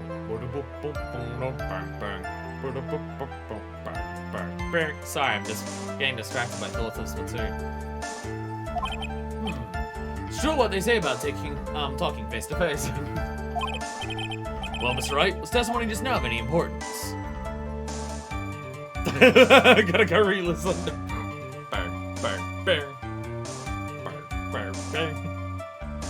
It was... Do I continue to say it was very important? Just to get the rest of it? Or do I just say fuck it? I was gonna say fuck it. There they are. It has nothing to do with the statues, but it's how the meme came about, because it's just part of that mode. But I heard what I think I just heard just now. And I think I've got him. Your Honor, I believe testimony just now was of the utmost importance. Really? If that's the case, witness, please include the statement just now in your testimony. Very well. There we go. Just pressing everything else, just for that. So your client was Adrian Andrews. That is correct. Well, he says it to the man. But yeah, there shouldn't be anything wrong to kill his testimony. Burn, burn, burn. Doesn't mean anything changes this time around. Let's draw more information from him. But you can't draw a suspicion. If you can do that, you should be able to find a flaw in his testimony somewhere. Talk about delicate talents. Alright, well, here we go. Here we go on this one. Bang, bang, bang. Oh, profiles. Profiles. I assume I just do this and go... Objection! I'd like to go over this one more time. You met Adrian Andrews at a bar until the request at that time? Yes, that is correct. And that's when you thought he was trustworthy? How many times must I repeat myself? Yes, that is correct. I'm sorry, but that is an impossible tale. What? Shelley the Killer. I was hoping we'd let Edgeworth leave this one up for us, but apparently not. You have never met the real Adrian Andrews. We're gonna all learn to kill her too much for doing this. Why would you say that? Because you made one very big slip-up about her. So what is the issue?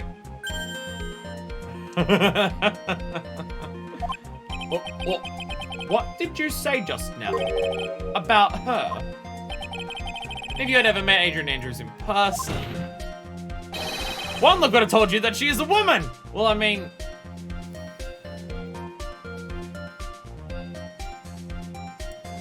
Your Honor, the witness is transphobic.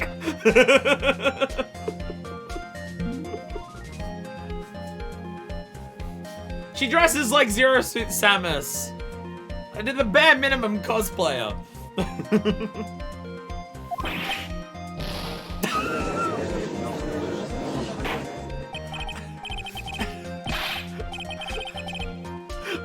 Why'd the radio explode? It very carefully doesn't go around referring to Adrian with any gender pronouns up until that one specific moment. Order in the court! Mr. Wright, what is the meaning of this? Was by name or my client, that person? Yeah. This witness testified to the following. That he always meets face to face with his clients when taking their request. But he's never met Adrian Andrews in person. Yes, Your Honor, that is exactly the point. That means Mr. D. Killer's client could not have been Miss Adrian Andrews. What? It's leaking oil? Instead of sweating, it's just leaking battery acid? What is happening to this fucking radio? I feel like we're alerting to Killer too much by us doing this. If Edgeworth did it, then it's just like, oh. But with us doing it, it's awfully suspicious. Mr. Edgeworth, I understand your logic on this one. I do not like the oily sweat spray in HD, actually. However, why would the assassin make such a basic mistake? I believe it has to do with her name, Your Honor. Well, it's weird pixelated. This is much weirder in full res. Her name. Yes, Adrian Andrews is, without a doubt, a very androgynous name. Yes, I see. Unluckily for Mr. D. Killer, the entire time he was on the stand, no one had stated Adrian Andrews' gender. And so, he simply picked the wrong gender to go with. What? What is going on? Shelley D. Killer, this court demands an explanation. I think somehow I must have mixed up this client with another. So does that mean you remember something different now? Yes, of course. Please, if you would allow me to testify once more. We're putting him on edge, which is possibly concerning. I know he's just gonna spit out more lies. So I forgot also pronouns when we met at the bar. Sounds so far, but who knows how long until the killer sees through what we're really doing. I feel like that one was obvious considering how much we called it out. I feel like that one was obvious. Very well, but this time, please give us the truth and nothing but the truth. Requesting, part 2. Are you just gonna say that when you met, Andrews was in the Nickel Samurai costume? Because that would be funny. Yes, now I remember. I took that request by mail. There have been times when I took a job without having met my client, despite how much I just insisted that was not the case.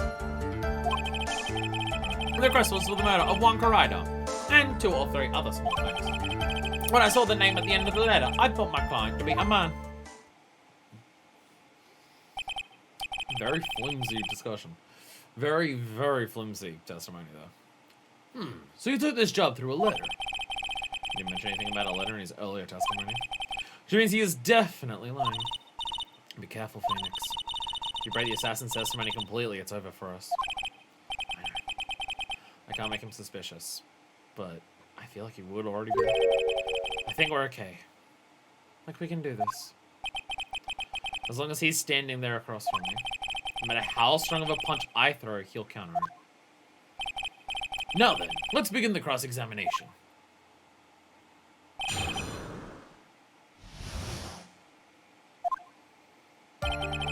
Yes, now I remember.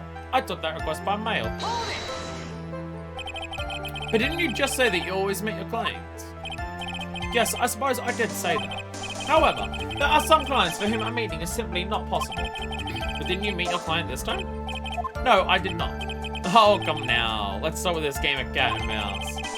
Using your silkiest voice is not going to work on me. Alright then, just cough it up and confess. Mr. Wright, you can't better witness such harsh words. Okay, so I was at a fur con. You're a lawyer, so behave like one and present evidence instead of mindlessly yelling. Now then, do you have any proof that Mr. Killer met with his client? No, this search. Sorry, Your Honor. Unfortunately, I don't have any proof. I see.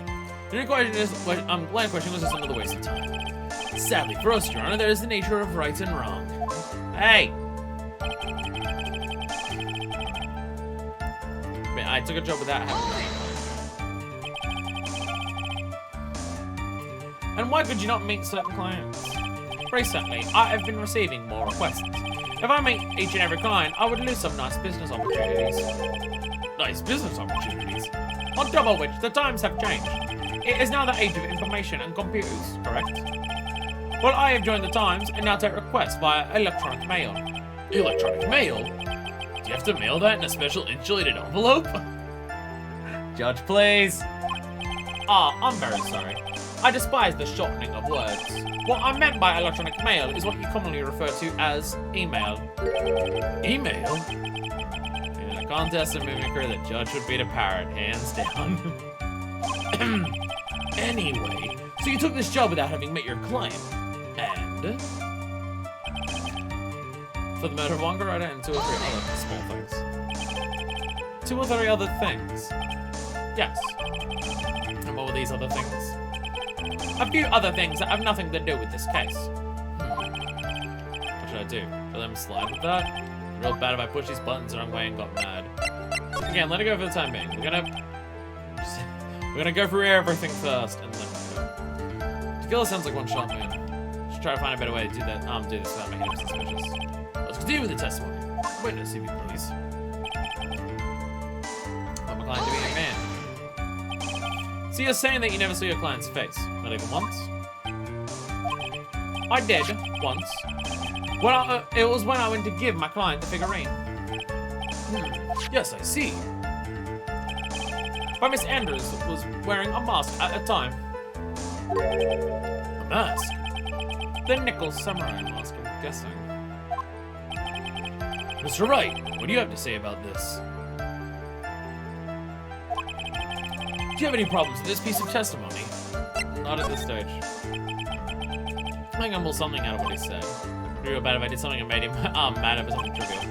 No problems with this testimony, Your Honor. I'm afraid she ended up our rope there. Huh? Sounds like we're still okay at me. That's exactly what is so bad. The way we're going, we'll end up completely destroying the killer's life. If we do that. You already know how serious of a situation that was. Oh yeah. Now let's pray those items were just in time. We're also just hoping that those items actually do anything to save the day. We're just hoping on that one. Ugh. This one's tense because we've got so many avenues that we can go down. I'm gonna start with this one.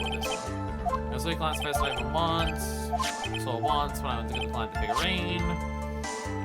And they were wearing the mask at the time. Make a samurai mask. Contradiction. One thing does sort of stick out of me, Your Honor. Witness, I think you most definitely saw your client's face. Let's recall Mr. Power's testimony. Well, okay, to be fair, this was when the money was taken, not when the bear was handed over, but it's something. After the award ceremony, I went by myself to Matt's room. Matt was standing there in front of his room, still in his nickel samurai costume. Matt gave the bellboy a tip. Game set in 2018.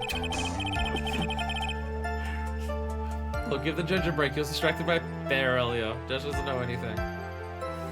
You received quite a large roll of cash from Mr. On Guard. At the time, he was not wearing his nickel samurai mask. Oh! Order! Yes, now that you mention, I do remember that. Witness.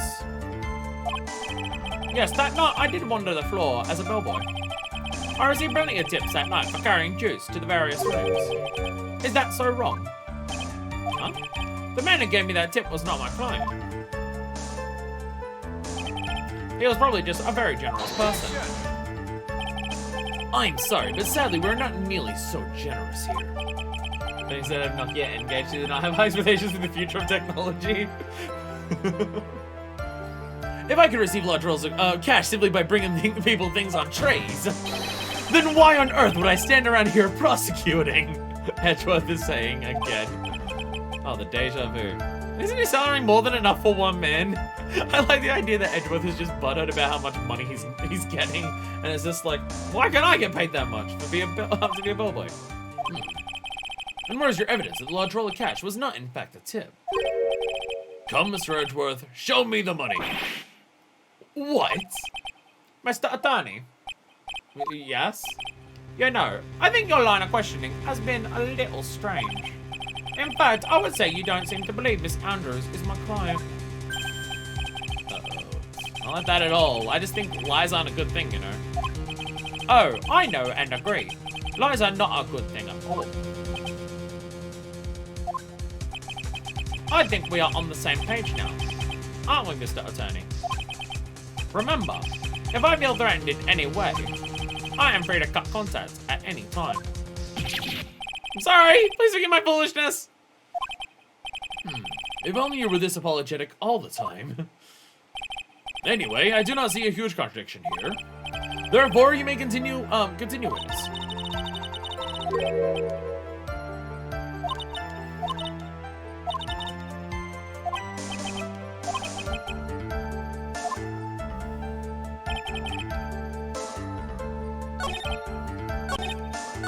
So I pushed this one here.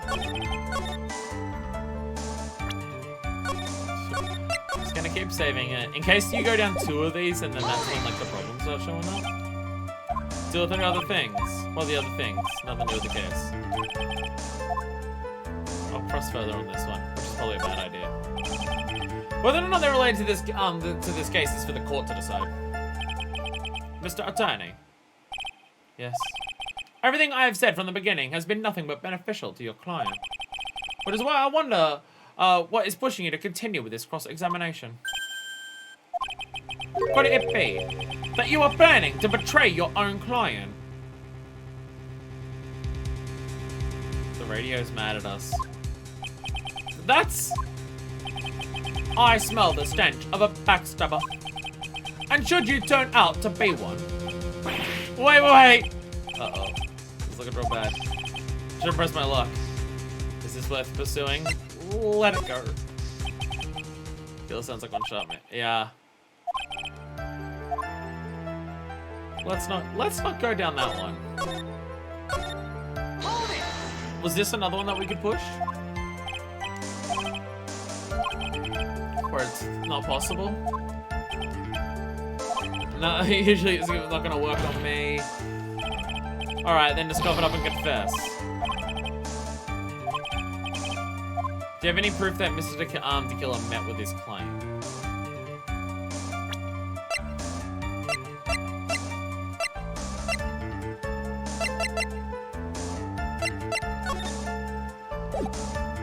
I don't like have the photo of like Will's thing. Proof that Mr. Tequila met with his client.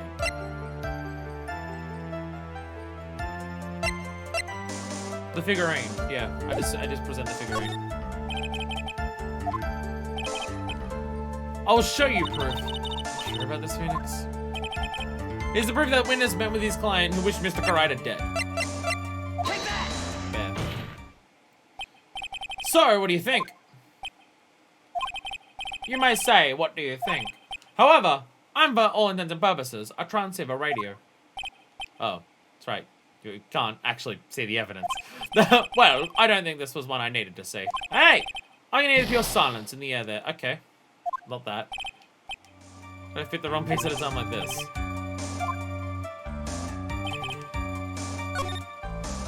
But the bear is evidence of that, because the killer gave the evidence to over.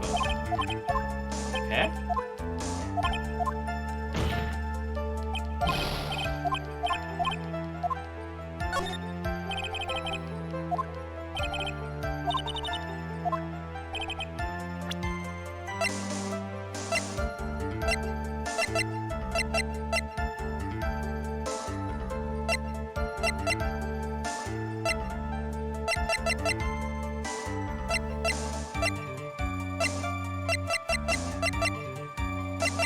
Like, I may not actually have evidence for this. I may not have evidence for this. Because there's so many pathways to go down. But the bear is evidence of that! The bear is evidence. It's why I don't understand why it doesn't work. Because it is.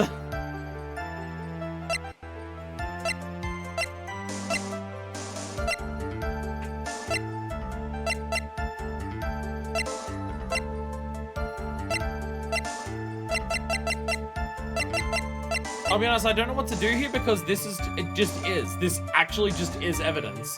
And the game's just saying no, which makes me think that this is the wrong line of questioning entirely. Because this just is evidence. And the game's just saying that it's not, despite the fact that it explicitly is.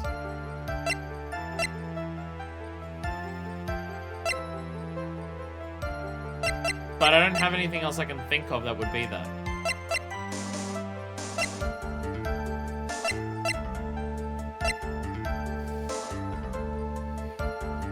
Okay, you can at least, you can tell me this. Is there a correct thing to do here? Is there a correct piece of evidence for this? Because I'm just going to assume there isn't. And I'll just work on the other things that the line of questioning I can do. Because otherwise I'll be here all day just throwing everything. I don't think so. Yeah, this is, yeah. This is just not the line of questioning that I can do. So I'm just gonna reload. Because the bear is evidence. The bear does actually answer that. The game just says it doesn't. So, no. So what were the other things that we can do? Because we've got this, which is just, yeah, lose business opportunities. And then there's talk about email. There's nothing extra I can do here. There's nothing extra I can do there. If I press down this, the killer starts getting mad. And then, we already did this one, right? Pretty sure we already did this one. Yeah, climb the figurine. But this is the one we did, right?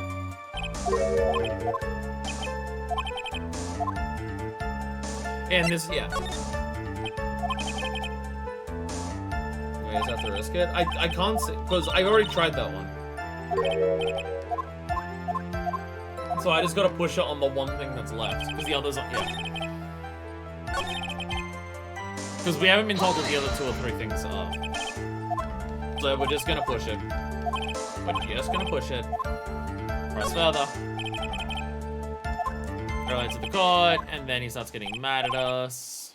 Beneficial decline, and then he pushes cross-examination. You're a backstabber!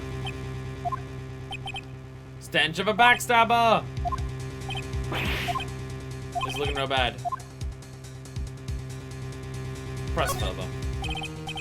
Witness, this is a very important matter. Please cooperate and tell us what these other jobs your client requested were. If it's truly that important, I suppose I don't have much of a choice. The bear figurine. The bear figurine. After the assassination of the target, I was to find that figurine. So you've already mentioned this, so it's like, okay. We pushed all of this and we didn't get anywhere else. I was told that this job was just as important as the actual killing. And where was that figurine? It was inside Mr. Karaita's suitcase.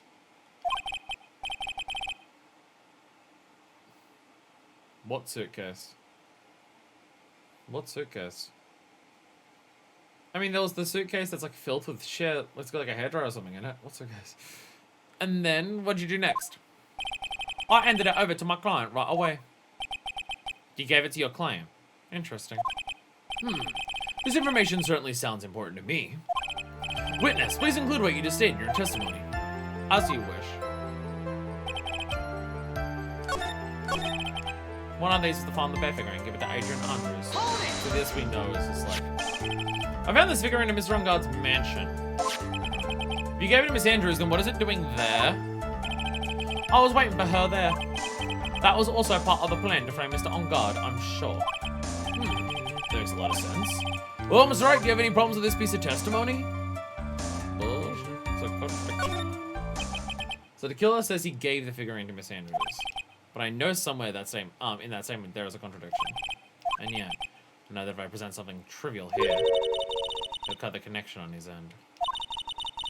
I want to make a strong point, Phoenix. You have to present strong evidence. Which is right. So now what, Dr. Wright? Save it here before we do this. Because we don't have anything else to do. Present evidence. Witness, let's go over this one more time. You gave Miss Andrews the bear figurine. And she told you to take the bear and wait for her on Garden Mansion. Fucking send it. Say what happens. Is that correct? Yes. Where are you going with this? Well, I think you, maybe you might have remembered a few things incorrectly. Or what? This is a battle of wits. I can't let up on him. I don't think it's possible for Miss Andrews to have been the recipient of this bear.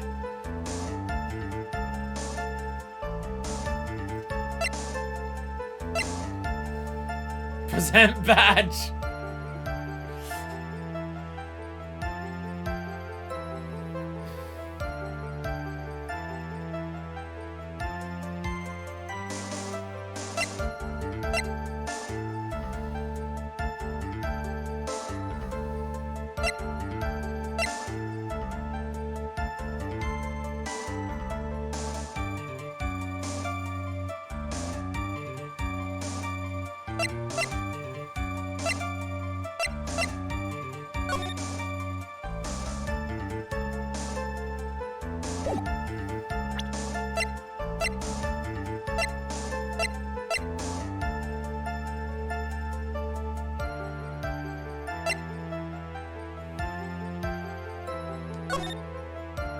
It's not there anymore.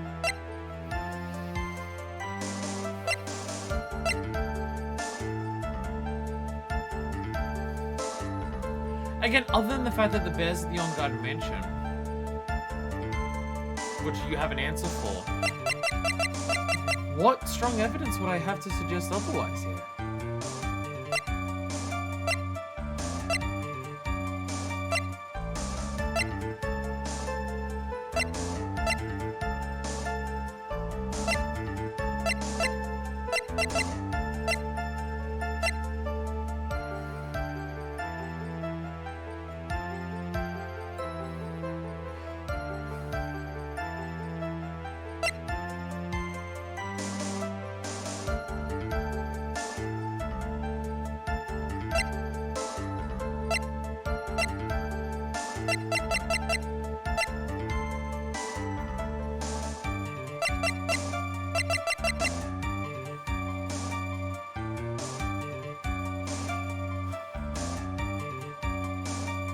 Other than the fact that it's found in the on-guard mansion, how do we show that Andrews wasn't the one who received it?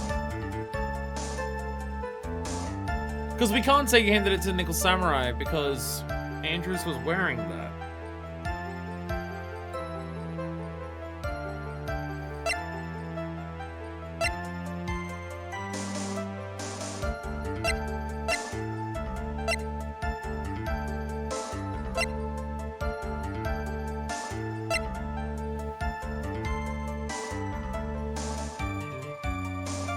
I have no idea. Josh should go with what to present. The thing is, I literally don't have an idea. It's not that I'm going for something and just going, maybe that. I literally have zero idea. There's nothing that I'm leaning towards that I could present. Because I don't have anything. I'm in the right vein this whole time, just presented it at the wrong time. Is it just the bear again? Because I'll be honest, if it's just the bear again, that's really weird that they ask you to present evidence here. It couldn't have been Andrews for the bear, because the bear! Take that! That's weird. That's weird. How do you prove about the bear? You just show the bear again. That doesn't feel like very decisive, strong evidence to just show the bear again. Especially, like, anything that's gonna be said here is just, we found it at the mansion. I was waiting there, which I've already said. He handed it to Nickel Samurai. We already know that Andrews was wearing the Nickel Samurai. Like, what's our goal here? Where is this going? I don't get it. Shelly the Killer. If you had really given the bear to Miss Andrews, then this item should not have been inside it. Oh! Because she would have destroyed it. Oh, that does make sense. Okay, that does make sense. Yeah, okay, that's fair. That makes sense. Yeah. Because if she got it, she would have destroyed it immediately. It wouldn't still be in there. It wouldn't have still been in there by the time it got to the mansion. Because she was aiming to destroy it. That makes sense. That makes sense. I didn't think of that conclusion. I didn't think of that conclusion. I was thinking this is specifically about how the bear was handed and how the killer has an answer for all of that. But yeah, the note being inside. Fair enough. Fair enough. This item. I see where you're going. Yup, that's where I'm going. Where is everyone going? Do I need to pack a suitcase? Your Honor, please think back to Miss Andrews' testimony. When I was gonna burn it for her son. If even for a single minute, this bear had actually been in Miss Andrews' hands, I'm sure she would have taken the suicide note and burned it. I feel like we're pushing the killer way too far. I feel like we're pushing the killer too far. It's becoming way too obvious what our plan is. Order, order, order. So that's where you two are going. So by the very fact that the suicide note was still inside the bear, it tells us your client didn't know how to disassemble the puzzle. Which means? It means, Your Honor, that it is impossible for Adrian Andrews to be the client. Thanks for taking that one, Edgeworth. Because if I say it, then my is dead. Order, order, order! Mr. Phoenix Wright. I'm sure I mentioned this before, how I hate traitors above all else. I think your cross-examination has clearly demonstrated something to me. You must wish to break your end of our agreement. No, that's not. That's enough. If it is your intention, then there is only one thing for me to do. We pushed him way too far. We pushed him way too fucking far. Wait, please. Gentlemen, ladies, please excuse me. I have a matter that I must attend to. Hold it! No. Please wait. Mr. Attorney, bring this trial to a speedy end, and I may stay my hand. Otherwise... we've got nothing left! We've got nothing left!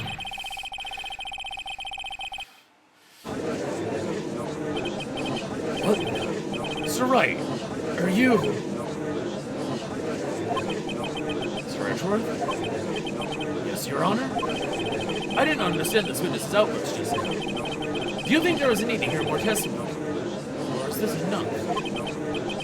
Well, we should. We give this up.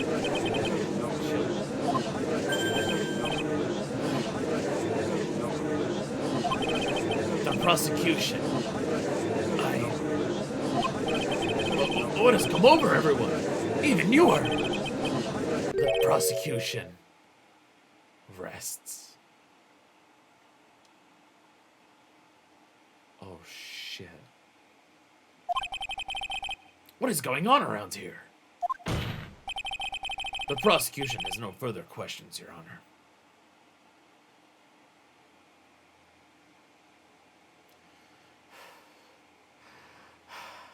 Fucking Christ.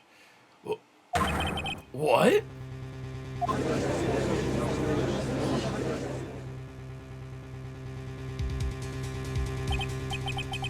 Well, I never thought I'd see the day. This is a most unusual situation. Yeah, Edgeworth is willing to let this go for Maya's sake, even though what will happen to Adrian as a result of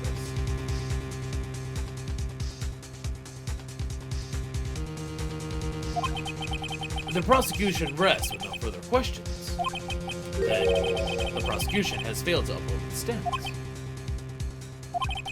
If that's the case, then, even though I am reluctant, I must believe that Mr. DeKiller's testimony is accurate.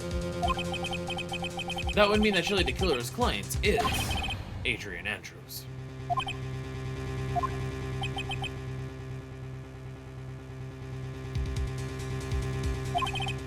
Mr. Wright. Yes, Your Honor. If I end the trial here, right now, then your client, Madame Guard, would be declared innocent. And in his place, Adrian Andrews would be charged with murder.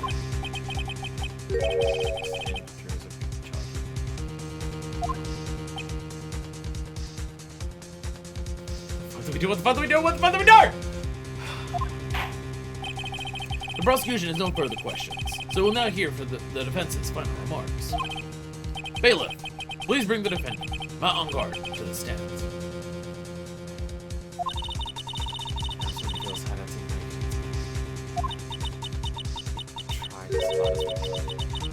But it looks like our time is run out.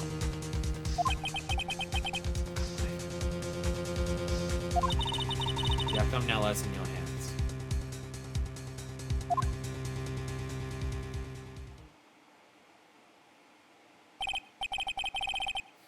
Dude, the old guy finally decide?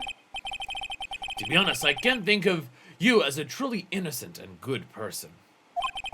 You have done enough evil to drive a woman to suicide.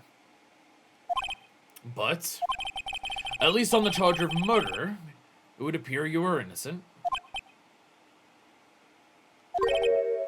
Heh.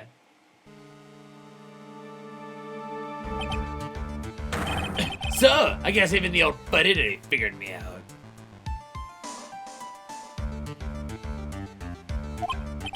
Mr. Ongard. What an atrocious lawyer I have, giving his own client out like this.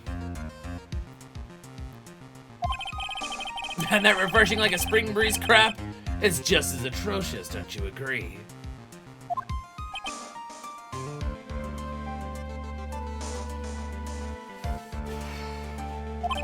Anyway, get on with it and pronounce me innocent already. Right, Mr. Lawyer. What is the appreciate the fact that even the judge acknowledges how he's a scummy person? Yeah. Yeah. It's very obvious that Matt's actions have been horrible, even if you don't think that he did this.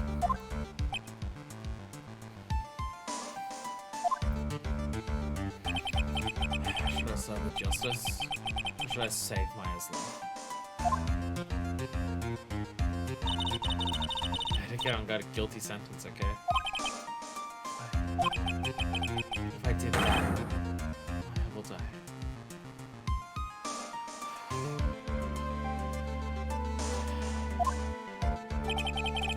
If I say he's innocent, Miss Andrews will be charged as the murderer. If I say he's guilty or not guilty, the choice I make is someone's life is going to end.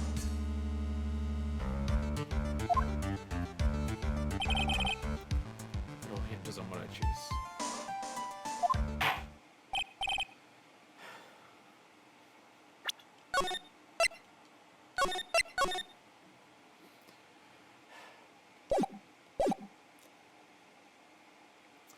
Now then, Mr. Wright. Let's hear the defense's final statements on this matter. They're not going to give me a way out. They're just going to actually say, fuck you, make a decision.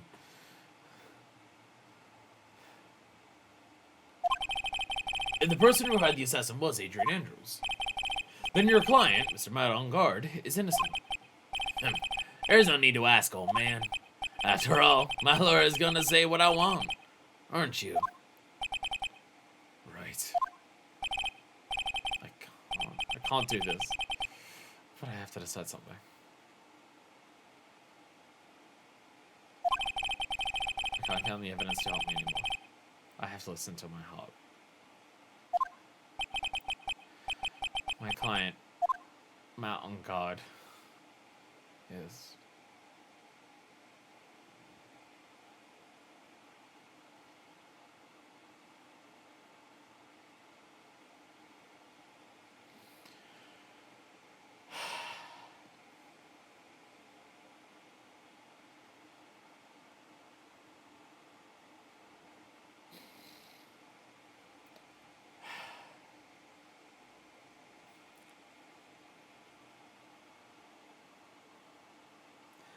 This fucking sucks.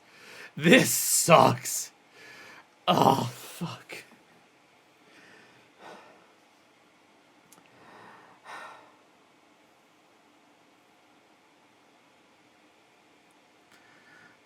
Oh, fucking Christ.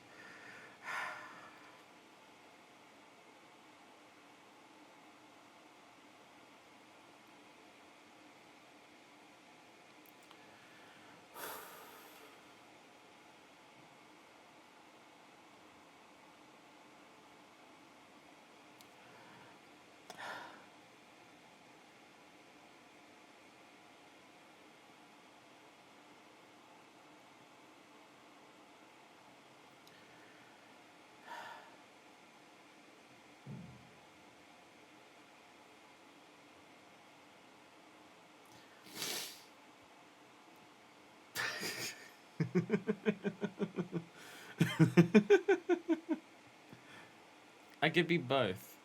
I could be both. The grill chef burned down someone. Oh no, no one would have seen it coming.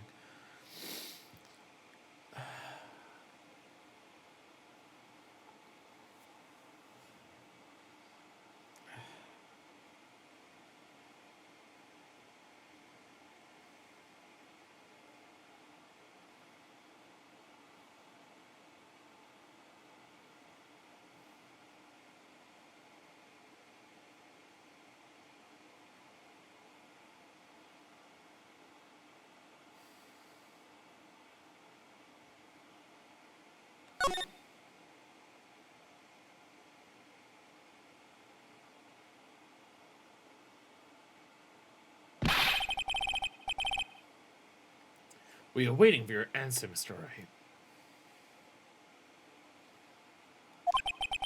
Not on guard. Your client deserves an answer.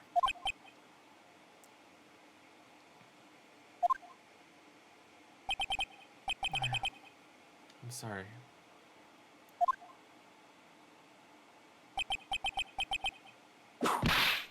Objection!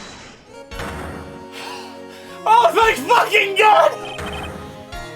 Thank fucking God! Oh, Jesus Christ!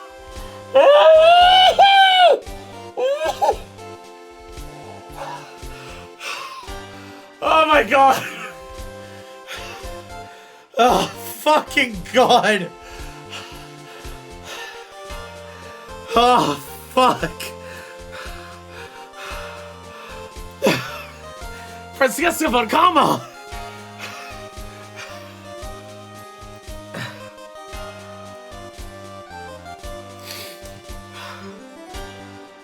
Fucking Christ!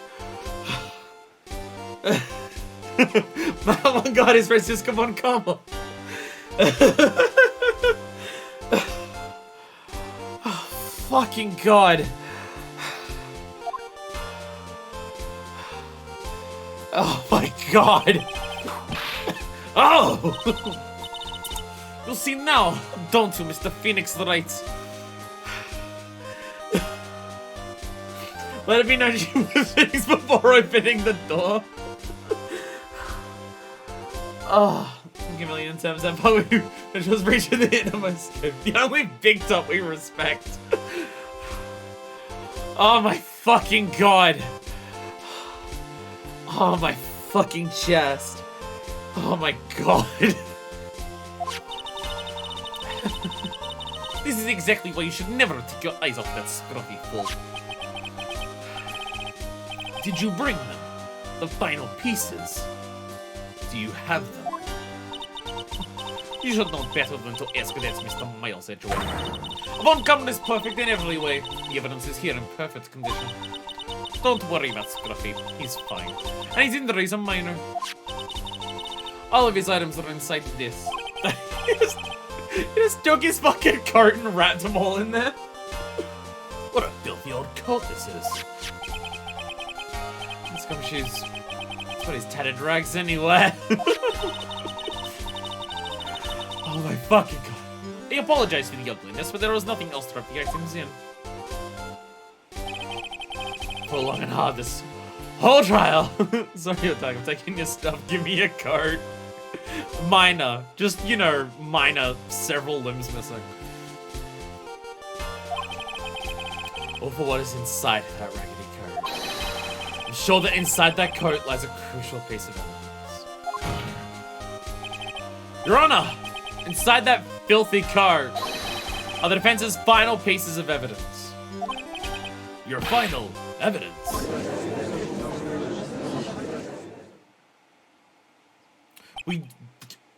Let it be known that up until what we're about to do, we have no idea what this is.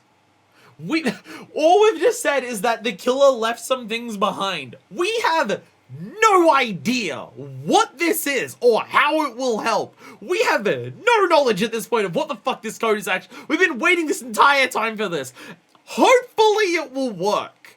Because we've got no idea what it could be. Unless Maya's in the cart. Unless fucking Maya's in the cart and fucking Gumshoe was just like, the killer left some things behind and didn't say one of them was Maya. The trial is already over. All that remains for me is to hand down my verdict. Judge, no. I do not believe that any evidence presented now would change the outcome of this trial.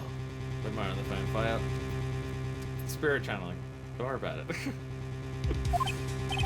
What? Objection! Your Honor, it is our duty to examine every piece of evidence down to the last. I request that Ms. Von Karma be allowed to present 3 pieces of evidence. These pieces of evidence. Words are hard. I suppose you were right, Mr. Edgeworth. I grant permission to do so. However, this one obvious rule applies here. Some of the anime princess who running a card and using it as part of a sling. Amazing.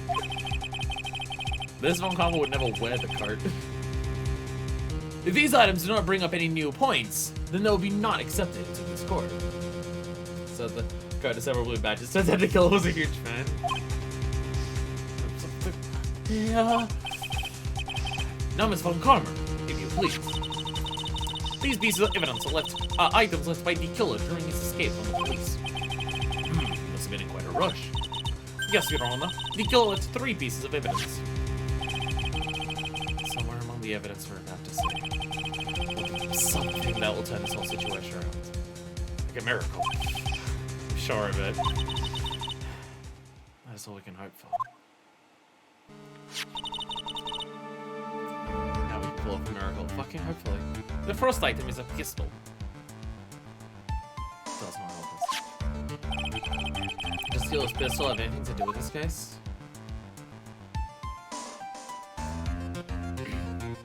Is there anything wrong with asking for more details? I don't think so. Does the pistol have any relation to this case? We have yet to perform a ballistics test, so I cannot say anything for certain. However, I believe that it has something to do with this case. At least, with me. Oh. That's the pistol he used to shoot you, isn't it? That's what I believe he is. Oh. Yeah, that happened. I kept the bullet they removed from my shoulder as a sort of memento. Keeping the bullet, just like a Von Karma. Slightly different circumstance, though. I'm sure it'll be an excellent sample for the test. So that's the pistol that was used to shoot Princess. It's probably not going to help us very much. Still added as evidence, though, for the court. The second piece of evidence is this videotape. killer took that from on guard's mansion. More details, please. Have you checked the contents of that tape? Unfortunately, there was no time to. Oh yeah. It was that Blue Badger! But I would speculate that this tape is very important. Why would you say that? Because he came back to his hideout for it. The killer went back for it. That's right. It looks like he was trying to recover it. He injured 3 of the officers at the site. Jesus fucking Christ! But somehow it looks like they managed to protect it from the killer. Surely the killer is no ordinary man. When he was retrieved, the killer violently tried to recover the contents of it. The last piece of evidence is this bellboy's uniform. Is that a uniform from the Gatewater Hotel? Was that used during the crime? I am almost certain it was. There's even a pair of black leather gloves in one of the pockets. There's no doubt about it. The killer was wearing this on the night of the murder. That just proves that the killer did the actual deed, which doesn't change anything. Okay. Cool! Okay! Nice! Cool! Very good evidence. Lovely. There is one thing I found interesting about this uniform. And what is that? There is a button missing on this uniform. A button? It's a very unique button. I'm sure we will recover it. It'll provide us with an interesting clue. What of its special buttons is missing? That is all I have to present, Your Honor. It's just as I thought. And what is that, Your Honor? I'm sure, were we under normal circumstances, should probably save. I should probably save. These items from Shelley the Killer's hideout would be very important clues. However, our question is not who did the killing. It is who is the client. Yes, that is correct. And these 3 items do not tell us anything about that. Thank you for your hard work, Miss Falcone. You may step down. Wait, Your Honor. Please allow me to examine this new evidence. Overruled. This court already has all the evidence it needs to hand down a verdict. Wonderful. Absolutely splendid. This judge is such a brilliant man, isn't he? Phoenix. There's no such thing as a miracle in this world, is there? I think you're wrong. I think they do exist. But you have to make that miracle happen. You've come this far. You can't give up now. But no matter how hard you think about it, it's try. For my sake. Just think about it for a second. There are 2 ways out of this situation for us. 2. The first, make on guard wish from the bottom of his soul for a guilty verdict. Huh? The killer will always place his client's wishes first. That needs every neuron in the brain it is now. If on guard himself wishes to be convicted, then he will let his hostage go. True. That may be true, but doesn't mean to do the impossible. Second way. Force the killer to end his contract with On Guard. If the killer were to no longer think of On Guard as his client, then he would let Maya go. Mia, it's even more impossible! The man values his duty towards his clients above all else. No, both these things seem like impossible fates at first. But if you can make either one happen, it would truly be a miracle. The bigger problem is, the judge has already said he doesn't need any more evidence. He was just shown. He's not accepting them. Phoenix. Think things through from the other side. Isn't that what has always worked for us? The other side.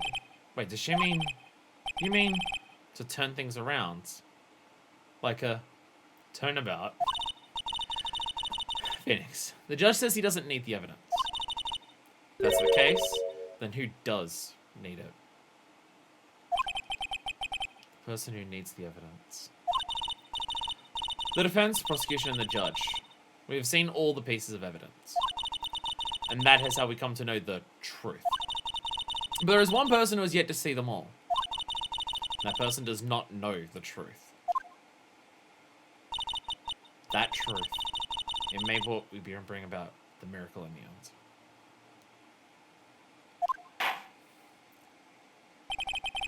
There are no objections this time, correct? Now then, I will pronounce my verdict. Why don't we all respectfully sit back and listen, kids? Objection!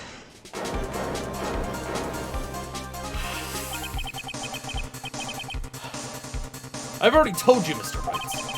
This court does not need any more evidence. I'm not saying it is us that needs the evidence, Your Honor.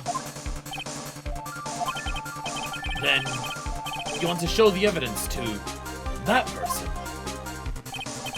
Yes, Your Honor. Please, Your Honor. Mr. Wright, for you to ask with such passion.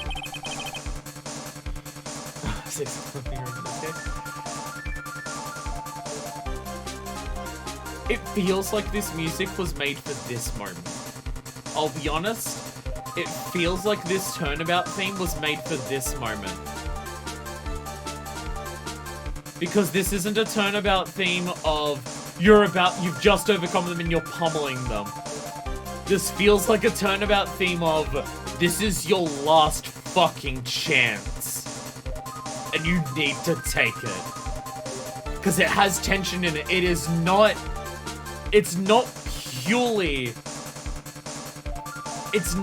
purely triumphant, let's fucking go from the previous game. It has tension to it. I'll grant you one chance.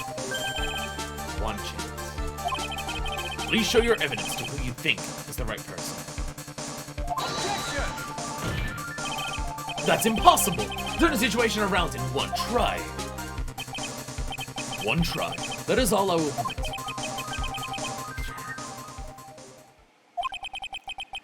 Everything that has happened up to this point.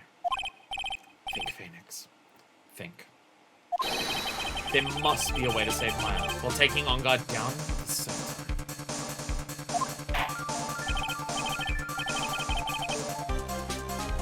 Now then, Mr. Wright, let's not waste any more time. Who would you like to show the evidence to?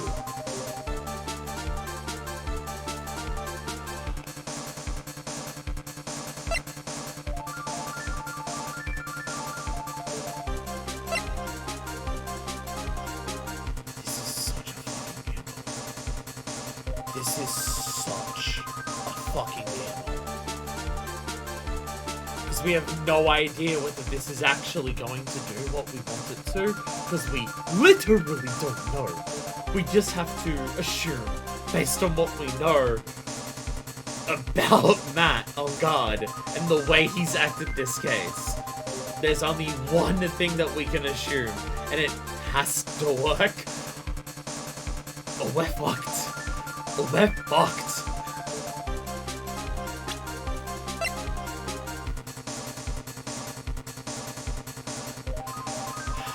It's not even evidence in terms of like any other case.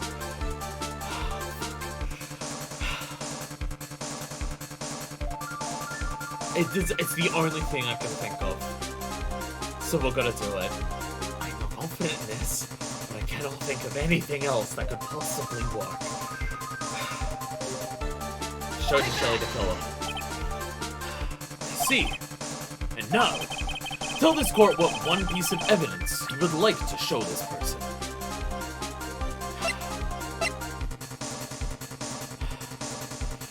Fucking send it! Hopefully this works. Hope to fucking God this works.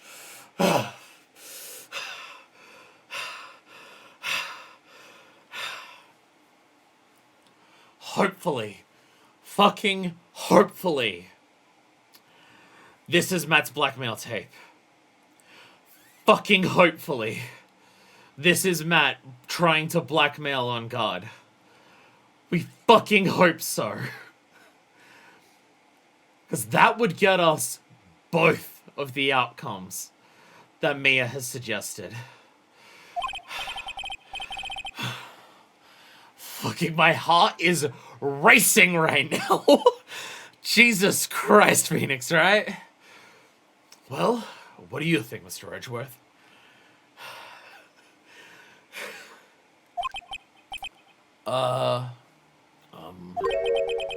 I think there is some merit in showing this evidence to that witness. Matt's trying to blackmail on God? Well, because he was filming the murder scene with the stuffed bear specifically for the time of the murder. Because he's filming, like, the time of the murder that he does that. And I'm pretty sure Matt even says that earlier. When we present him the camera of why is this there. It's the only thing I could think of. Welcome to the stream, Dark Lord. It's fucking intense and I'm shaking. Like, fuck. God damn it, this game. Oh, Jesus Christ. Bailiff, please bring in the transceiver from earlier. Alright. Looks like I managed to convince him.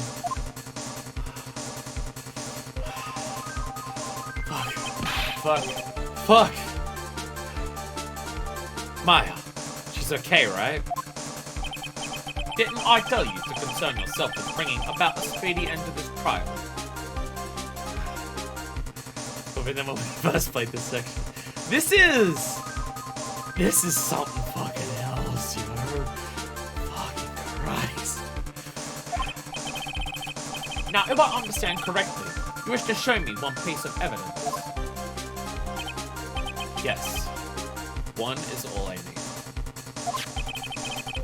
I have here a videotape. It was found at your hideout. I heard you injured 3 officers in your attempt to get this back. Actually, it's like it can't be as good as everyone says it is. Meanwhile, oh,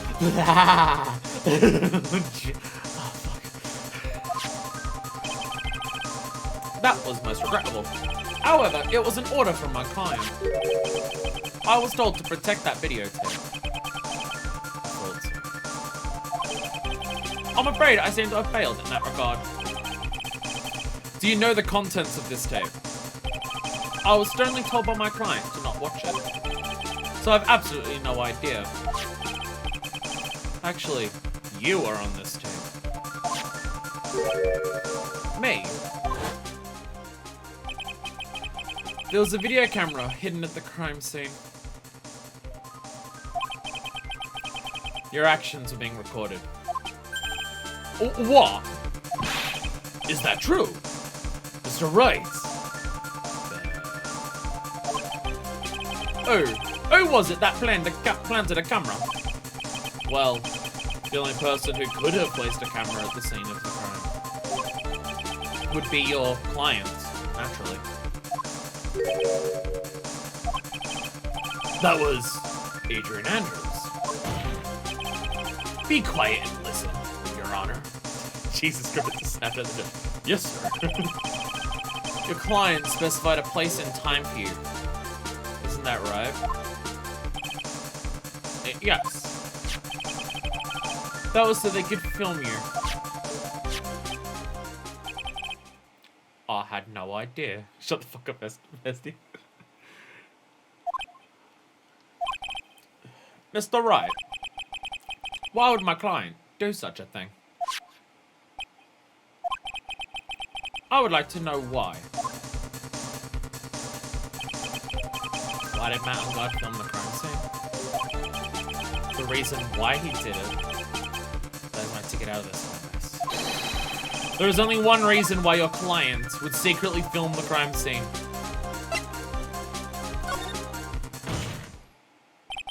Your client once told me something very interesting. We were talking about you, and this is what they said. But I'm no weakling. I don't believe anyone. Least of all assassins. Oh, come now, Mr. Wright. Assassins aren't above blackmail. Yes, that's where the video comes in. With that, I can keep him at bay, and even blackmail him if I want. Oh, Matt. Matt's ultimate downfall is the fact that he doesn't trust anyone. And the only reason that we succeeded is because of those we trusted. Oh, Matt. You fucked yourself over so fucking hard.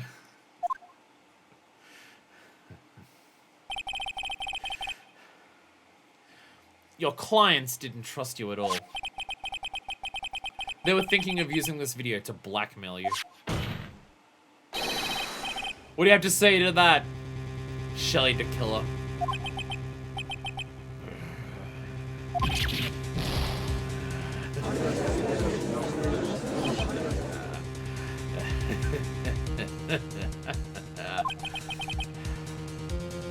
The British man didn't trust anyone to bit him in the ass.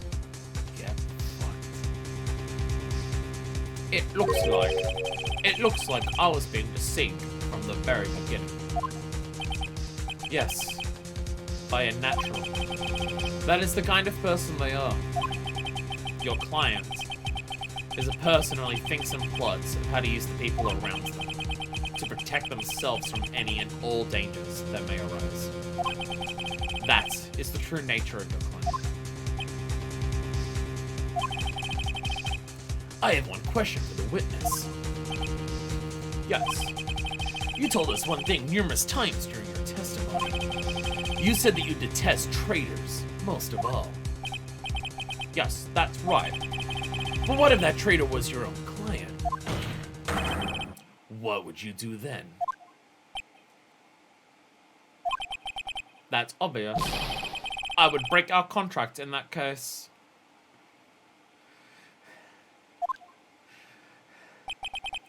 And then, that client would become my next target. Oh, shit. Oh, fuck. For the honor of the particular name, even if it takes an eternity, I would follow that person to the ends of the earth to exact my punishment.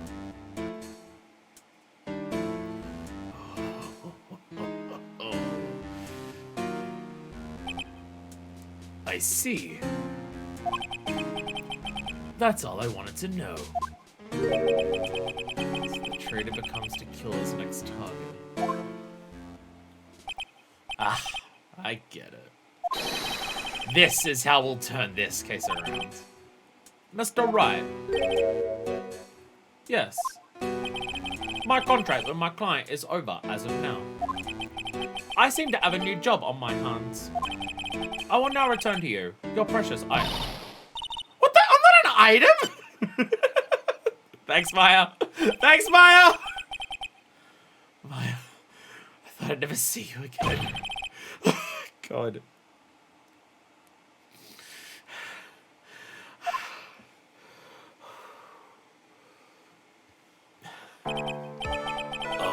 This trial appears to have come to its conclusion. However, I don't quite know what just happened there with the client and the witness. Ah! Miss Montgomery, where did that... She always has you in her sights. Thanks, Montgomery. Now, I do believe it's time to finally hand down our verdicts.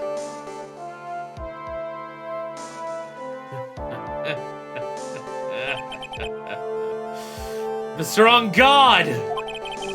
Looks like somehow you got what you wanted.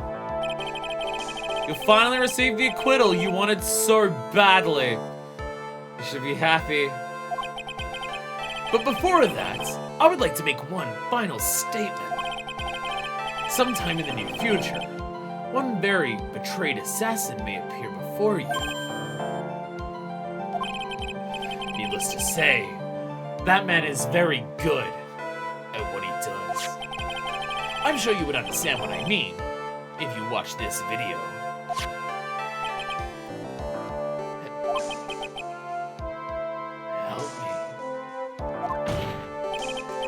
Now then, Your Honor, the verdict, if you please. Is this alright with you, Mr. Wright? We finally reached the end of a very long battle. Whether he's convicted or acquitted, there's no escape for him now. He'll send to prison or not get him sent to the killer. The choice is now actually yours. Go on, Phoenix. Plead whichever way your heart tells you. Right, Chief.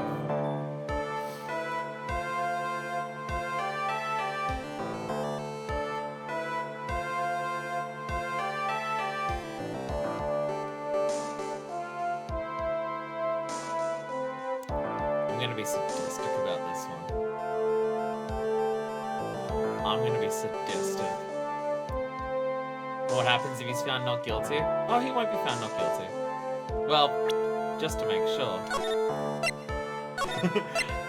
Just to make sure. Just to make sure.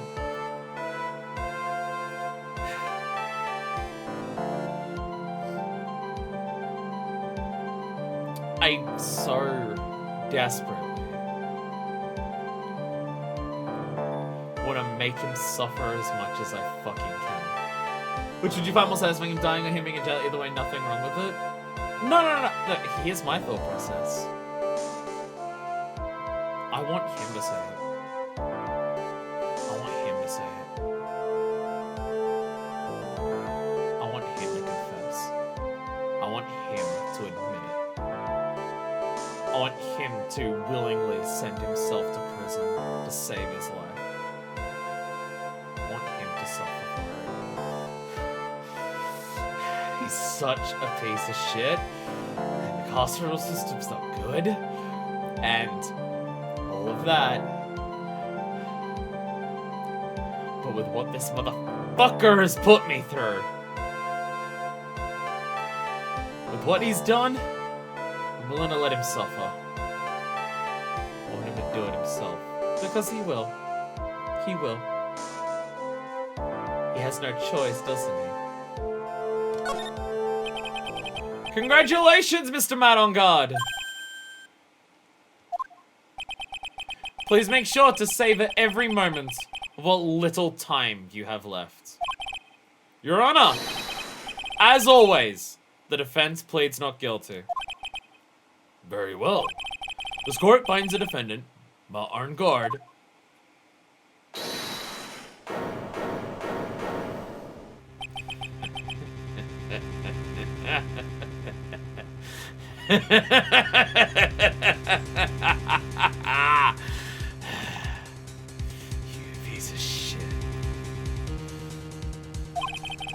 What's the matter?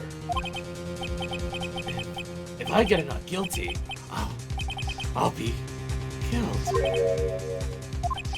I'm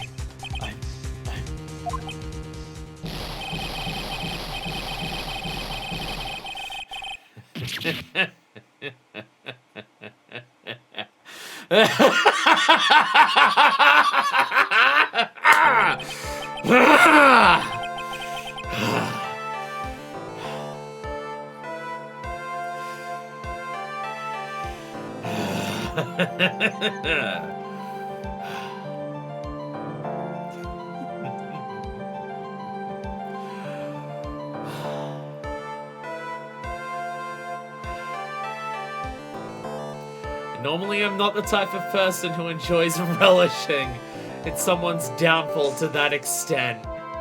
But fuck this guy. Fuck this guy. For everything he has done to so many fucking people.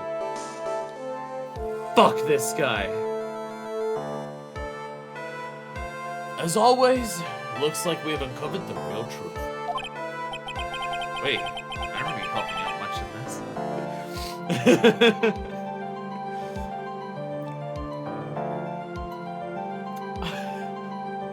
May not align super well with what I usually say on my politics or anything like that.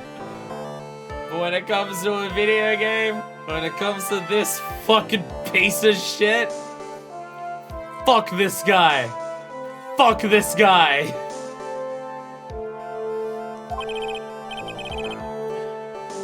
Mr. Edgeworth, how is man on guard? Didn't notice that he, tore his face to fucking shreds in that, too. I've left Smith on Calmer in charge of his incarceration. I'm sure he's getting a full-course meal of whip leather right about now. I don't know. I'm pretty sure there's still a situation of, I'm pretty sure that, like, it's still illegal. Special game, maybe you do any combo beyond the killer and the tape. Oh, shit. I have to watch that after the verdict. Well, I guess we already got it. Very good. That was a close one, wasn't it, witness? Yes. I plan to pay my debt to society for my own crime, Your Honor. The first time I was called to the witness stands during this trial, all I felt was despair. Supposed to be talking about the time Edgeworth really went after her. Also, no, you. To be fair, Phoenix, you did as well.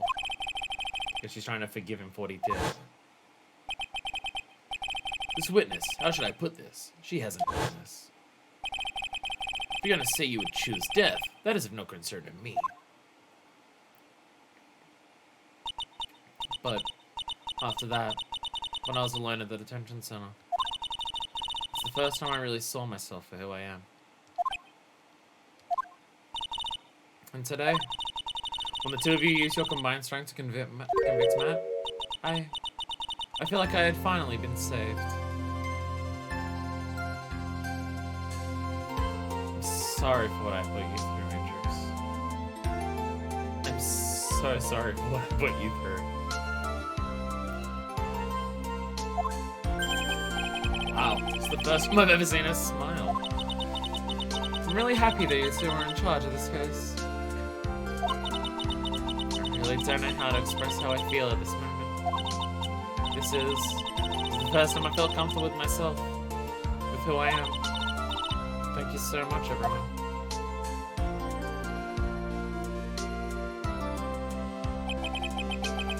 It looks like we have resolved everything at last.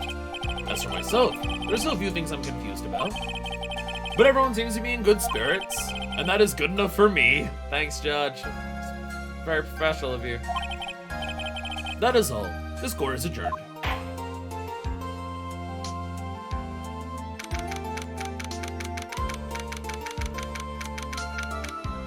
March 23, 5:14 p.m. Mission Code. No cry out there, Phoenix. What I did out there was right, wasn't it? It was the first time you've not gotten your client off. You got them a guilty verdict this time. Roller coaster and a half. Fucking. It's that roller coaster that like sends you down and then there's the loops and just kills you. But it stopped like right before the final loop. But you have to look past all of that. That's what's really important. You now realize that there is something more than just getting a not guilty, right? Yes, I understand now. Roller coaster is an action park coaster. Phoenix, think back for a second. But before anything happens, because we know how the end of this goes, I still need to save. Damn, Phoenix lost his perfect record. This game sucks. Think to the moments before Miss Von Karma arrived at the final pieces of evidence. Think about the incredible decision you had to make.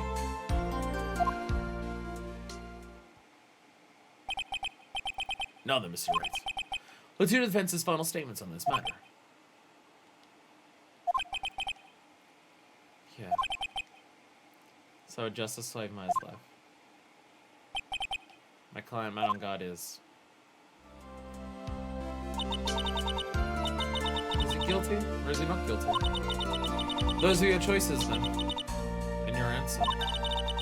Your answer spoke to what being a lawyer means to you.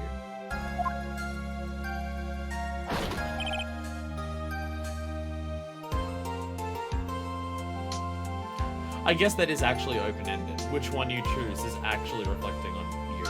And I chose guilty. I chose guilty.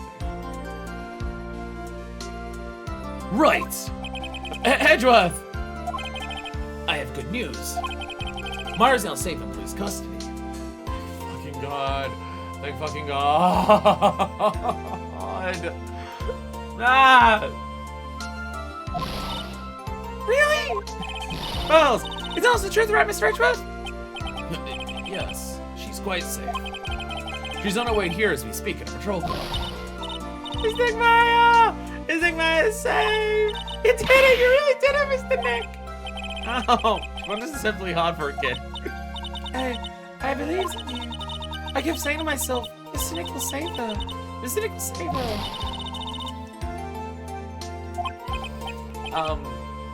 Thanks. Oh! What's wrong? It's Von Karma. Oh! Hi, Francisco. Bad Elio. Thanks. Ow! Why you're still smiling, Mr. Phoenix Wright? Why wouldn't I be? You lost!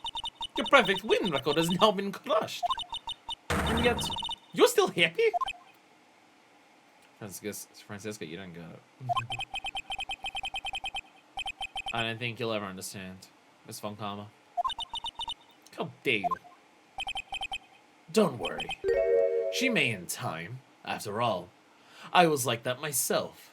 Until a year ago. And to be fair, Phoenix was too until like a couple days ago.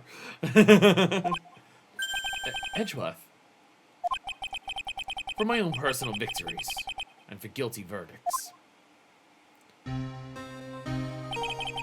I used every dirty trick in the book, so my win record remained spotless. But a man appeared and stood fast against that selfish me. I fought him in my usual manner, and tasted my first defeat. I felt like I had lost everything because of him. And then it was my turn to sit in the defendant's chair. This is a big part of it. This is a really big part of it. He knew he was innocent. He knew he was innocent. And that there was someone on the other side doing everything they could to get him guilty. And that's when he realized, oh, that's what I've been doing to people. And like, even without Rise from the Ashes, it's still enough to explain Edgeworth's actions. Like, Rise from the Ashes just doubles down on it even more aggressively by making it explicitly clear that Edgeworth has gotten an innocent person guilty before.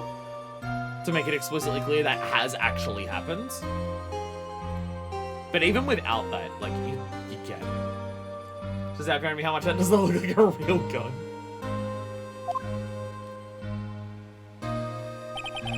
And I was saved by the person I called my enemy. 200mm rounds. I couldn't forgive myself for all that had happened. So I left the prosecutor's office. And I left that note. Prosecutor Miles Edgeworth chooses death. As well you should have. A prosecutor who has shamed himself with defeat should crawl into a hole and die. Francisco's, you know. But that was not what happened. After I left the prosecutor's office, I finally came to realize something. And it was in that moment of clarity that everything began to change. What foolish nonsense. We prosecutors use anything we can to attack the defendant. But every time we did so, Objection! no matter how desperate the situation, instead of giving up like most people, that man would hold strong with his undying faith. On this face of all things. And then, before I knew it, I began to trust in that man as well. What? You trusted your enemy? Doesn't matter how many underhanded tricks a person uses. The truth will always find a way to make itself known. The only thing we can do is to fight with the knowledge we hold and everything we have. Erasing the paradoxes one by one is never easy. We claw and scratch for every inch. But we will always eventually reach that one single truth. This, I promise you. The truth? Yes, that's the reason why prosecutors and defense attorneys exist. But I'm sure you knew that already, didn't you, Wright? That's why you couldn't forgive me. This man who went into hiding. Isn't that right? This man who only had his sights set on victory, who ran away into the night. Ah, is Miss Edgeworth right, Mr. Nick? You really let me down. When you disappeared, I felt betrayed.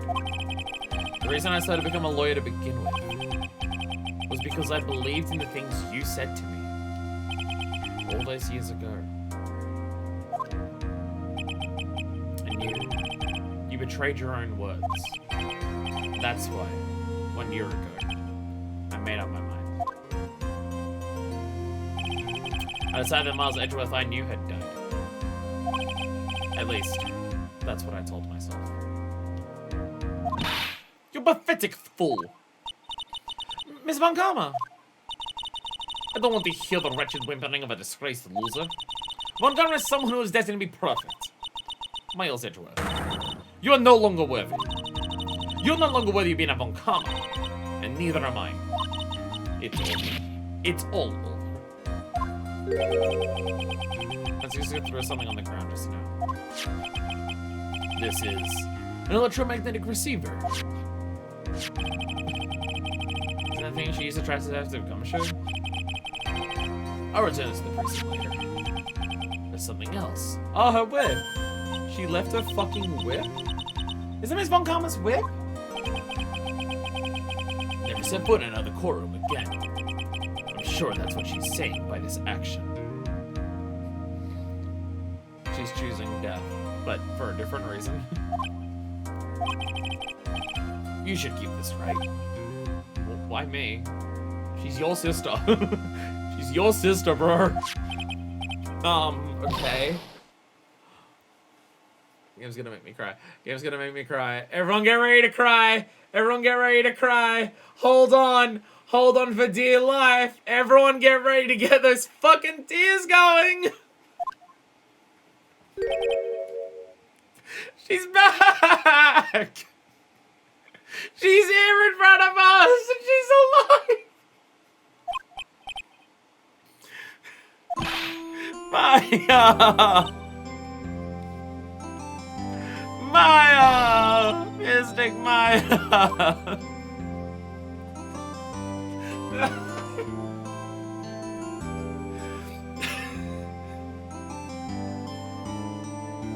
She's back!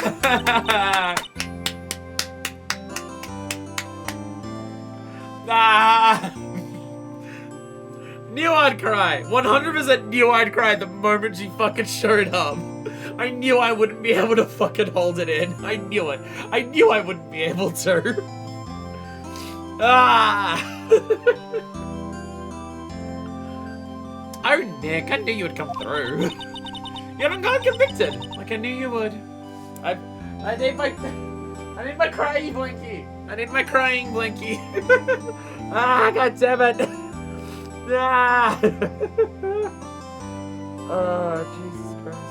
I knew it would happen. I knew there's no way I would be able to actually stop it from happening. I knew it. Ah!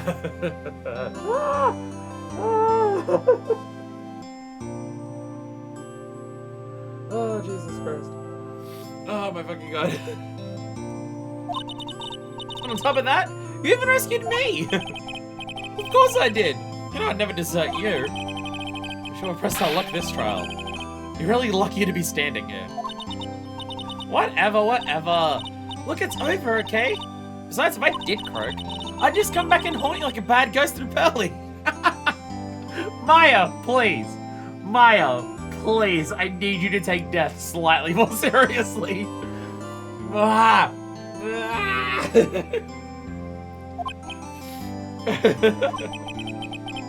it really that easy to do something like that? Thanks a lot, Nick. Dimension.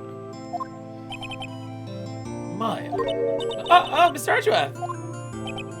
I'm relieved to see you're alright. Hey, looks like you've made some real progress, Mr. Edgeworth. Well, I suppose I'm a little different from who I was a year ago.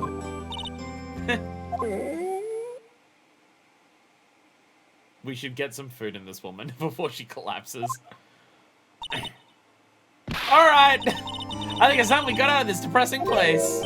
Huh? Where are we going? Food! Food! Food! We're gonna go fucking eat! Food, Nick! Food! Grub! Chow! I'm starved! I'm so hungry even you look like a nice juicy burger on the bun to me, Nick. You think I look like a burger? I'm a prime rib at least. Phoenix, please. Come with us, Mr. Edgeworth, please. If you insist. Edgeworth, have friends. Have friends. Come join us. You can't hide it anymore. Come on, we're friends now. We're all friends. Come on, let's go. No hiding it anymore. All right, so how about we hit up our usual burger joint? Don't be silly, Nick. Huh? You messed up that awesome evening, and you got in the way of my gourmet food. So I've decided that we have to make up for it by having another feast. You're already part of this family, Edgeworth. You can't say no. Also, it's your shout. You're the only person of us who has money. Another feast? Come on, Nick. Food! Food! She needs to eat. She hasn't eaten for like several days.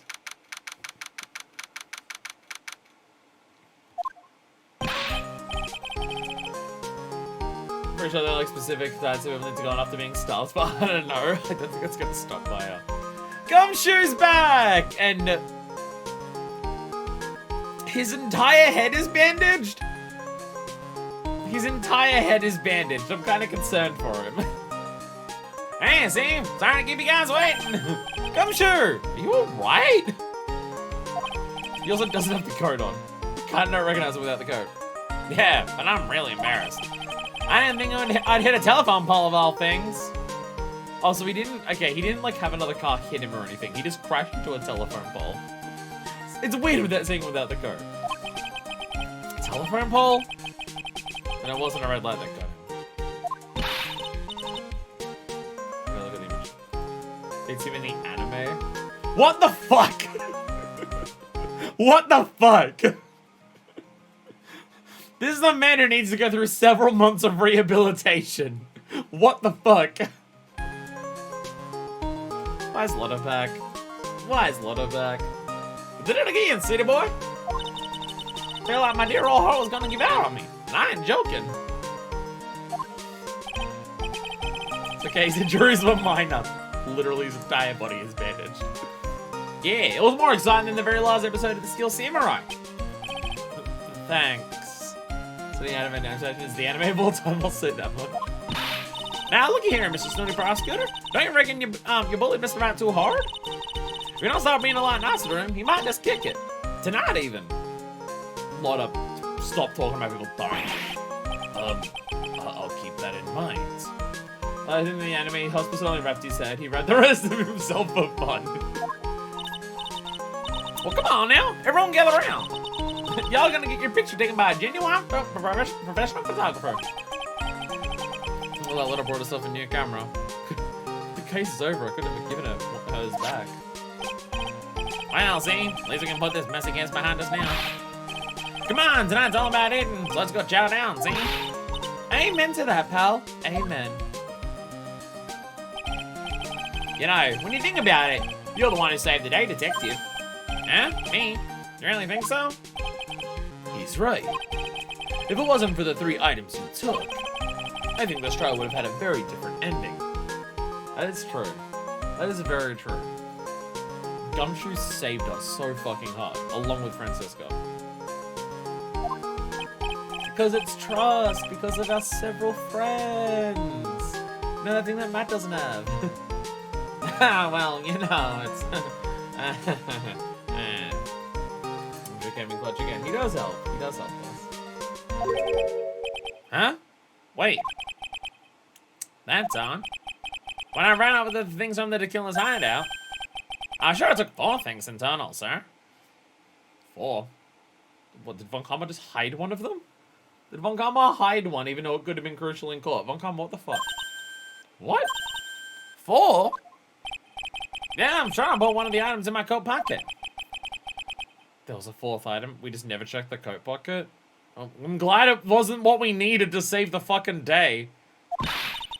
Oh, come on, y'all. It's over. Oh, boy, I tell you. You really are someone else. So you can get accused of murder and getting kidnapped. Never a dull moment with you, huh? Can we have one game go by without Maya going through some bullshit? Is it possible to have one game where Maya doesn't go through some bullshit, please? That'd be nice. I'd appreciate that. I'd appreciate that. Can't wait for her to be accused of literally every single murder in the next game. So looking forward to, for literally all 4 cases in the next game to just be accusing her of murder. So excited for her. You think? Why she looks so happy about that? Being shut away for 2 whole days. Aren't you scared? Yeah, it was really scary. I felt so hopeless. To get my mind off of things, I drew a picture. Sounds like you had it rough, gal. So where's this picture of yours? Yeah, I want to see it. I want to see Missing Maya's picture. You know, I don't know where it went. Aw, it's too bad. Well, it's alright. It wasn't anything important anyway. Sure is nice to finally see them both smiling again.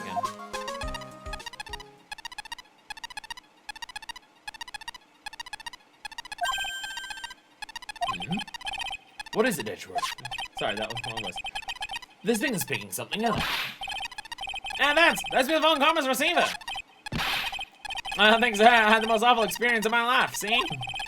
I can't believe she stuck a tracking device on me. That's odd. Even though you're standing right here, the tracking device seems to be in a different location.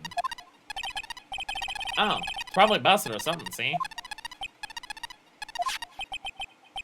Well, it doesn't matter. I'm afraid it's about time for me to excuse myself. I still have some work to do. Huh? Mr. Edgeworth, you haven't even eaten anything yet. You've eaten way too much, you glutton. She was starving for 2 days, Phoenix. Allow her to eat some fucking food. I had fun tonight. Now, if you'll excuse me. Wait. What? Ask him out. Ask him out. Ask him out. Ask him out. He just cannot turn off the snark. Damn it, Phoenix. I just want to say, thanks, Edgeworth. You really saved me out there. If anyone should be saying thanks, it should be me, right? I think it pitches his defining personality trait. I feel like words align aren't enough here. I wonder if there's anything I can give him to express how I feel. Here it is. Here it is. He can have this. You can have this. It lets you know when people are lying. It's fucking hot. Give him the badge. Give him the badge. Badge.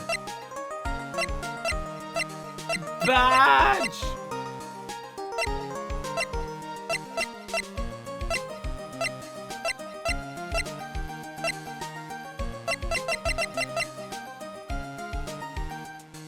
It'd be this, right? It's literally constantly sarcastic asshole please and coordinates. I'm a little birthday boy, Your Honor. I don't want to get this wrong, but it's this, right? It's appearing here now that we've done this. It's this. Yeah, it's this. It's literally his sister's whip. I don't know why we're holding it in the first place. What's this? Thank you. It's all thanks to you two. Could be the bear. Give him the giant bear again. You and her. You don't need to thank me. I was only doing my job. Still holding on. Why we're holding on to all this stuff right now? Because we're very bad at following the law. Doesn't make Edgeworth has left Mr. Nick. Hey, Mr. Maya? Hmm? Yes, Burley? I guess you two can go back to being lovey-dovey, right? No, Edgeworth just left. Edgeworth just left. I can't be lovey-dovey with him anymore. He left. You and Mr. Nick, I mean. Pearly! Would you cut it out already? You're embarrassing me. Anyway. So who's paying for this lovely dinner party? As if you need to ask. Everyone say thank you to Nick. Huh? Ah, yeah. Got to the point where I can't even buy instant noodles, see? I'm sure no. It's like I already put your name on the bill. Huh? Huh? Yeah, I got me a situation just like that myself. Because you lost a really expensive camera. There's this camera shop in this hotel, see? And I just bought myself a good old beauty here. It better be worth any half for 3,000. Jesus Christ, Lotto. Actually, I reckon you bought it for me since it's on your name and all. What? What? I didn't buy it. I can just give you the evidence back. You can just take yours. What the fuck, Lotta? Huh? Huh? Huh? What? Isn't that great, Mr. Nick? Yeah, Nick. Why do I suddenly feel like screaming? Aw, you don't need all back now, you hear? Yeah, see? Time to let it all out. This is gonna be the first time I hear the real you. Go on. It's been a while since I heard you say it. I've been busy being a hostage and all. Alright then, if you say so. Objection! Ah!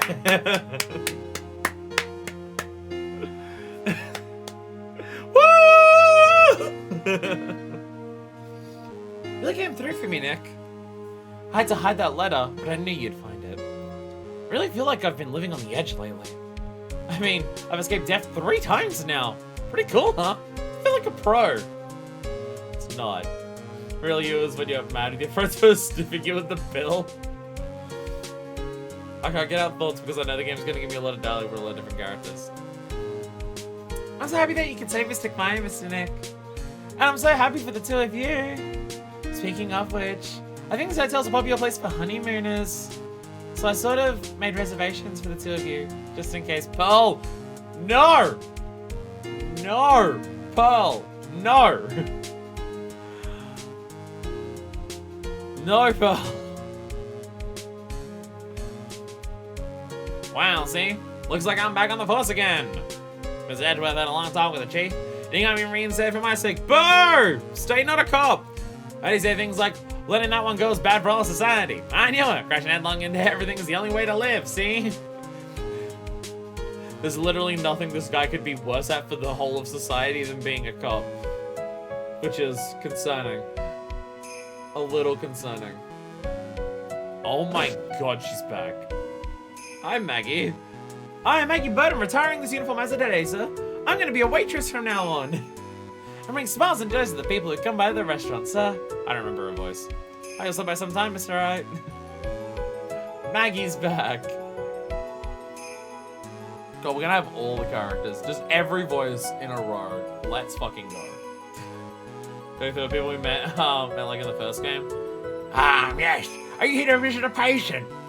I'm Derek Roddy. Why are we back here? Oh god, we're gonna see the turnabout big top characters again. Recently that girl, you know, I haven't seen her around. Yes, but I remember. If I even lay such an eye on her, I'd go crack. Didn't matter if I got wished though. This guy never come back from the dead, Odie. Can he be like the first victim of the next game?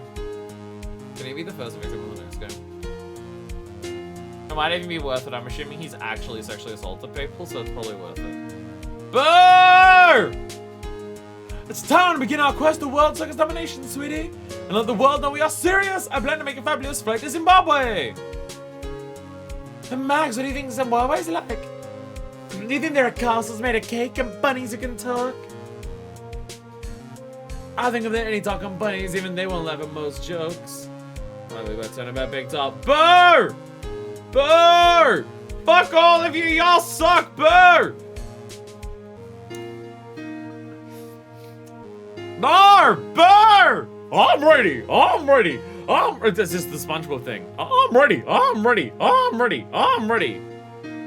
Mocos represent! I got a new one geared up. Prepare for Hallelujah chorus. Say something, will you? You're supposed to start this off. Get on with it.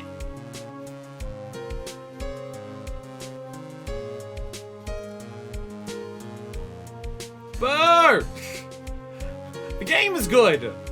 For like, a lot of it. What's this? This is not an electric razor. Oh my god. I can't believe this. Really? How long did they plan on making me do this? Ah, but it's Edgy Boo's idea, so that means it must have a deep hidden meaning. Why do I get the feeling they wouldn't forget about me, would they? Oh, it's never like this in the old days. Everyone thought the world of me. They used to call me Queen Wendy.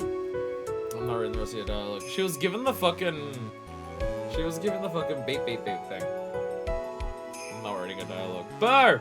Also boo to old bag, if I'm being perfectly honest. I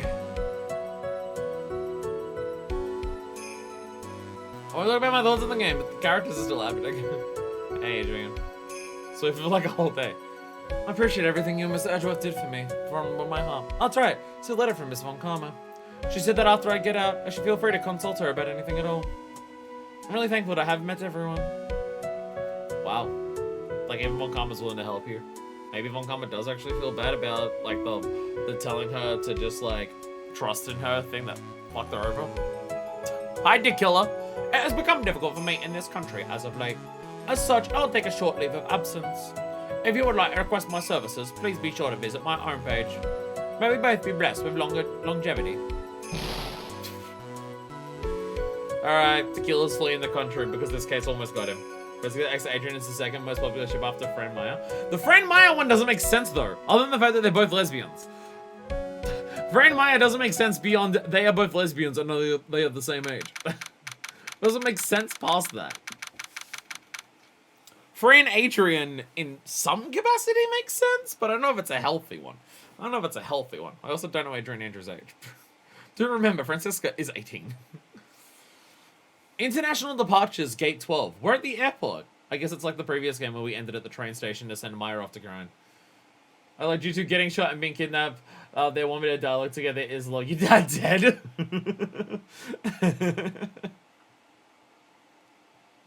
It's pretty much like the entire thing that they actually talk to each other about. There's very little dialogue that actually happens between Maya and Francisca. So it's literally just, they are lesbians, they are the same age. So we ship them together.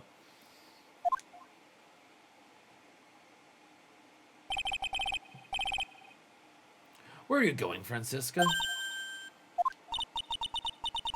How did you know I was here? With this. Bits. I heard you were planting things on a certain person. Things like tracking devices in his coat, for example. That's just like you. I only planted it there because he was always wearing it. This filthy draped coat of his. I don't know how it ended up in my luggage. But it's going in the trash, I promise you this. Oh, that's right. Speaking of that man, he told me something very interesting. When I ran up with the things from Tequila's hideout, I was sure I took 4 things in total, see? 4 things. It seems he put the last one in his coat pocket. He put it in here. It doesn't matter anymore. The case is already over. What are you gonna do now? That's none of your business. Are you running away? Shut up. You don't understand a thing. You can't possibly understand what it means to be a man for Von Karma's daughter. Francisca. So many expectations from everyone around me. Expectations I must fulfill. I'm expected to win no matter what. And failure? Such a thing is not an option for me. My father was a genius. There's no doubt about that. But, with me, I'm no genius. I've always known that. But I had to be one. I had to. You may not be a genius like your father, But you are a prosecutor. You have been and always will be. No, I'm not. Not anymore. I've even thrown my whip away. Speaking of that, Wright gave me this to hold on to. Hey. Right. You knew something like this would happen, didn't you? I'm gonna say this again. We prosecutors do not fight for personal honor or pride. I hope you will think deeply about why you should be striking down with that whip. You haven't chanced a bit. You've always left me alone and walked on ahead without me. Miles Edgeworth, I've always hated you. And then, finally, my chance to take revenge on you arrived. If I could win against that man, if I could make Phoenix Wright bow down in defeat, then this girl you left behind would have risen higher than you. That was supposed to be my revenge. Oh, so not even revenge on us for Von Karma. Not even revenge on us for making Edgeworth quit. But revenge on Edgeworth. For abandoning her.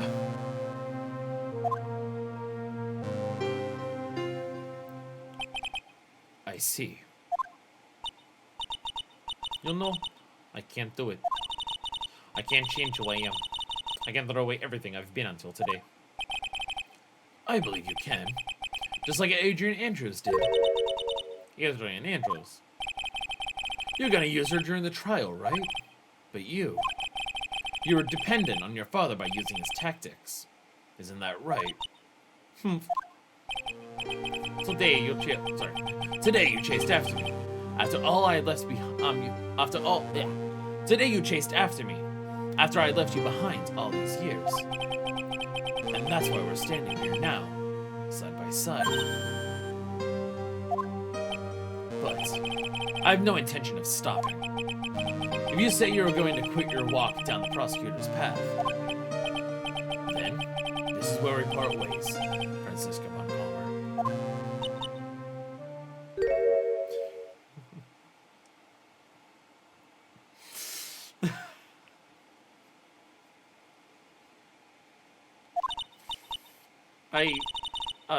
I am Francisco Von Karma. Don't think I'm going to walk in your shadow forever. Our battle begins now. So you'd better prepare yourself, Miles Edgeworth.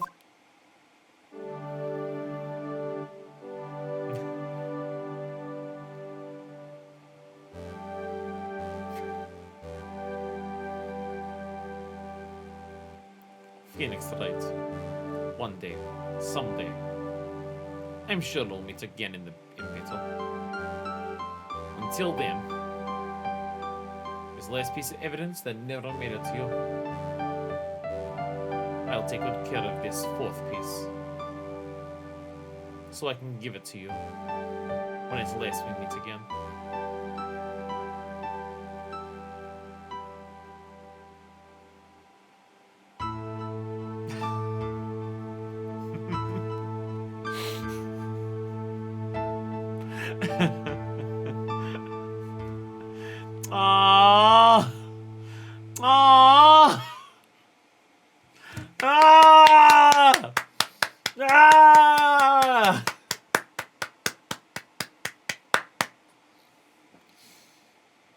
Oh my god, this fucking game! Oh my god! Oh, fuck. Oh my god. Oh, Jesus. So, it's weird. I think on an overall scale, like overall, the Cell landing for again had a great dismount, proceeded to bludgeon itself on midair. Was it worth going through Big Top just for this final case alone? Was it worth it? Yes. Do I wish it was different? Definitely. So overall, as a game, I do think Justice for All is weaker than the first game. And I want to be clear, I don't just think that this game is overall weaker than the first game because of Turnabout Big Top. Though that is absolutely a massive factor. Turnabout Big Top is god-awful. And just absolute trash. It really is. But it's not just because of that I think this game is less than the previous one. Though, to be fair, if the only issue I had with this game was Turnaround Big Top, I would still consider this game worse than the previous one, based on nothing but that alone. But I do think there are certain elements of this game that don't come together as well as the previous game, in terms of like mechanics and stuff. The double press thing gets weird. Presenting profiles is most of the time awkward. I feel like there are more answers, like of how do you make progression in this game, that are awkward, like more awkward than what you got in the previous game. Like the first part of Rise from the Ashes has a number of those, and I feel like those are spread out a lot more throughout this whole game. Some of it is just because I didn't piece things together. I'm getting worse at actually playing this game in terms of being smart enough to piece it all together. I'm definitely getting worse at that. And so that is definitely an aspect of it. But I do think there are just like more moments where it gets a bit shaky in terms of how it does that. I think the game goes a bit too far in leaning into the characters just being wacky, zany, and annoying for the most part. Like, even outside of Turnaround Big Top. I do, like, Lotta and Old Bag, because we've already dealt with them once, I think they go a bit too far in the final case, like in Farewell. But again, it's kind of like Rise from the Ashes, where you mainly deal with Lotta and Old Bag in the first day, and then the second day you're just dealing with the actual things happening there. So it's not too bad. It's not too bad. But I do think they go a little bit too like ridiculous over the top characters is an element of Phoenix Wright, and I totally am fine with that. It's part of what I like about it. But I do think the over-the-top nature of characters in this game goes too far too frequently, to the point where it's actually just irritating. Like someone like Hottie. Like someone like Hottie is just, I wish Hottie wasn't in the game. Hottie goes way too far. Hottie is awful. I don't like when he's around. He pushes it way too far. Most of the characters in Turnaround Big Top push it way too far. So I think, like, overall, I definitely think this game has a lot more weak points compared to the first game. The first game is overall very solid with like a couple minor gripes, and then you add on Rise from the Ashes, and the first half of that case is gripes. Whereas I feel like I have a lot more gripes way more consistently throughout this game, and that's just how it is. That's just how it is. But all of that being said, even though as a game, for everything in combined, I would say it's probably less than the first game, because it just has more faults and also more annoying moments, and also the entirety of Turnaround Big Top exists. Farewell My Turnabout is peak video games. The Hottie's Ace Attorney wiki page. Oh god, I'm terrified of that. First game had a more overarching plot, this game had more fillerish feel to it. I mean, a lot of Farewell feels like this game being the sequel. His entry for Farewell is titled Return of the Pervert. Jesus Christ.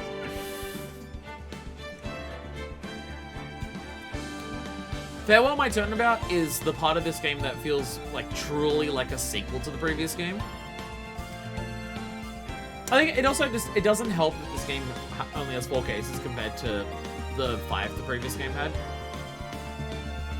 Because in this game, you've got one case that is tutorial, and Phoenix doesn't even have memory during it. You've got the one that introduces Pearl, and Maya's being trapped again. And I think that case is very good. Turnabout, whatever it was called. I don't remember. They were called Turnabout something, so it's hard to remember some of them. Like the case at the beginning with Dr. Gray, that was a good case. Like, that's a good case. I would say that, like, that case in of itself is stronger than... it's either equal or just above, like the Mia case in the first game. And then it would be better than like the Steel Samurai one. But then Steel Samurai is still leagues and bounds above Turnabout Victor. But it's just like, Farewell My Turnabout as a whole is peak fucking video games. Like, it's not even a case of, oh, Farewell My Turnabout is like my favorite case in Phoenix Wright so far. It's not even that. Farewell My Turnabout is like, I would say among my favorite, like, in like the top 20 or so moments of just like favorite moments in a video game. Just like the case as a whole. Farewell is fucking incredible. Even with the slightly annoying parts of Old Bag and Lotta going a bit too far with it, that's not even close to like warrant anything saying less than it's some of the best shit that I've played in a video game. It's fucking phenomenal.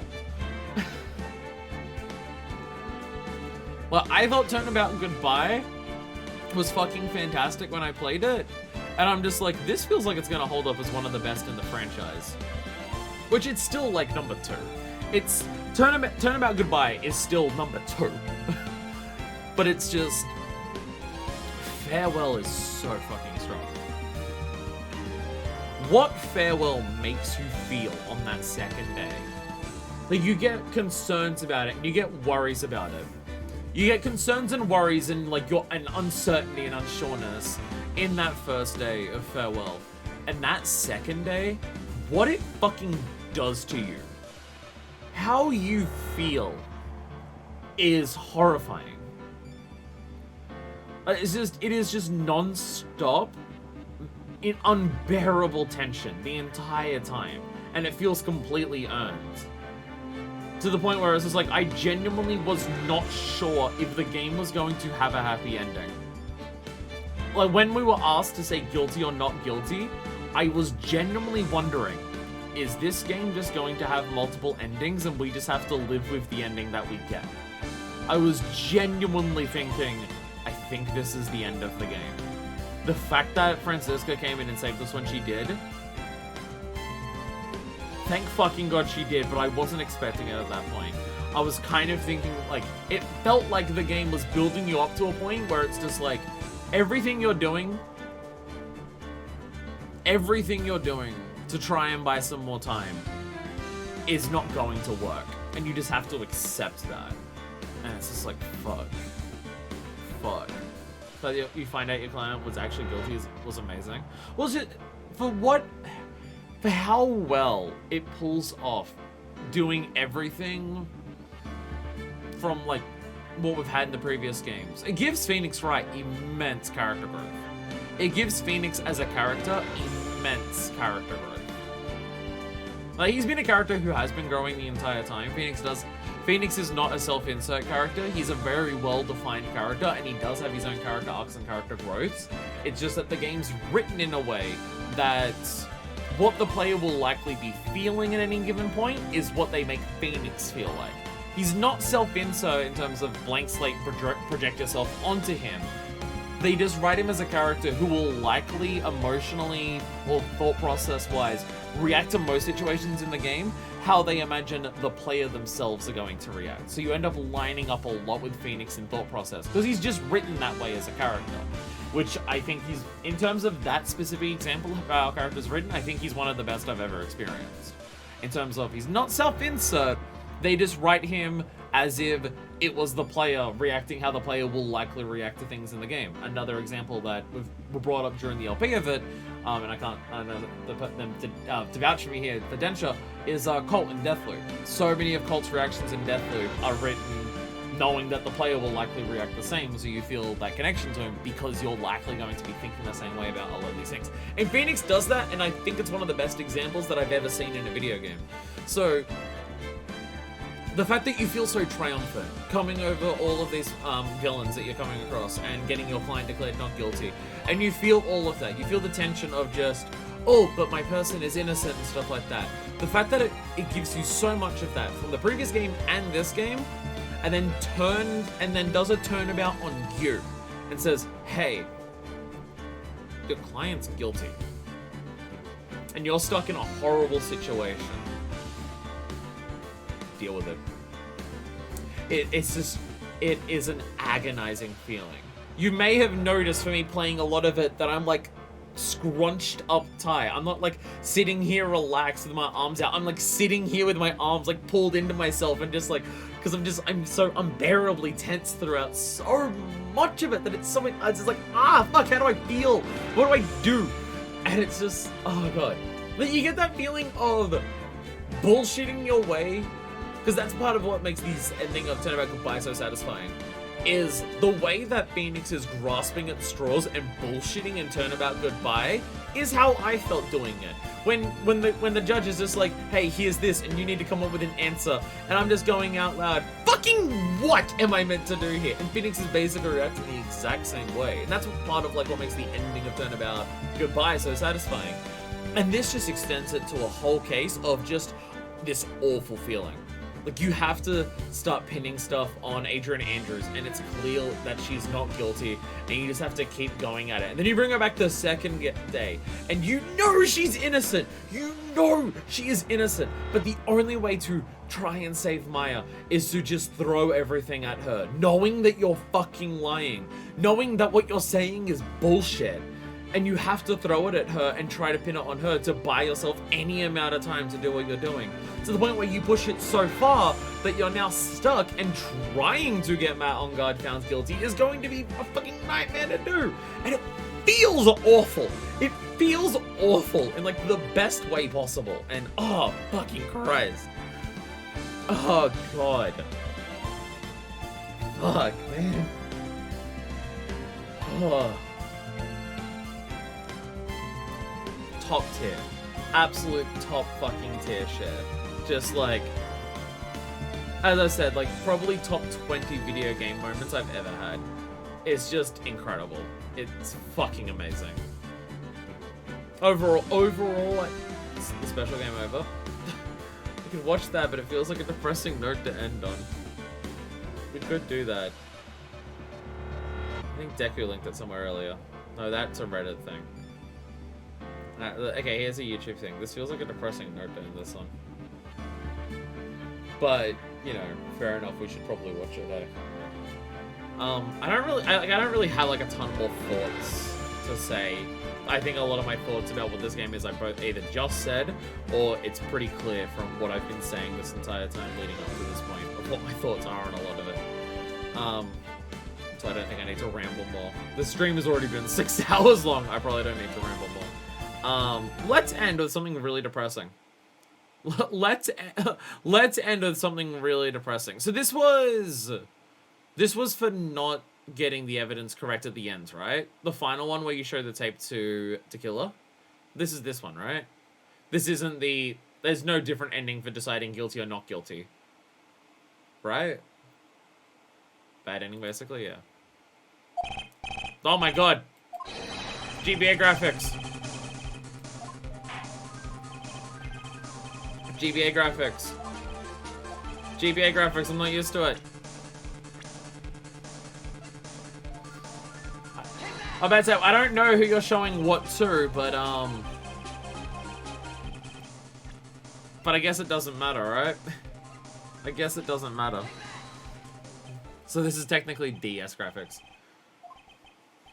I don't have anything to say to this. I bet you, Miss Von Karma. Well, it's just shot, so... Kind of allows fans to continue. No one understands what you're talking about anymore. One more chance. That's enough, Mr. Wright. I'll now state my verdict. Court finds the defendant Matt on guard.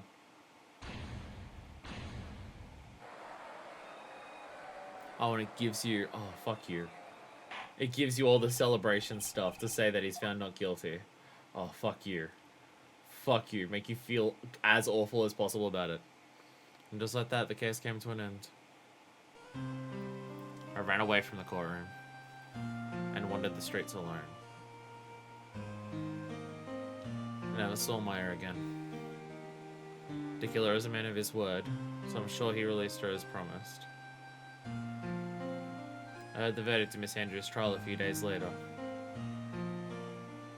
She was found guilty, of course.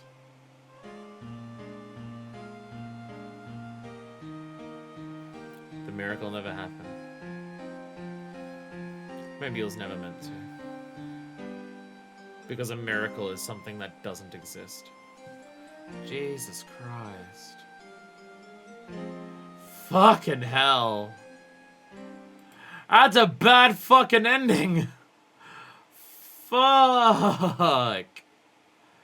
God damn. Jesus. And he just never fucking sees her again. Fuck. Fucking goddamn. I'm glad I got it right.